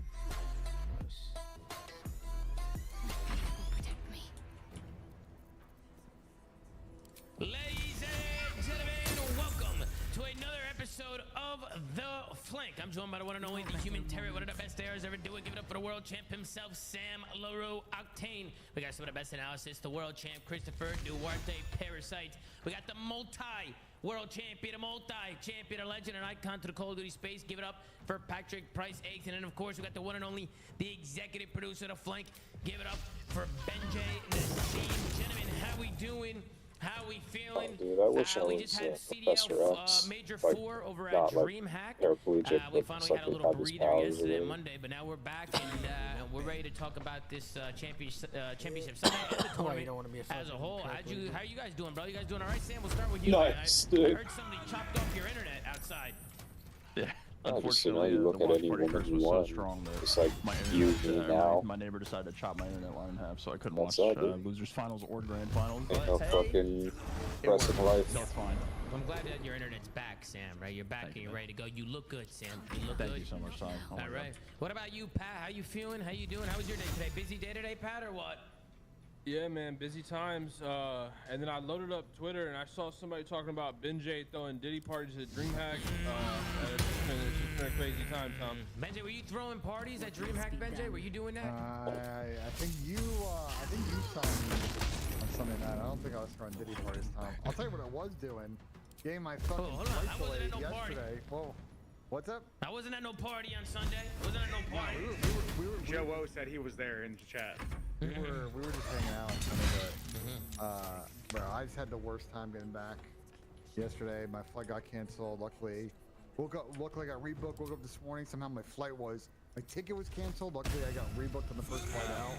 Somehow I got here this morning. So yeah, it's just been an absolute mess. Yeah, trying to that get sounds back. horrible. But hey, Ben. Is it because of the weather? Yeah. Bro, it's always storming when I go to Texas. Always. It's always just like storming hard as fuck. Everybody's flight. My flight got hella delayed. And then when they scanned my boarding pass at the gate, they said that somebody else was in my seat. So I started tweaking, bro, for like 15 minutes. And they started, I don't know what happened, but I ended up getting on the flight. But I was tweaking for a second. I thought I was going to get booted off. But what about you, Duarte? How you feeling? You feeling all right? You have a good flight home? I'm feeling good, man. I mean, I drove, but I'm glad they was in Texas for that reason. But also, DreamHack was a fucking amazing event, dude. Shout out to all the DreamHack, staff involved, Adam Apicella, and plenty of the other people. For sure. It was a fucking amazing event, and if you guys missed it, man, I mean, you got to go to the next one. I'm sure there'll be another one because wow, I had such a fun time. Yeah, I mean, the DreamHack was incredible. Just to give our overall thoughts to the event, I mean, just having everybody in the same room, like you had the challengers pit, you had the watch parties, you had all the fans, you had an amazing stage. Everything was just in one spot, right? It kind of felt like an old COD event, right? Like even when we were doing the flank, people were screaming in the challengers pit, like they were still playing, right? So just like seeing all that go on, especially on Friday, like we had the Alpha and the Bravo stream, and we just had Call of Duty going down at all times. Like that was pretty cool to see, you know, like having COD. There really was like no break, right? Like we got to watch COD like the whole day, which is really cool. But Ben, what about you? What were your overall thoughts of DreamHack? I thought they had CS, they had Halo, COD. I mean, I thought everything, the way they put it together, was incredible. I thought you've done great. It took the whole convention center. There was a lot of stuff going on. We weren't just the only esport. I think the CDL hall was pretty cool. It had definitely had a CWL feel. I think for us, I really enjoyed sort of the watch party area we had. You know, when we've gone to past events the last couple of years, we'll try to watch party. We're all kind of in different spots, depends on opposite sides of the venue. So it's kind of cool, like that we're all in one area. So I really enjoyed it. Shout out DreamHack. Excited for any future COD events. Yeah, 100%. I hope to see more events like that for sure. It was a good time. And of course, like Chris said, shout out to Adam Apicella and everybody that made it possible, man. I mean, the event was great, bro. It seemed like everybody had a great time. So I'm excited. I'm excited for hopefully more events like that in the future. And I'm sure there will be. I'm sure there'll be some events, hopefully like that one. But let's move on. Unless you guys, Pat, say you got anything you want to say over on the overall weekend of the major? I mean, what'd you guys think? Go ahead, Pat. I mean, I kind of said my bit, bro. It's like I'm totally fine to give credit where credit's due, but my focus is blaming the people who put us away from this. Like, we had this recipe, we did it for a decade.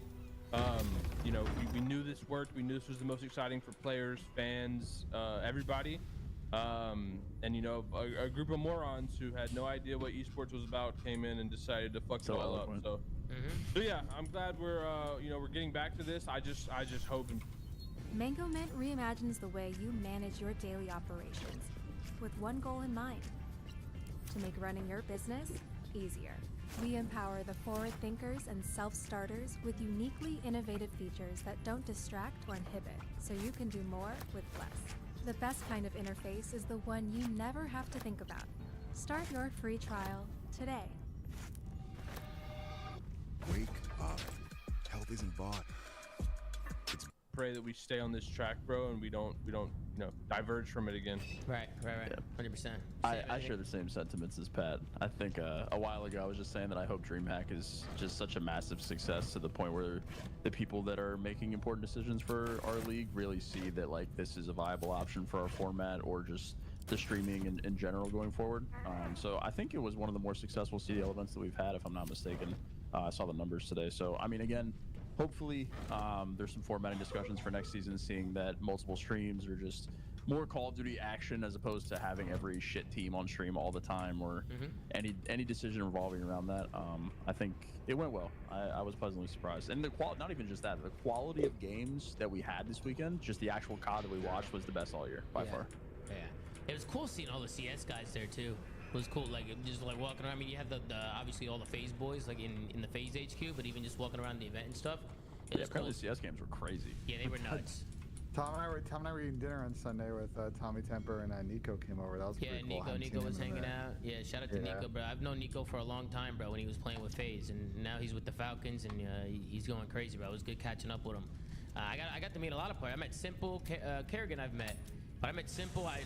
I was actually at a table with Monacy and Apex from Vitality, and bro, their stories about like the games and stuff, and just like they're so passionate about CS. Just to hear them talking about like breaking down plays and talking about like Is it mistakes. the same way that like COD players talk about it? Same way, bro. Like literally the same exact way. But actually, Asim was there too. And we were talking like, dude, this is literally exactly like COD. Like how they talk about it. Granted, you know, we actually asked them like, do you guys like COD? And they didn't say no, but we were like, come on, you could just say it. Like if you don't like COD, you could just say shit. Like it's fine. But they just like Nico said, you know, he doesn't really play it, right? So he can't like really. They don't associate with our filth. Yeah. Those Counter-Strike players are way too professional for us. Yeah, but it was cool, bro. It was cool, like hearing them talk CS, you know, and meeting some of them, of course. But let's move on, unless anybody else got anything to say? Any other thing you want to get out on the weekend? Shout out Adam AP, bro. Shout out Adam AP, bro. Shout out to Adam. Good times hanging out with Adam this weekend. But let's switch it over and let's talk about the biggest topic of the week. Dylan Attach, my duo, my brother, getting rid of the sticks, man. He's hanging up the sticks. He's retiring. He's moving on. He's gonna move on to some different things and put his energy towards something else. And obviously, I have nothing to say. I mean, I could say so much more than. I mean, I could go on for days about what to say about Dylan Attach, right? I mean, he's just been an incredible talent all these years. He's a legend to the scene. He's been playing for over a decade. He's found so much success. His first event being a world championship, then winning multiple championships along the way. I had the honor of playing with him on stage, and you know, obviously we built a lot of memories over the years and found a lot of success over the years. So I have nothing but love for Dylan, and I'm super excited to see where he's gonna go and what he's gonna do. And you guys know I love Dylan. I want to get him more involved. And again, start making more content with Dylan. We obviously just did an IRL stream, but you got interesting times. You have beaten and tormented us to the brink of insanity. You cut out my eyes, but we will bow no more. Gondians, rip the motivator from this bastard's hands. For Gond!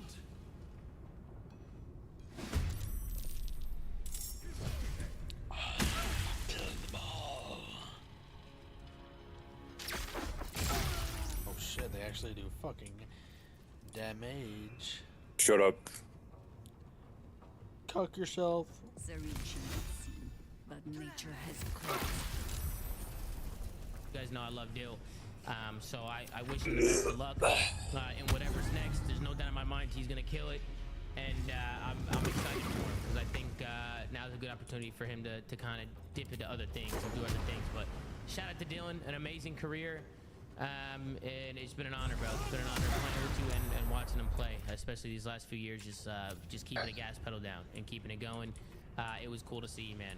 And shout out to Mama Tats. I don't know if you guys checked out the retirement video, but it's a great video. I highly recommend you check it out if you haven't already.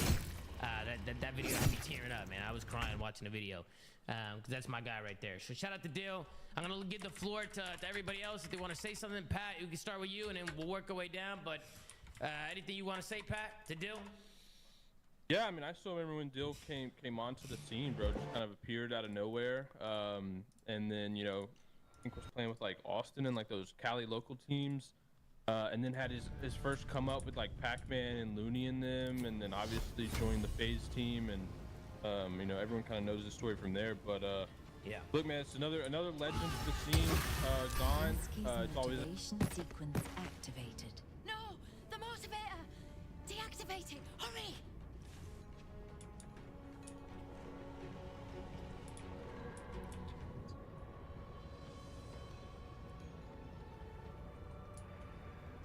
Forever dauntless.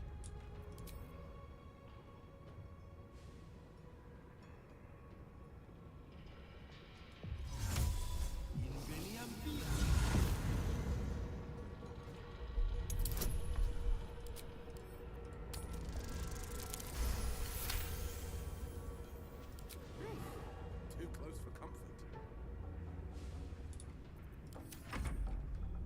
It's a sad day, but I think Dill will succeed in what he does next. I think he'll enjoy his time, not having to worry about scrimming professional COD.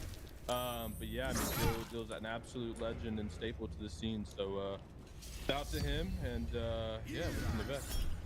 Yeah, Duarte, you got anything to say? Yeah, I mean, I have nothing but love for Dylan. I still remember back in the day, I was, part of the West Coast scene, so I used to go to a lot of LANs. I played with Dylan, I played against Dylan, and just seeing his rise as a player, kind of like, even you, Tom, like back in the day was just crazy. Like, just seeing this guy that, at first you just didn't know what to think. He was a young kid, and he was good. But then, like, now to see he pretty much has a ring. He's won incredible amount of championships. He's been a part of a lot of great teams. He's been a part of a dynasty ending team. Like the guy is a fucking beast, and he had an amazing career. And yeah, he's gonna do bits in literally anything that he does. This is still in Baldur's Gate, right? I know a lot of like. Say that again. This is in Baldur's Gate, right? No, it is.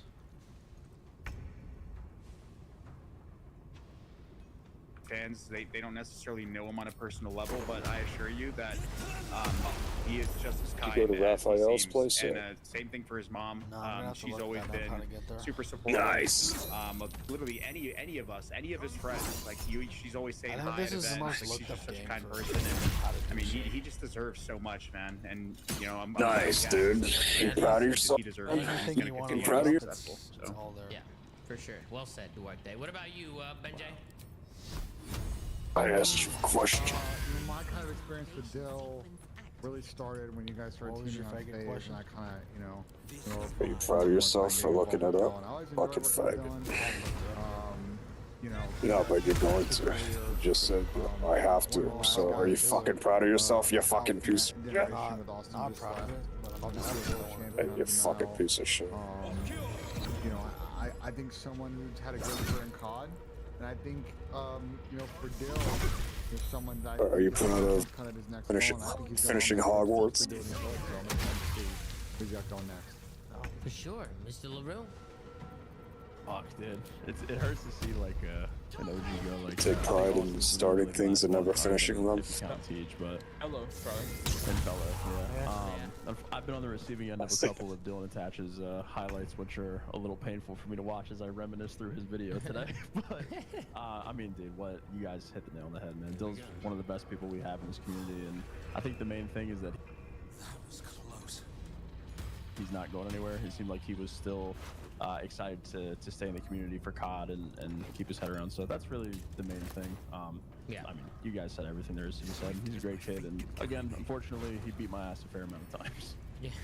I just hope he stops tweeting about the next COD is like He the made best that one a yet. staple that the next game is going to be the greatest Call of Duty of all time. He said that at the end of his retirement video. He says he has a feeling that next Call of Duty might be the best game of all time. So, we'll see what happens. But who do you think? I mean, it's actually kind of crazy that you said that, Sin, right? Slasher and Tej and Fellow, right? Those are like kind of the only ones left standing. I think I count people that started like their professional careers in Ghost. Yeah. I think because that was the last boots on the ground era or game before the whole jetpack, era took over. And Who came in after Ghost, Chad? Who came in around what? Yeah, it AW? was AW. AW, who came in, which is Tyler, obviously shortly Kenny. after. Yeah. They're kind of next in line after like the Slasher and Tej and them, and Fellow, then Hoop. Like all the guys who came in AW, like Kenny, Hoop. Like they're He kind did of. AW as well, technically, but he was around long before that. Yeah. He's went to events in Ghost. Yeah, Tej's like professional debut was AW, but he was playing like tournaments and shit. And he was around way before that. And Kenny and Connor and them had to take a few years off because of the age requirement. The Halo debacle that they had. After AW, so. Yeah. But shout out to Dylan. Can't say enough. I can't say enough about Dylan, bro. Great guy, great COD player. I'm excited for him. But let's move on. And let's talk about Champ Sunday, right? We obviously didn't have time at the end on Sunday to talk about some of these matches. So let's hop in and start with the first match of the day. We had LA Thieves going up against Optic Texas. And this one ended with an LA Thieves 3-1 victory over Optic. We start things off on a Skyline hardpoint, and that was a close one, man. That one, Optic Texas was able to get the win. A big pinch from Dashy at the end to find two, and they get the job done on that last P3, 250 to 237. I want my house. Better than nothing.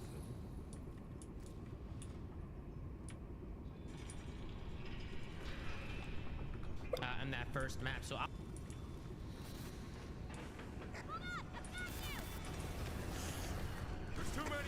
Fall back!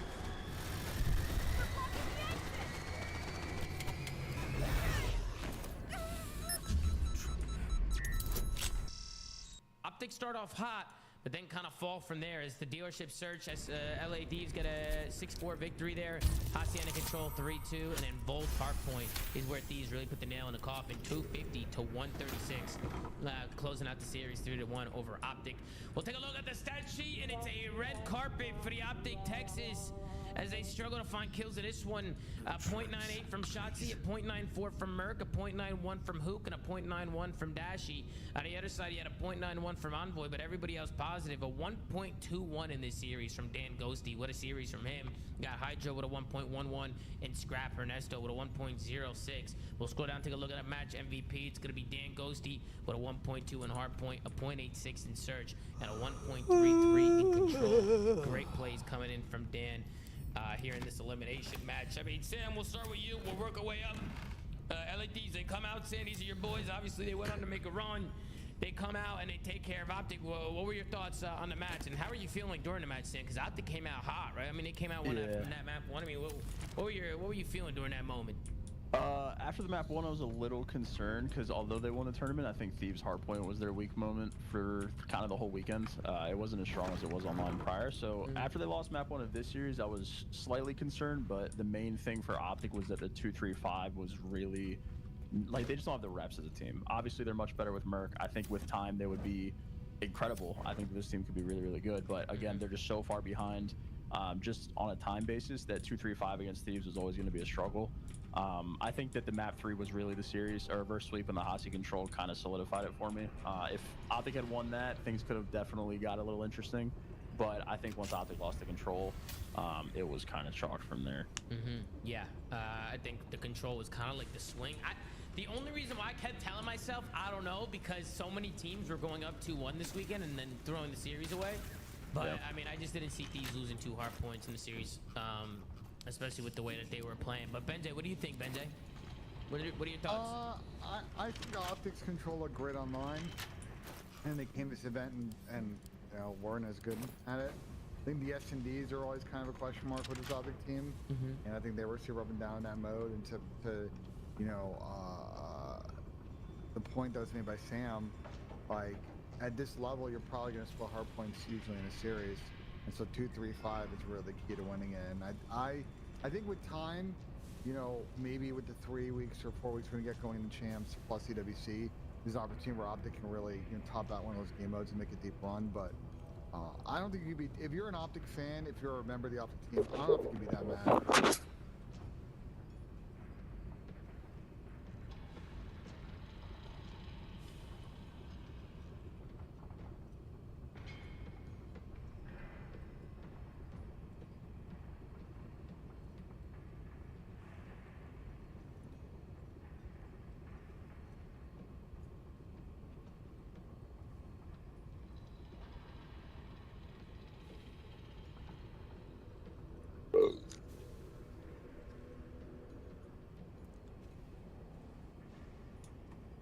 By getting top 4 at this event, and the teams that you lost to on the way there, like they lost the 2 teams that made it to the final. So yeah, they competed this weekend for sure. They did compete this weekend, and I mean they were definitely pushing the top teams to their limits. It was good to see Optic actually compete, right, and not just like come out and get slammed, right? Like it actually, there were moments where I felt like they were winning the series and could have won the series. But what about you, Duarte? What did you think? What did you think of the series? I mean, on the side of Thieves, they obviously won the tournament, so you know they played good COD. But I want to show some love to Dan Ghosty because Dan Ghosty had like I think 2, maybe 3 standout series this weekend where he played pretty damn good. So you know he's always going to be, you know, sideline when it comes to his team because you have players on that team like Scrap, like Hydra. But yeah, he played pretty good.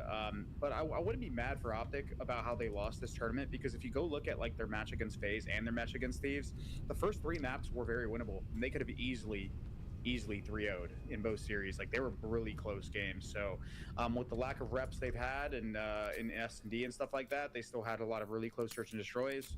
And their control still looked really good this tournament. They won the majority of them, and even when they did lose, I'm pretty sure they pushed most of them to like that final round. They did get reverse swept in this one in the control, which is kind of unfortunate because I think if they win that, you know, with that momentum, they're going to evolve, which they're good at. Maybe that map either goes their favor, or at the very least they push a rewind. But you know, LA Thieves, man, their map pool. And it was pretty evident to me at that. We'll see it when we get to the grand final. But their map pool is so fucking insane that it's really hard to beat this team, man. They are good at like everything except for like one map, and maybe in like a game mode. Yeah, it's crazy. I just think it's very similar to the phase of like if you're gonna beat them, you're gonna have to grind out and take that game 5. They're gonna make it an extended series. They're not gonna get 3-0'd. Yeah. You're gonna have to beat them on quality maps and bring it up. I think for Optic, it's just the same thing they've had at times all season. Like they are capable of playing 7 to 8 great minutes of Call of Duty against good teams, but the final 2 minutes of these maps is kind of where they've gotten in trouble with a bunch of their different team comps. So I think with more practice with this squad, you know, maybe Brandon has a better event. They can be a little more clinical there, but it's just a tough bounce. I guess where the level's at is the top 4 team. They're the 2 teams they lost to, or the 2 teams. Well, we think are the best teams in the game. Pat, where's your head at with these guys? What do you think? What were your thoughts on Optic as a whole this weekend, Pat? Well, I'll start with Thieves. You know, obviously a good win from them. I don't know what Chris was yapping about, bro. Ghosty had one good series. It was this one, and it's obviously he had a good one first round as well. First round of the tournament. Tom just pulled up the stats, bro. He went negative every series but this one. But sure. Ghosty obviously fried against his former team. They shouldn't have dropped him. It was kind of like, and I don't know if you saw, but like at the very end, he stood up and he was like staring them down. So I thought that was cool.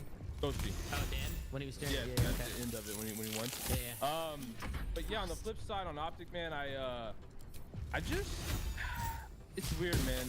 I don't know the comparison, but like I know before we were gassing Kyler a lot, and I'm not saying this was Kyler's fault. But I just don't think we're gonna get these series out of these players against these good teams in Black Ops 6 that when they win, we kind of talk and highlight. But against the top teams, I don't feel like we're gonna get those on land specifically. I know Ben, you were saying like Dashy needs to have a better event, but I really thought it was all of them. Like especially against the good teams, I just don't see them performing to the level that they need to beat them. And we can talk map pools all day long, but I think Thieves, FaZe, like Heretics, these guys are just better teams. And I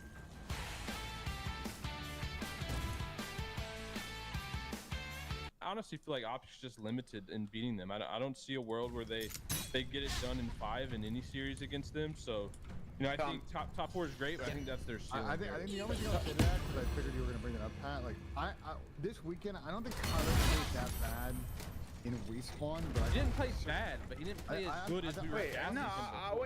Hold on. I thought his surge fell off a little bit from online, and now it's a big match. I gotta see something because I'm genuinely curious. Can you pull up the stats of each map?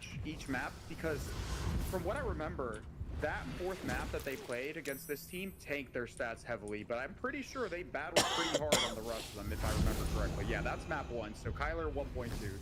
So that shit's fugazi. They got blown out map 4 bad. Map 2, like Shotzi had a 1.29. Yeah, the rest of them maybe didn't play that good, but like, bro. We're not talking about okay, let's go to map 3.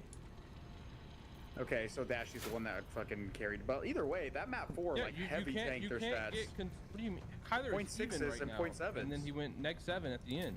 Yeah, but bro, even is not a bad stat at all. It is when we're literally been talking about Kyler being like a 1.2 in these series online, and been like the reason that they're winning is because he's been primed.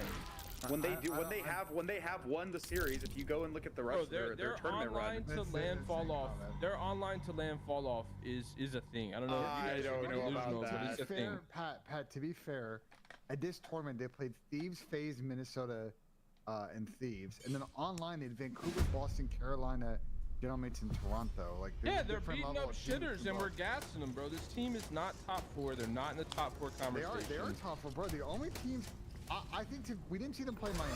Okay, so I'll give you that. Yeah, they're worse than Miami. See how they square Miami, but like they've beaten Toronto twice in 2 weeks, and they battled with Thieves and FaZe. They kept a broken Toronto team. They could have won the first 3 maps of both the Thieves and the FaZe series. Yeah, they're a tough team. I just don't think. Bro, listen, I get it. Listen, I get it. He's in phase. They kept him Yeah, honest in the a series. and they broken blown out. Toronto team. They could have Like, they could have they're won a the first beast 3 squad, maps bro. of both the Thieves and the FaZe series. Yeah, they're I a love beast that. team. I just don't think. Bro, they listen, I get it. Listen, I Bro, get it, he guys. won't It's give the- it. it's He the won't end- give It's it. the end of the month. No, I get it, bro. It's the end of the month. Prime subs are falling off. You gotta re-up. I get it, guys. But look, this team has an online to land fall off. Yes, they beat the shitter teams, bro. Congrats. We all know that. But I just don't think they have what it takes on. Toronto a share team.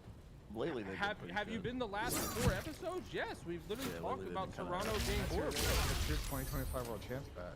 No, bro, that team have an investigation open. They didn't get like the Mercules. They had a guy on their roster and they handed him away for nothing. Not to mention the year prior they handed away Scrap and Envoy. Listen, Toronto's not a real board, bro. They're just funneling talent to the top teams. But anyway, yeah, I like I said, Tom, I think their online to land fall off is something to be talked about, and I just don't think they're gonna beat these top teams at LAN events. They just make, again, they just make too many mistakes. They don't play 12 minutes of great COD, and when you play like a Boston or Carolina or a General Mates, you can get away with that. But against FaZe and Thieves, you got to play perfect. And I just think that we've seen them now multiple times playing those teams. They don't get 3-0 smoked off the map. There's just a difference of clinical execution between both teams is why this other team is not having. Now we're giving credits to teams for not getting smoked off the map. No, because they're battling, but the difference is Actually not thought they played necessarily well. They went from top 8 to top 4, and they could have won both these series. Yeah. Well, the FaZe one Well, I maybe. don't know what the FaZe one. Yeah, this one may be a little bit. Yeah. All I'm I'm saying they could have won more matches. More the phase one. More than phase one. Yeah, more the phase than one. other teams, bro. LAG played a team close. We're not sitting here saying, oh yeah, they could have won. It was close. Wait, we have absolutely done that with LAG as well. we have. No, we're not talking about them as a team. Yes, we could say the individual series they could have won, but we're not pretending they're some good team because they played one series close. They got top 4. Pat, let me ask Who you did this they question. beat to get top 4? Who right now would you put above Optic and like Power? Obviously Thieves, obviously Thieves, FaZe, FaZe, Miami. obviously Miami, And I Surge. think- Vancouver. and I'd I say Surge, think just 'cause Surge they've had one is- bad and I event. think Surge is better if they're playing. Didn't they beat Surge this split? They fucking Yeah, first series. Yeah, St. Louis but, season. yeah. Okay, if we're talking about currently, but if we're talking about overall season, I'm still gonna like put more We're stock not in talking the about overall Surge. season, we're talking about right now. Okay, then the rest of this event. then you can have the argument. I mean, top 4. You reality got is- top 5 We're star, trying to top 4. spread these guys out of top 4. I think that's crazy. I think The the reality top is Optic is they're starting there. losers round 1 at Champs. That's the reality. Maybe So we'll if I see. get one over FaZe, we'll see. I guess. So we'll see what happens starting from losers round 1, where they go, what matchups they get, and if they can battle their way to top 4. I don't think they can. All right. Anybody else got any other final thoughts on this series? I mean, listen. I think overall, I mean, in my opinion, I thought Optic just looked so much better with Merc, bro. Like they've elevated a ton. I mean, they're definitely competing in these series. That FaZe series had me on the edge of my seat, bro. I feel like at Champs, bro, especially with a few weeks of practice now, like it really is gonna come down to who shows up on a weekend. But I do think these, as of right now, are just too strong, bro. Like these are unreal right now, bro. Like they're insane. Like I feel like Scrappy's consistency throughout the year, who I think is probably the season MVP. I think it's probably Scrappy. I was leaning towards Simp going into the major, and then after the major, I'm like, dude, it's got to be Scrap. Like this guy's just back-to-back MVPs. He's been consistent from top to bottom from the start of the year to now. Who do you guys have as your year MVP? By the Who way, got MVPs on FaZe back-to-back wins? Simp got one of them, and Cell got the other. I think. Yeah. It was Simp and Cell. It was Simp and Cell. I mean, going into Major 4, was that a crazy comm to have one of the FaZe guys as an MVP going into Major 4? No, I had MC before this tournament. People in the chat saying the it thing was. with this MVP race is that I think it's really close, and the way they do the voting, like, it's going to be really interesting to see that if Paco or like the teammates of FaZe and Thieves siphon votes from each other, is how all the categories smooth out. Like it can get real weird, but I agree with you, Tom. I think if I had to pick someone right now, it'd probably be Ernie. I just don't think there's an argument against it. I think he has back-to-back event MVPs. He hasn't had a point this season in which we've talked negatively about him. He hasn't gone through a single slump in a game mode. He has rarely he has 6 and 19 on Hasi, like whatever. But like he hasn't had a moment this season where we've talked negatively about him. The consistency from the start of the season to now, bias aside, I genuinely don't think that there's an argument against it at this point. He's the only person with two major MVPs. He's got MVP unlocked. It's over. Yeah. What do you think, Pat? Yeah, I'd probably say scrap too. Yeah. I think this event locked it up. But again, I mean, I know the league does like regular season bullshit, but like I look at the whole year. So, you know, if Simp can come in and win champs and fucking World Star, then I'll probably have Simp winning MVP.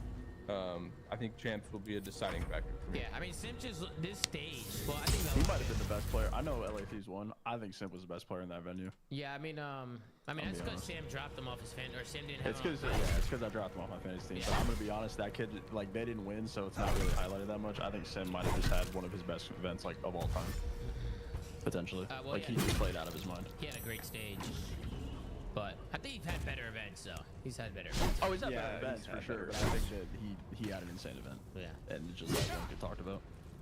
Yeah. All right. Anybody else got any thoughts before we move on to the next series? All right. So next series of the day, we have Atlanta FaZe going up against the Miami Heretics. This was in the winners final. Loser drops down and plays Thieves. Winner moves on to the grand finals, and in this one, it ended up being Atlanta FaZe. We start things off on one of the craziest maps I've ever watched in Call of Duty history. A Hacienda Hardpoint that goes all the way down to the wire, 249 to 250. Can I interrupt you really quick? Of course you can, Sam, because this was unbelievable. Go ahead. I think that might have been the best hardpoint I've ever watched. That was incredible. That was genuinely. There's been some. Don't there, get me bro. wrong. There are obviously some insane footages. That might be the greatest hardpoint I've ever seen. It was insane. That was actually insane. If you guys have not seen it, listening to the podcast, go watch this map. 100%, bro. This was a crazy map, bro. Crazy map. Protocol Search comes up after that. We'll talk about the first map. We'll take a look at the ending of it. But Protocol S&D 6-4 for FaZe. FaZe bouncing back in the Search. Then winning a 3-1 in the Control as well. And then a Rewind Hardpoint, which I think FaZe have been looking really strong on that map. 250 to 216 there. Against the Miami Heretics. FaZe win the next 3 and put Miami down to loser. Let's go down, take a look at the stat sheets. Another red carpet. And this one goes to the Miami Heretics. We got a .99 from Super, a .86 from Rank 4, a .9 from Real, and a .86 from Metals. On the other side, you had a .92 from Draws. We had a 1.08 from Simp, a 1.23 from Cell, and a 1.24 from Tyler Abizi. What a series from him. We'll scroll down to look at the match MVP. It's going to be Abizi with a 1.46 in Hardpoint, a 0.4 in S&D, and a 1.13 in Control. Good series from him, minus the Search. When getting a job done right is your highest priority, communication is everything. Company Cam has all the tools you need to effortlessly keep up with job progress, whether you're at the job site or in the office. Because success is built on communication. Like, I don't have enough fucking turns, man. And with Company Cam in your tool belt, you can make every project a success story.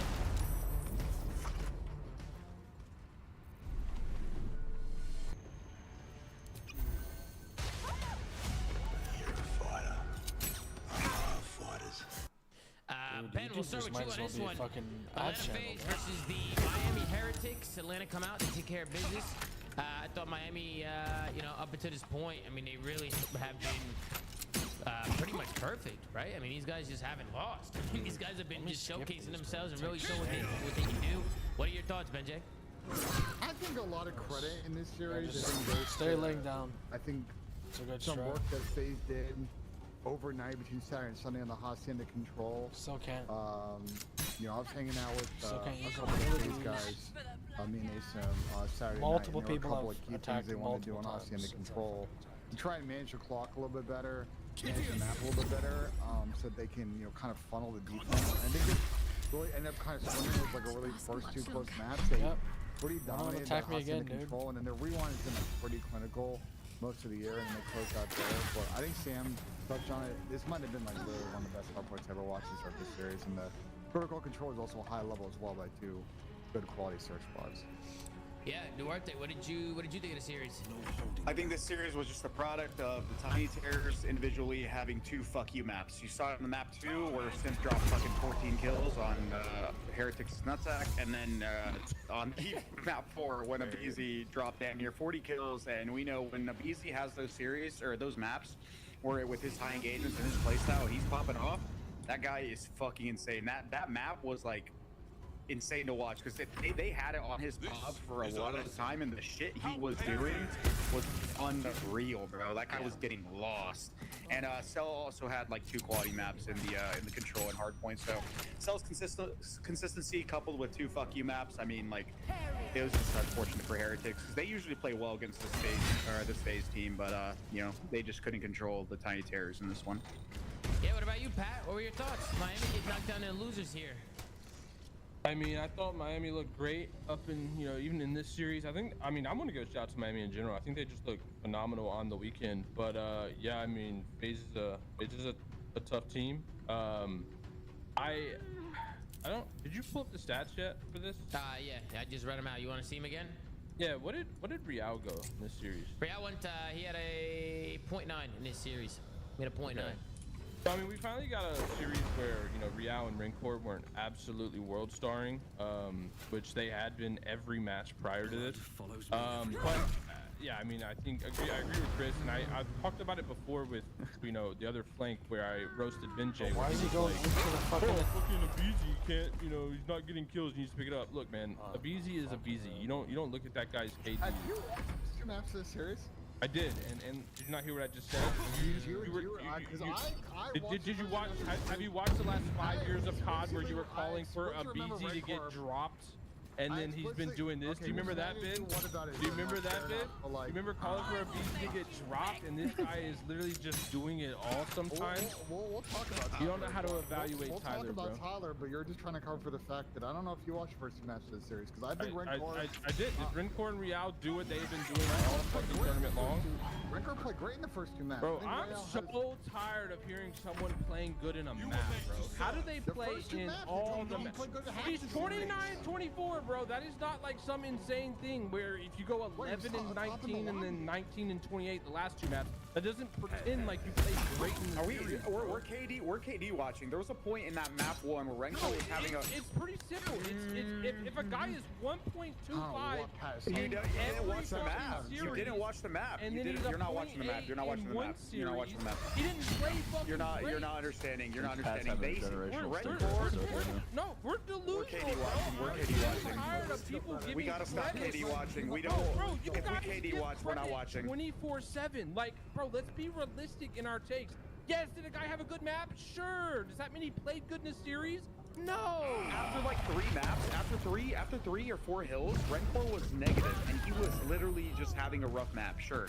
And then Cell shot this fucker's body, and then he turned it the fuck around, and literally was one of the reasons why this team won that map.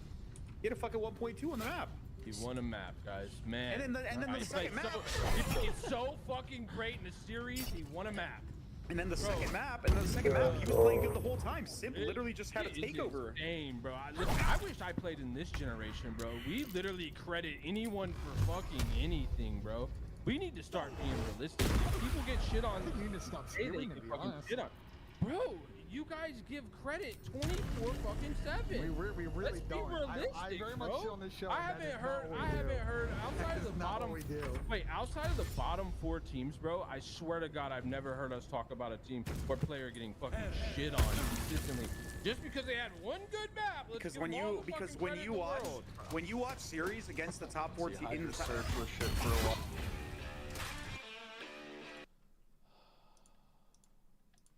Tyler's hardpoint was shit for a while. We shit on Vancouver for losing a couple matches. We shit on Miami's medals for inconsistency. We shit on Toronto for being bad at getting in there for hardpoint. Yeah, but listen, I'm sorry, but when we watch top 4 teams battle each other, there's far more nuance than somebody dropping a 1.2 and somebody dropping a fucking 0.9. If you go back and watch those maps, the difference between them getting 3-0'd or them keeping a series consistent is some individual maps. The series prior to this, Rancor went fucking +50. and then he's a 0.8.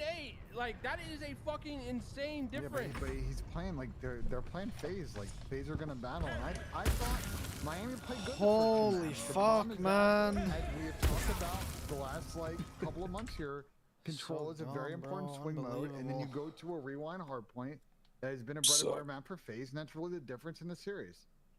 FaZe kicked into third gear, and Miami just couldn't match. GG's. Dude, That's how it happens. People have to go Mm-hmm.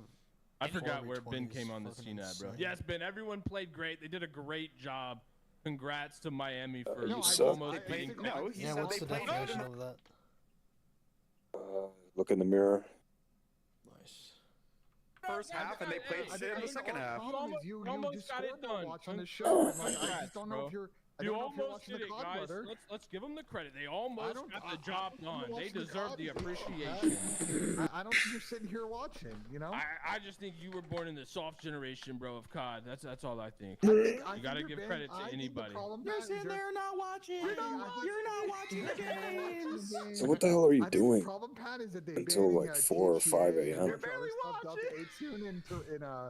In Texas, I think you might smoke a little too much today, brother. And I could never watch COD again, and I will know more about COD for the rest of my life than you. Well, I didn't see. What'd you think of the series, Tom? So far? All right, let's move on to the next series, gentlemen. We got the Miami Heretics going against the Los Angeles Thieves, and man, oh man, did Thieves put their balls on the table in this one? I think the little argument that went down between Scrap and Super, there was definitely some bad blood in this one. I mean, they were going at it for sure. I mean, LA Thieves Vol Hardpoint 250 to 202 in the first one. The Red Card Search 6-3 in the S&D, and then the Volt Control 3-1. LA Thieves taking all 3 maps. We'll scroll down, take a look here at the stat sheet. We had Rancor with a 1.05 and Real with a 1.08. I think Metals played pretty.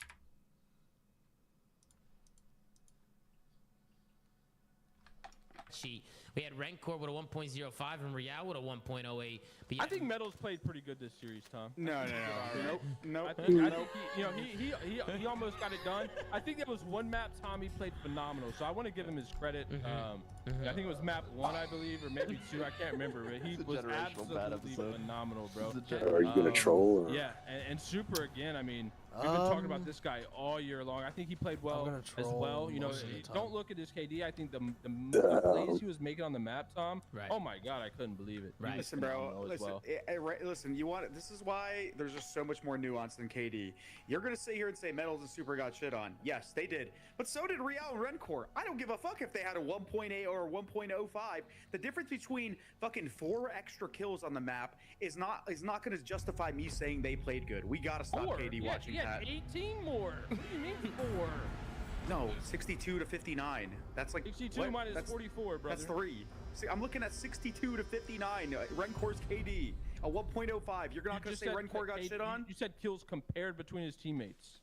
No, I'm talking about between his fucking KD. They all got shit on. I don't care about the scoreboard. The scoreboard is irrelevant sometimes, and that's something that you need to learn to do, to look at, or maybe watch the game. The Miami Heretics in this one got absolutely fucking twerked on, bro. They got shit on. You literally just spent. You said kills compared between his teammates. No, I'm talking about between his fucking KD. They all got shit on. I don't care about the scoreboard. The scoreboard is irrelevant sometimes, and that's something that you need to learn to do, to look at, or maybe watch the game. The Miami Heretics in this one got absolutely fucking twerked on, bro. They got shit on. You literally just spent a whole fucking episode bitching about how you got pushed out of your circle and were teaming with garbage kids and shit on the entire second half of your career. Maybe if you paid attention to the goddamn scoreboard, that wouldn't have happened to you. The KD's irrelevant here. The KD's irrelevant here. The KD's irrelevant here. Don't drop me. I'm The making the KD's right irrelevant play. here. KD's irrelevant here. KD's irrelevant here. All right, let me have the floor. Let the host have the floor here. No, wait, hold on. I always had good KDs, but I was still getting shit on. All right. Hold on. Let me have the floor. Or with amateurs on his team. Let me have the floor, guys. Let me have the floor. All right, Sam, let's go over to you. All right, let's go over to you, Sam. I was a dog. Throw back to pass. Sam, I want to get your thoughts, Sam. I got no thoughts. Tom, back to pass. All right. The world is changing, and at Tech, we know it too. Now we're focused entirely on the metals that matter. Create Buy your custom insurance package with the only unbundled home insurance in Canada. That means protecting only what's most important to you. Oh, and saving money in the process. Get your policy in 5 minutes at squareone.ca. First and foremost, hold on. Let me get through. Hold on, okay? Super had a .87, Metal's had a .71. On the other side, you had a 1.35 from Scrap, a 1.18 from Heiser. This is a fuck you series, bro. This was a 3-0. This was a I'm better than you. I don't have a gunship on. I deserve to be in finals, and you don't. Shit on bad. Absolutely. And a .93 from Dylan Envoy. Match MVP is Scrap. Okay, he had a 1.3 in every fucking game mode. Okay, got the season MVP. Okay, Benjay, let's go to you. What did you think of the series? Do you agree with Sam? Do you think this is a wash? LA Thieves just outclassed the Miami Heretics in this one? Just too much? Just too much for him? What do you think, Benjay? I think you know, Thieves obviously got a little bit of fire that, you know, match they played earlier on the day. I think Miami obviously a little bit heads down after losing the phase and winners finals. And I think for Thieves, obviously they're motivated after their loss to Miami earlier in the tournament. I think the combination of that, you know, the first map was fairly entertaining. I think at one point it was pretty close. I think like just killed Miami. Yeah, around the last P2, I think Scrap particularly really kicked up. And from there, I think Thieves kind of saw it through. I think Thieves S&D was really good all weekend, and so Red Card S&D being second map, that's like their bread and butter maps. I just think for Miami, you know, it was a great run, but they just didn't execute at a high enough level on Sunday required to win an event or make a final. It just kind of is what it is. I'm going to give credit to a loser here, to cut you off really quick, Ben. Pat, I don't want you to get angry. I don't want you to get upset. No, go ahead. That's what we do nowadays. Of course. I think that this is how Miami played this weekend is just the ceiling for a non-Thieves or a non-phase team. Like, we've seen it with Vancouver, obviously making a final, I guess technically it is, but I just don't ever expect a non-Thieves or phase team to actually get over the hurdle and beat these guys in a final or like make a meaningful impact. We've seen Vancouver do it, we've seen Miami do it twice now with the top threes. I don't know if we're going to see the level required to beat this kind of team. Though I still want to tip my cap to Miami because I'm a big fan of the team, the season that they've had, the criticisms that we've had with their system and being Spanish only. They're an extremely good team. They're a very good team. But I think the ceiling in which this team has is second or third. I don't see them winning. It's just peak for peak. It's peak for peak. If FaZe and Thieves were playing at their peak and Miami's playing at their peak, it's just not winnable. They have to catch these teams on an off day. But it's still tippable with how far they've gone. You know, they've made a lot of progress as a team, and I'm still a fan. I don't care. Oh, I love Miami. I love watching them play. Yeah, I love watching Miami play too. They're an exciting team to watch, bro. Like, they got a lot of pace for sure. I just think the thing with Miami is once you get rid of Skyline Hardpoint series, they're like I think 11.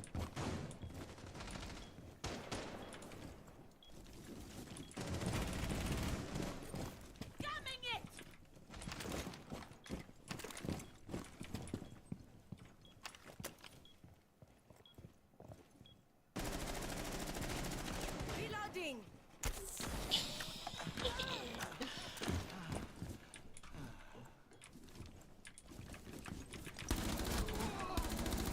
Cover me, reloading.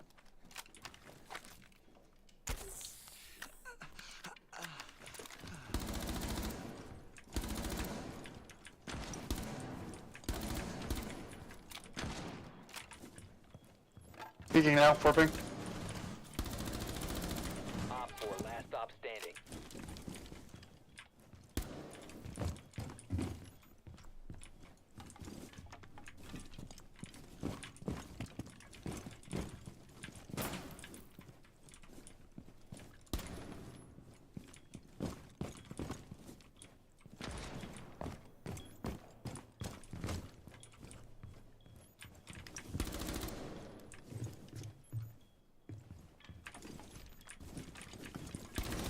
Reloading.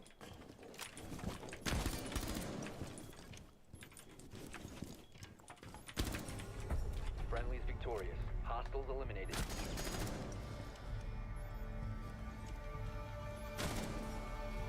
Dude.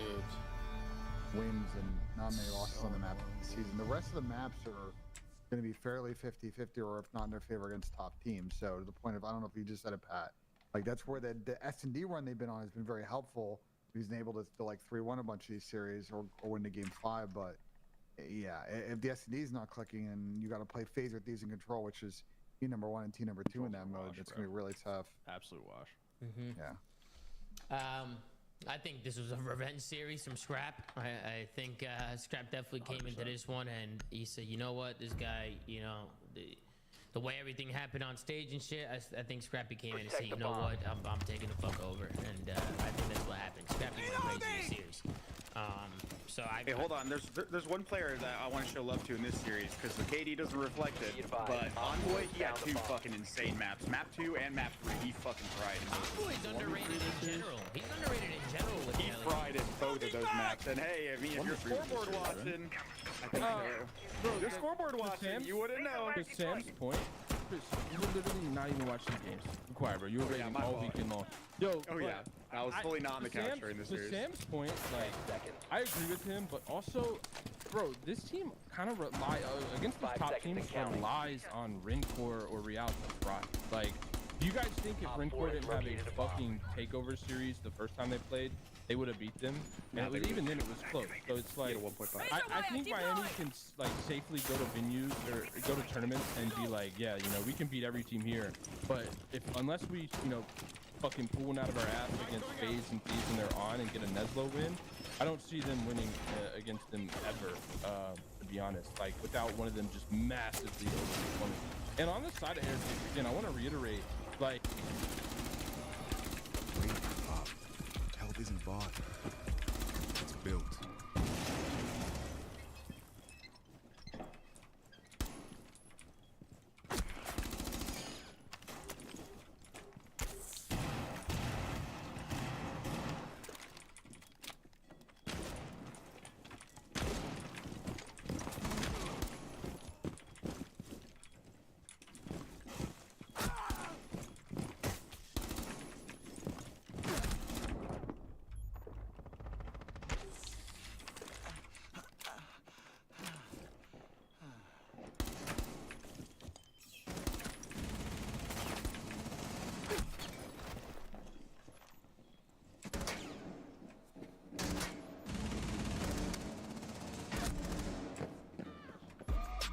Last operator standing. See what happens when the power is back in your hands. Welcome to the awakening. Like, I don't think they just like you know made improvements as a team. What they did was make roster changes. That's how this team got better all year. Metals has absolutely made improvements as a player. I mean, he kind of reminds me of Nero. Yeah, he's gotten better than where he was. This is a very poor example for me to set on my hill for -18. But even then, like, he's still kind of a hit or miss for me, bro. Like, I agree with you. He did lately. He was disagree. awful in the previous since the middle of iterations. stage 3. I disagree. Bro, like, I don't feel like I can watch this guy consistently from a tournament and be like, okay, I can rely on this guy to give me something every single map. I mean, obviously not every map. No one's perfect. But, like, I feel like he's doing worse more often than he's doing better. That's every team outside of literally Thieves and FaZe right now, though. Literally every team has that. Dan's a consistent 0.9. Yeah. Yeah. It's Dan. But whenever they go into Dan, you talking about Dan Ghosty? Yeah, I mean, Dill has hit or miss respawns. Dill has I feel like too when you go into the listeners, Dan is such a big part of this. They're on the teams with reigning MVPs. Like, they have to. Yeah. Same with the BZ. Like, he's not gonna get every fucking kill, but like. I know, but why does that work for those teams and not for this case? Because they don't have people as good as fucking the teammates that they have. Like, that's the problem with these not top everyone's teams. gonna fry all the time, though. Yeah, but that's the problem with these top teams. They're so out talented that like you can't have any weak links at all. Yeah, no, I see what you're saying there. That is also a fair take.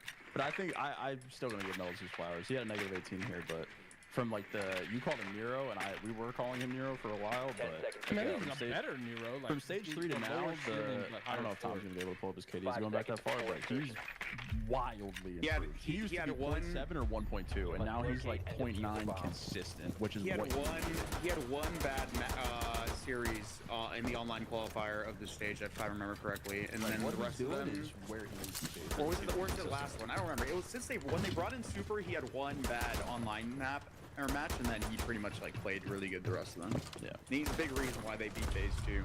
I mean, also the way Metals plays too. I mean, dude, listen, like. Leads to inconsistency.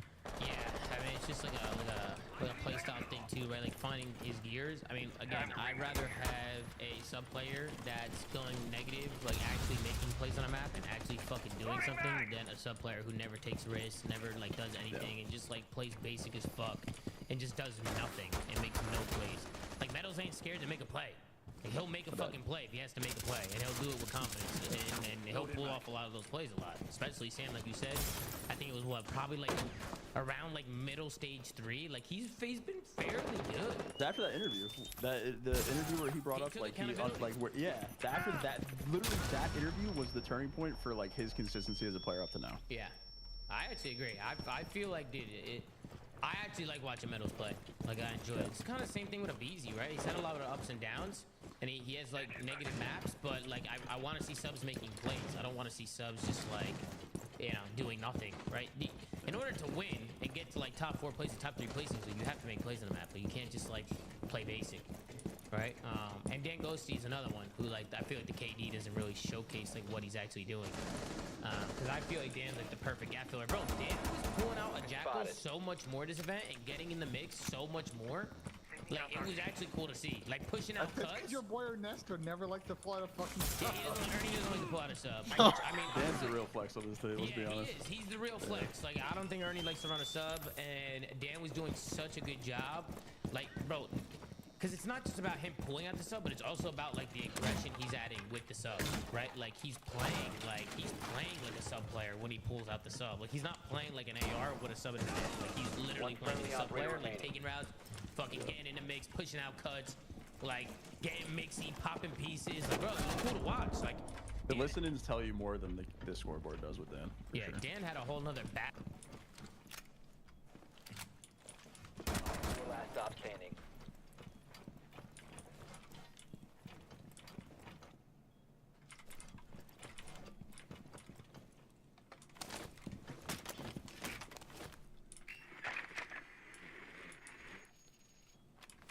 Seconds left. 10 seconds. The diffuser is no longer in your possession. All friendlies have been eliminated.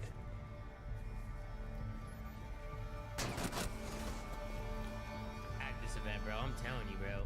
Like, I felt like we saw more of him on the sub. Wasn't he always a flex though in his come up? Yeah, he was. Yeah, in Challengers he was, yeah.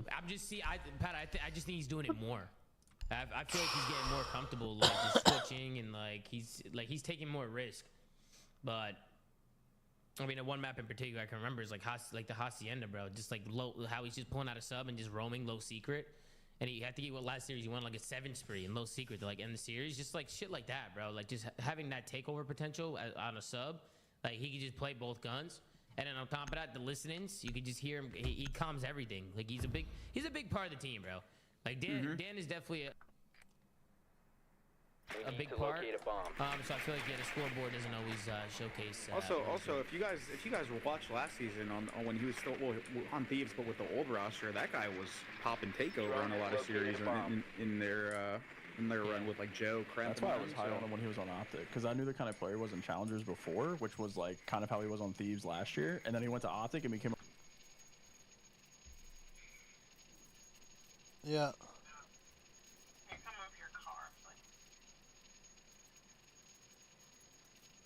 Could you wait a minute? Or no? 10 seconds to go. Like, I'd rather not. 5 seconds to insertion. I just worked for 8 hours. I'd like to get in the house. You found a bomb. Make your way to its location and defuse it. Okay, I'll be up.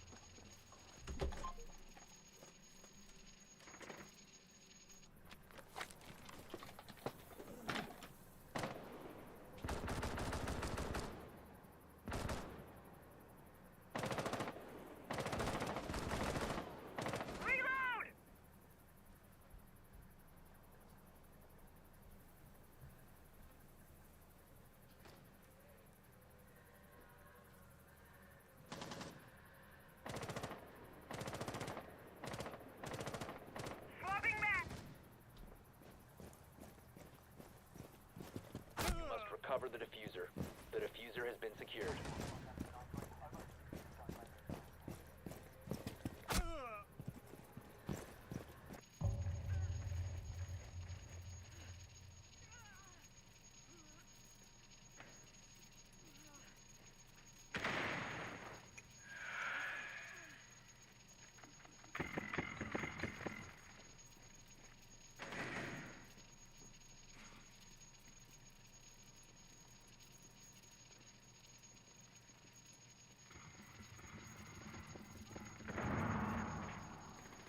diffuser is no longer in your possession. Friendly, last operator standing.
I'm a roll UAV guy, and then goes back Yeah. to Thieves, and is then like a main Slayer, like KD guy again. Like the versatility that Dan has, same with Dill. I think they're both extremely malleable players. I think that's what makes this team click so well. Obviously, you have fucking Scrap